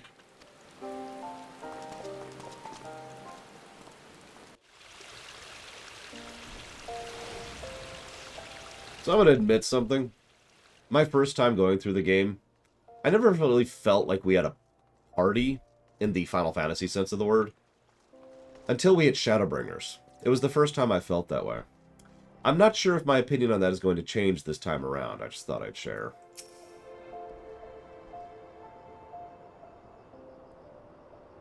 Scenes like that are becoming ever more common, I'm afraid. Don't worry, though. If you work hard, you'll be alright. Saying that, go do this thing. Okay. Ah, Lore, sorry to keep you waiting. I was just providing guidance to a fresh-off-the-carriage adventurer. Ah, but gods, it's good to see you safe and well. To look at you, no one would ever guess you'd been hard at it with giants in the dark. I never doubted for a moment you'd succeed, of course, and neither did Papashin, which ain't to say he won't be overjoyed. Oh, before I forget, there's a lass here who wants a word with you. Didn't actually know your name, but hearing her description, I knew who she meant right away. Hi, Etta. Thank you for sparing your time. I realize you don't know me, but I've been longing to speak with you for a while now. My name is Etta. I'm an adventurer like you, though I'm not very good at being one, if truth be told. Anyways, I was adventuring with my friends in Gridania when... Sorry. We were in Gridania when the leader of our party was killed. His name was Avere, and he and I were to be wed in the spring. You may not remember him, but to say that he remembered you would be an understatement. He would sing your praises from dawn to dusk. He saw you for what you are, you see, an adventurer's adventurer, and swore he would be like you one day. I believe that he would have succeeded had a fiend not robbed him of the chance. Since that day, I have thought long and hard about giving up adventuring. When I think of the man you are, of all that you've achieved, I find that I am inspired, just as Aver once was. And so I decided to start again as an adventurer. I will go back to the village of my birth and begin training anew. I wanted to meet you first, to ask you your name. Lore Runner. Lore Runner, I shan't forget.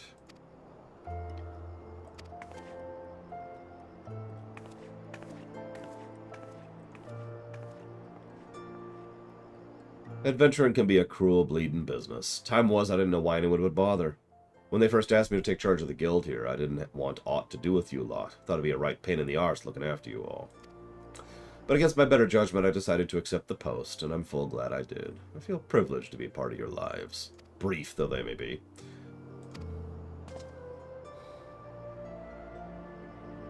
What'd you say? You want to know about the Scions of the 7th Dawn? They're beginning to move in earnest, then.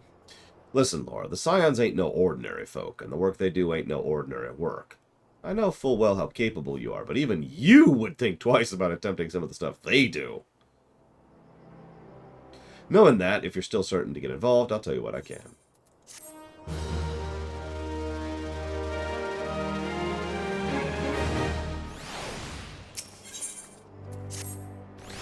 So, if you want to know more then, huh? Well, that isn't a surprise. I swear, if I painted certain death on one door and limitless wealth on another, 9 out of 10 adventurers would go through the first. And the other bloke wouldn't be able to choose on account of being Ul'Dah. Anyway, don't say I didn't warn you.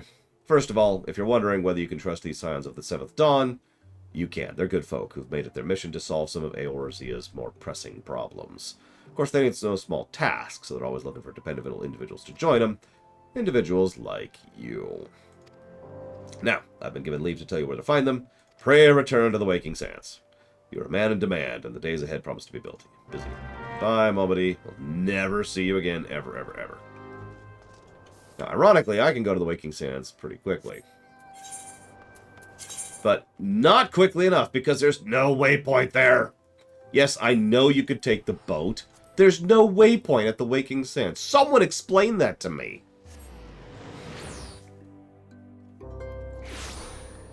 I love this game, but who, at some point, didn't actually think, you know, maybe we should go ahead and set up a crystal here. Ah. I don't give a goddamn if it's a plot point, Mr. Red. Now, that being said, under normal circumstances, and let me be very clear about this, let's walk this back from joking land into real territory. This would absolutely be a negative. This would 100% be a negative to gameplay. Because we keep going back here over and over and over and over and over and over and over and over and over and over. There's a reason it's a freaking meme. There is a reason that it's such a joke thing. However, and I am aware of this, I actually looked this up before everyone already told me about it 5 seconds ago. However, the fact that when you're playing a new character, obviously it doesn't apply to me, you get the teleport trinkets which send you straight here. That's a band-aid. But it's a band-aid that works. That mitigates the negative. No negative given. I am curious when they added that, because I don't remember when they added that. But if it wasn't for that, without question, this would be a negative to gameplay for what is effectively bad design. This is... Here's a plot area you have to go to regularly, and it's irritating to get to.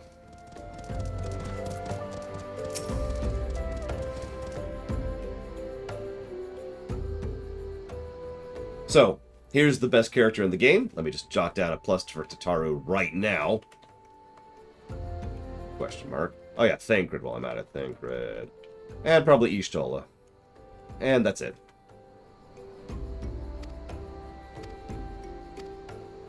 I'm not singing that. Wah! Hi, Tataru. Hey, random idea. You should look into seamstressry. Just designing outfits. I think you'd be really good at it. Oh, also cooking. I would think you not to sneak up on me like that. Now, please be advised this is private property. Unless you have pertinent business here, I must ask you to... Aye. Do I look like I'm here in private business? You're here at the behest of Thancred. I want to stress this. I'm not joking. I do like Tataru as a character. But I love the fact that the game acknowledges the non-adventurer part of the party, right? An enormous amount of games, MMO or otherwise, do not acknowledge that you need support staff, you need suppliers, you need haulers, you need tradescraft, you need secretaries, you need organization, you need managers, right? You need an enormous amount of stuff to keep an organization functioning like an adventurers group. And I love the fact that this game does bother to emphasize that Tataru is quite literally the glue that keeps us together. And that's just true throughout the whole work, to my knowledge. So, yeah, no. That's awesome. Gonna jot down another positive while we're here.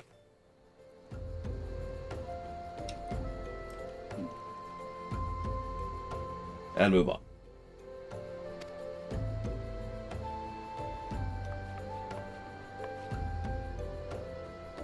Lord Runner. There you are. Ahem. I bid you welcome to the Waking Sands, headquarters of the Scions of the Seventh Dawn. My name is Tataru, and I look forward to assisting you during your time with us. Telling you. Outfits. Think about it. The antecedent is within the solar. I shall let her know to expect you. Now, I'm going to go and admit something that might make me a little unpopular, that might make people hate me and kill me. I don't like Minfilia. I never have.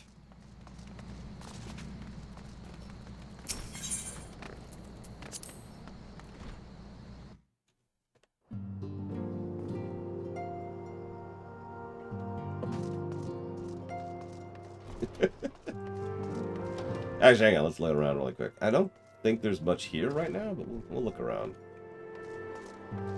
As much as we can. Listen. Minfilia has the biggest chest that's available in the game. By the way, that's not actually a joke. So here's Arnivald. A dream unlike any other. I was myself, but then I became something more. When I spoke to others, they directed me here. Do you have one too? I don't know who Arnivald does, but he's fine, I'm sure. Abatia, the antecedent, made me an offer I couldn't refuse. Said if I joined, I'd get to fight against the Primals and the Imperials to my heart's content.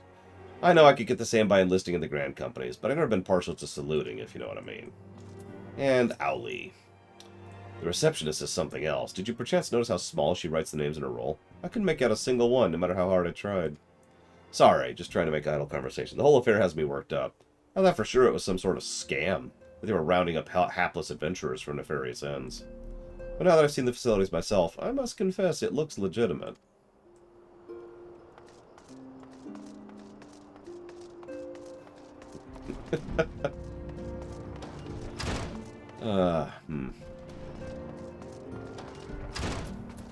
Let me in.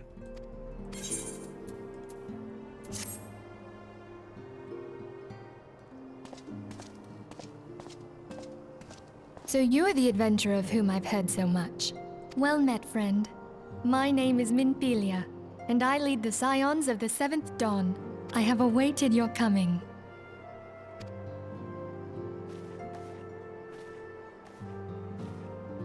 That's why I had to show off Arnivald really quickly there. Please, be at ease.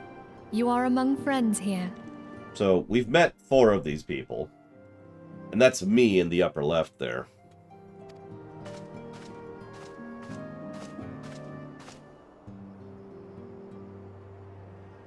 No doubt you are ripe to burst with questions. But have patience. All will be revealed in time. First, let me begin by telling you who we are and what we do. We are the Scions of the 7th Dawn, an order that transcends political boundaries. Our single objective is the preservation of the future of Eorzea. Among our gravest concerns are the godlike beings known as the Primals. Their existence is a bane upon Eorzea, nay, the world at large, and we have striven to find a lasting solution to the threat they pose. Our order is home to a number of individuals who, like you, possess a rare and special talent. This talent takes various forms, but one holds particular interest for us. No, Scion. Tell me, have you ever experienced a sudden, inexplicable loss of consciousness? Have you ever had the sensation of being pulled away from reality? Felt as though you were hovering in space? A mind without a body?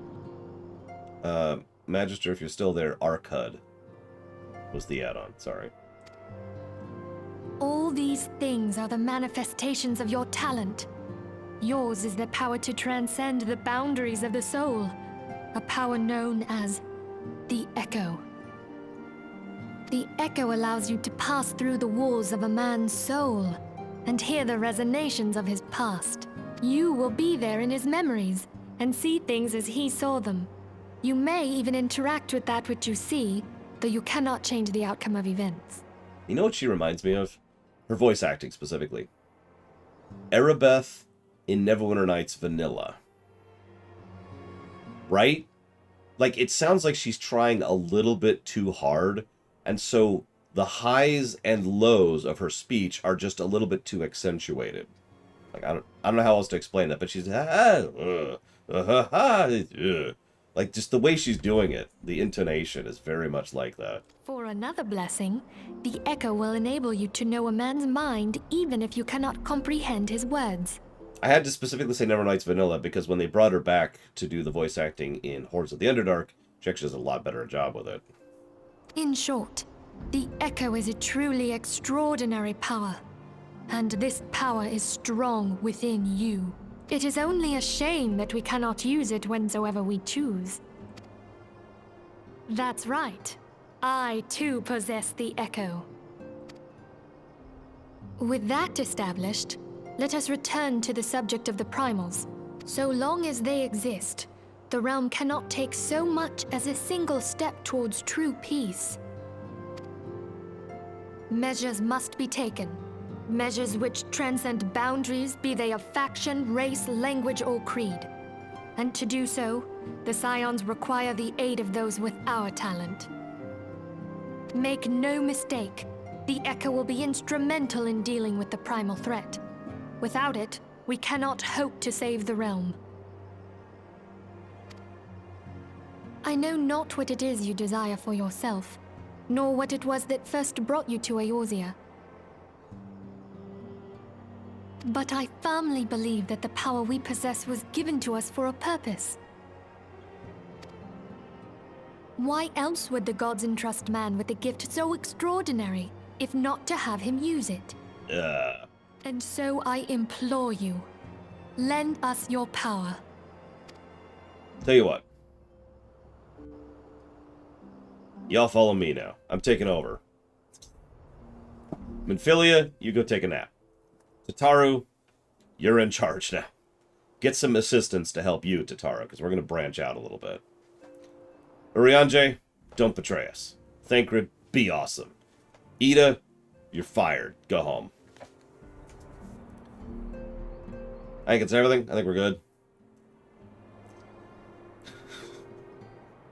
Let's make some merch. Let's get some money going.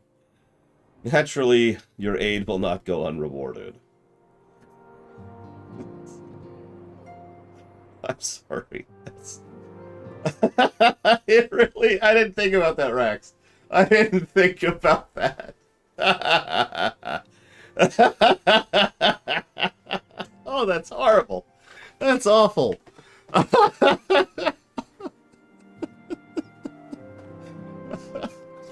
No. Okay.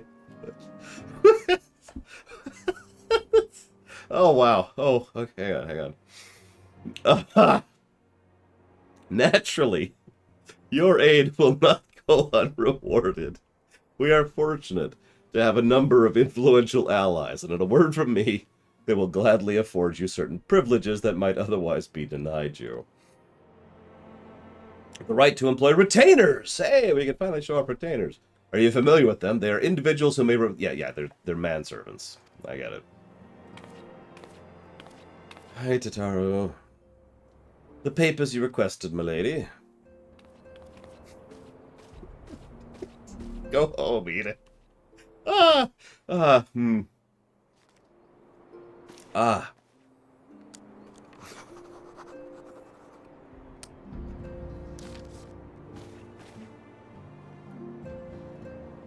Thank you, Tataru.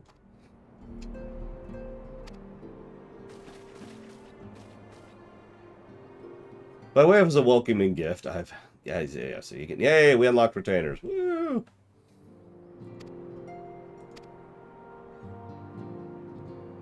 Yep, we help you, you help us. I shall entrust you with our order's password. Wild Rose. Get it?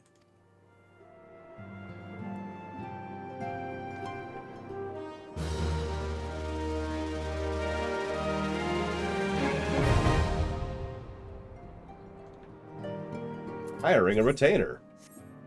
I'll never do it. This place is called the Waking Sand. It's our headquarters. It used to be somewhere else, you know, but then a bunch of things happened. Yeah, that's one way to put it. While there are others who possess the Echo, none are near as strong as you with the power, hence our extremely high expectations of you. Who's this wonderful... Oh god, I'm even taller than Urianger. Not by much, but I am taller than Urianger. 7 waning moons see 7 suns rise, divine order royals, fallen corpse writhe. Thus the divine chronicles seek to warn us once more. The meaning of these words now shines clear.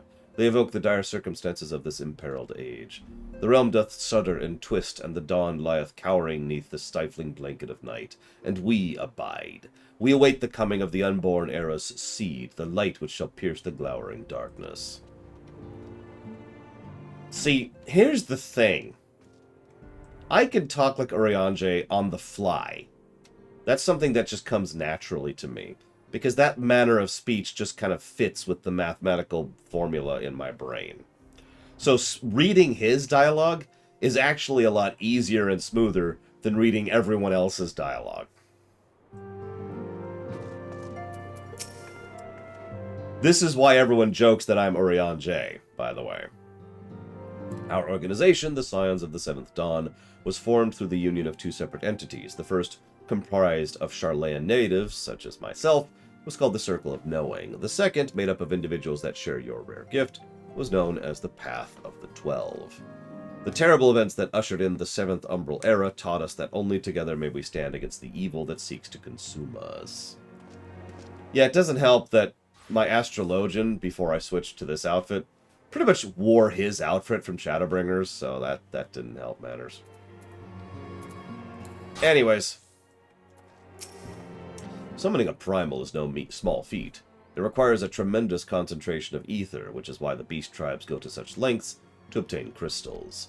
Once they manifest in physical form, their unquenchable thirst for ether only grows stronger. They would drink the land dry with nary a thought to the consequences. Considering their fearsome strength, it would do well within their ability to do so. For this reason, we must do our utmost to oppose them. So here's the thing. We'll talk more about primals later, but this is going to sound like a weird statement, but primals are the least interesting part of the main story for me across FF14.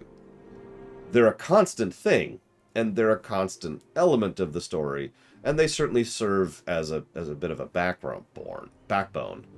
But every single, with only, let's go 3 exceptions, every single example of a primal story is, hey, they've summoned a primal, go deal with it. Okay.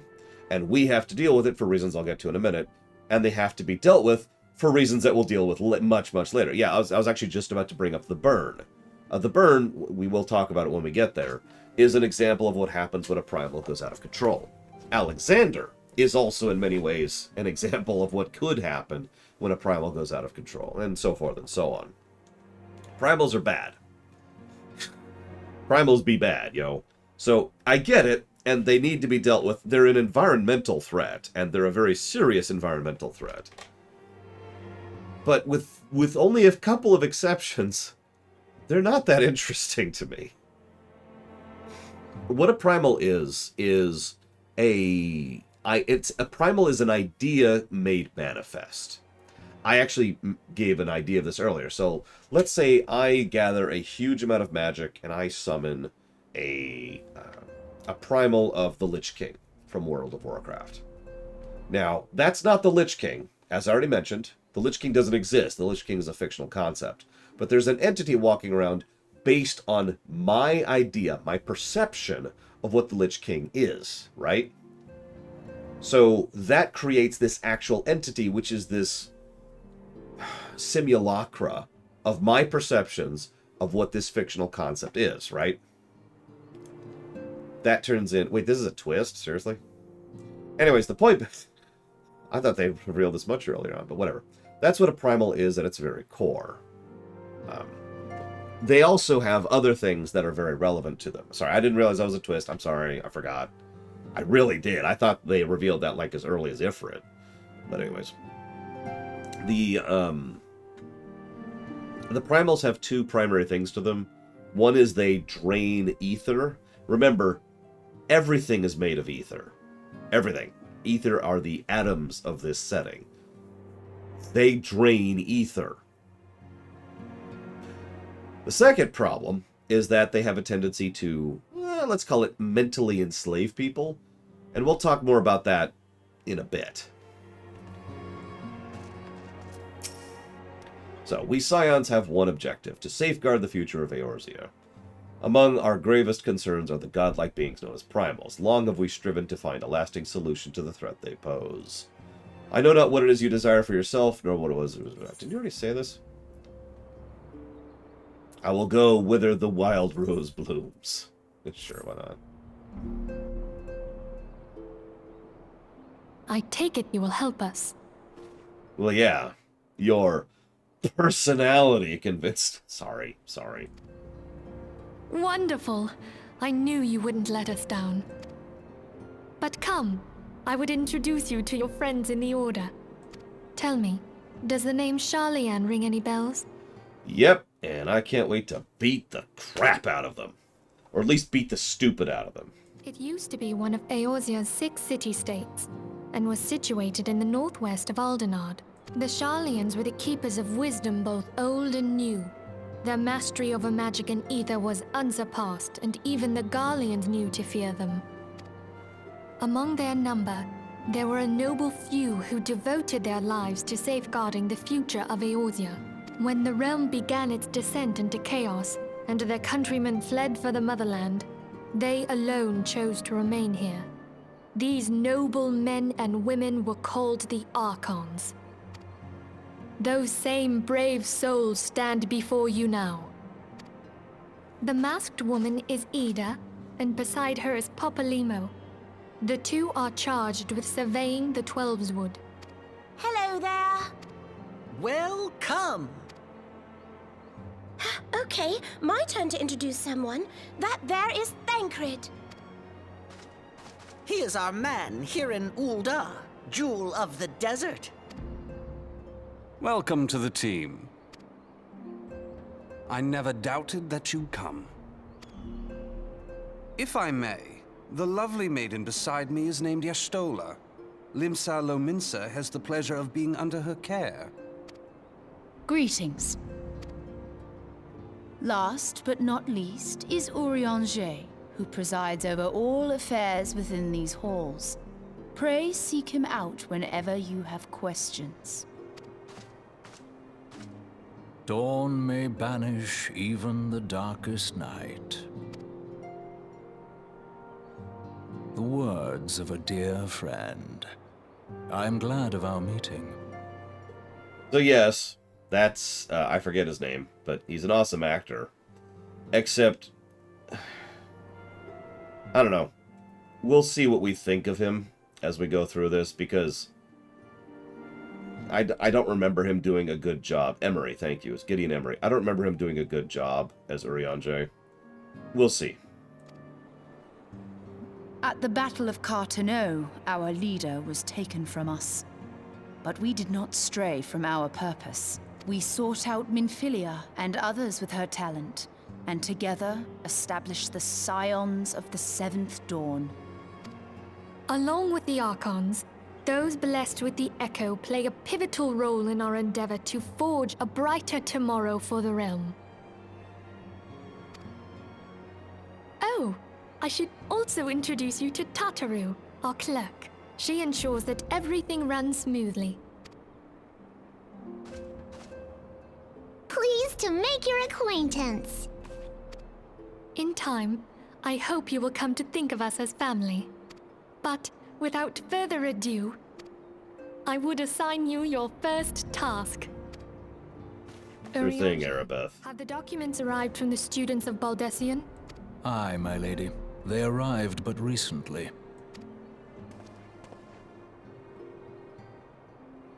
We have received a request for aid from the Immortal Flames. Thancred, would you do the honors? It would be my pleasure.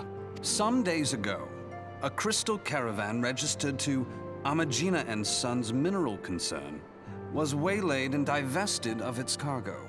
But there is more. Within a bell of the robbery, several people were reported missing from the shantytown outside the city. At a glance, one would assume the involvement of bandits, kidnappers, and coincidence. Such crimes are hardly uncommon, and the Immortal Flames deal with their like almost every day. However, this time we have reason to believe that a Primal is involved. Aye. The evidence left behind implicates the Emolja, who are known worshippers of Ifrit. If we then consider the objects that were taken, there is no room left for doubt. The crimes were committed in the name of a Primal.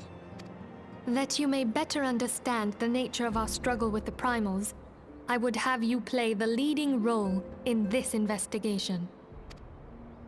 You have my thanks. If there is aught you wish to know, I recommend you speak with Thancred. He is well versed in the affairs of Ul'Dah. Ever at your service, dear fellow.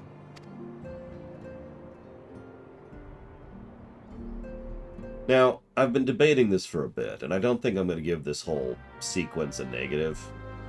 But it's definitely not a positive, and it should be. This is the your first step into a larger world moment, right?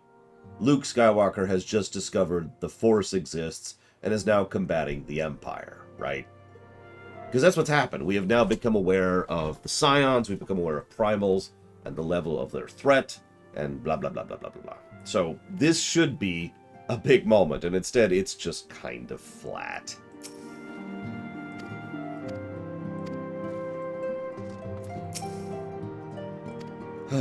So, we go to this place, talk to this person, begin this investigation. Got it. Yeah, that's another thing. This is you being introduced to the main party. That's actually a great way to comment on that, actually, because that is a perfect way to describe why this scene doesn't do what it should. And why, for so long, I felt like we didn't have a party, even though, technically speaking, we have a party as of right now. We just met the party. And they're all like, hey, what's up? Yeah, the Fellowship was just formed. It sure as hell doesn't feel like it.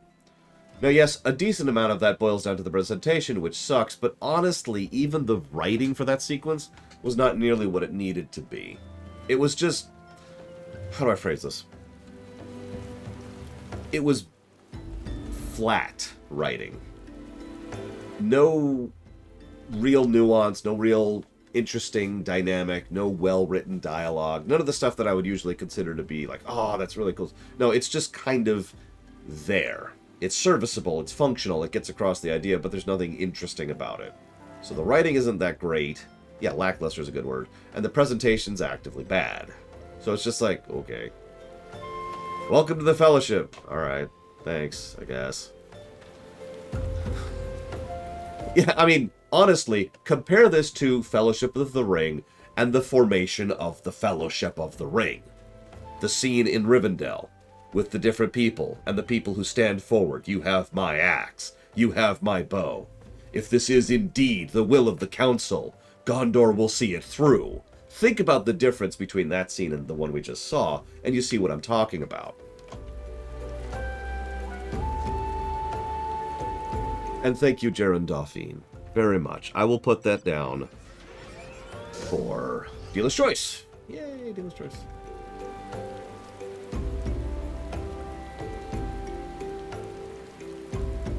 He has your eyes. Oh yeah, he's a necromancer. Sorry. Actually, yeah, even Han meeting Chewbacca was a better scene for that. And again, going back to Star Wars, you know, there is... I could literally do an essay on the scene when Luke meets Obi-Wan, and then Obi-Wan explains things to Luke in Obi-Wan's cut. I could do an essay on just those two scenes, because those are a masterclass in how to present something. There's this wonderful, wonderful bit where Obi-Wan, you know, he's like, I'm looking for Obi-Wan Kenobi, and he says, Obi-Wan Kenobi. And there's this little musical cue, which is perfect. Da-da-da, da-da-da, just plays in the background. Obi-Wan. And Alec Guinness nails it, of course. He's got that whole... That's a name I haven't heard in a long time. And it just... The way he is presenting it gets across all the information we need there. The idea of something venerated, something mystical even, right? Just the way it is being told to us. And then, of course, he says so casually, of course I know him. He's me.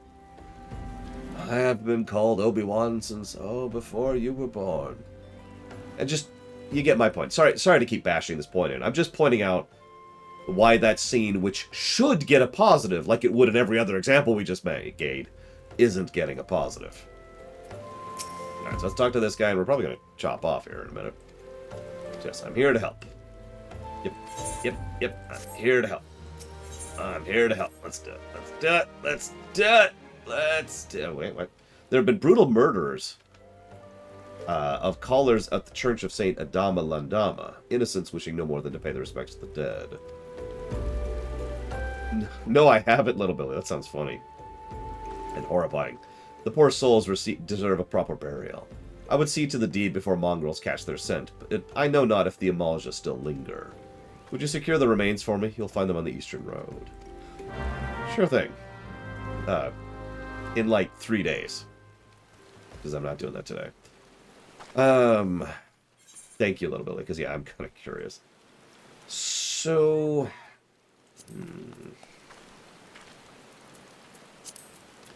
Yeah, that's what I thought. You quit right here? That's an interesting place to quit. Let's get in the air, where we belong. So... I hope this stream has continued to be enjoyable. There will be a lore week tomorrow. Hopefully my voice will be a little more up. I don't know what all we'll be discussing. There's been a few announcements. I still need to actually watch the Nintendo Direct, which I still haven't even watched. Well, we will have a lore week tomorrow. And then we'll have Streaminations. Monday will be off. So for those of you who care, we will be continuing Final Fantasy XIV, and we'll be continuing the storyline Tuesday. As a quick side note, some people have been wondering of the structure. So I'm kind of improvising a little bit on when we do what. But for those curious, I'm thinking we're going to do story arcs up until reasonable pause points, then backtrack and do optional stuff like side quests and side dungeons and stuff like that.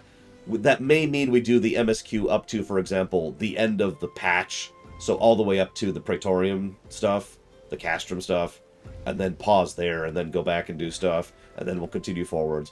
But I'm kind of playing it a little bit by ear for what makes for a good flow with regards to the lore run. So I hope you do enjoy, and I will see some of you tomorrow, and I'll see the rest of you Tuesday. Hopefully, this will have gone away by then.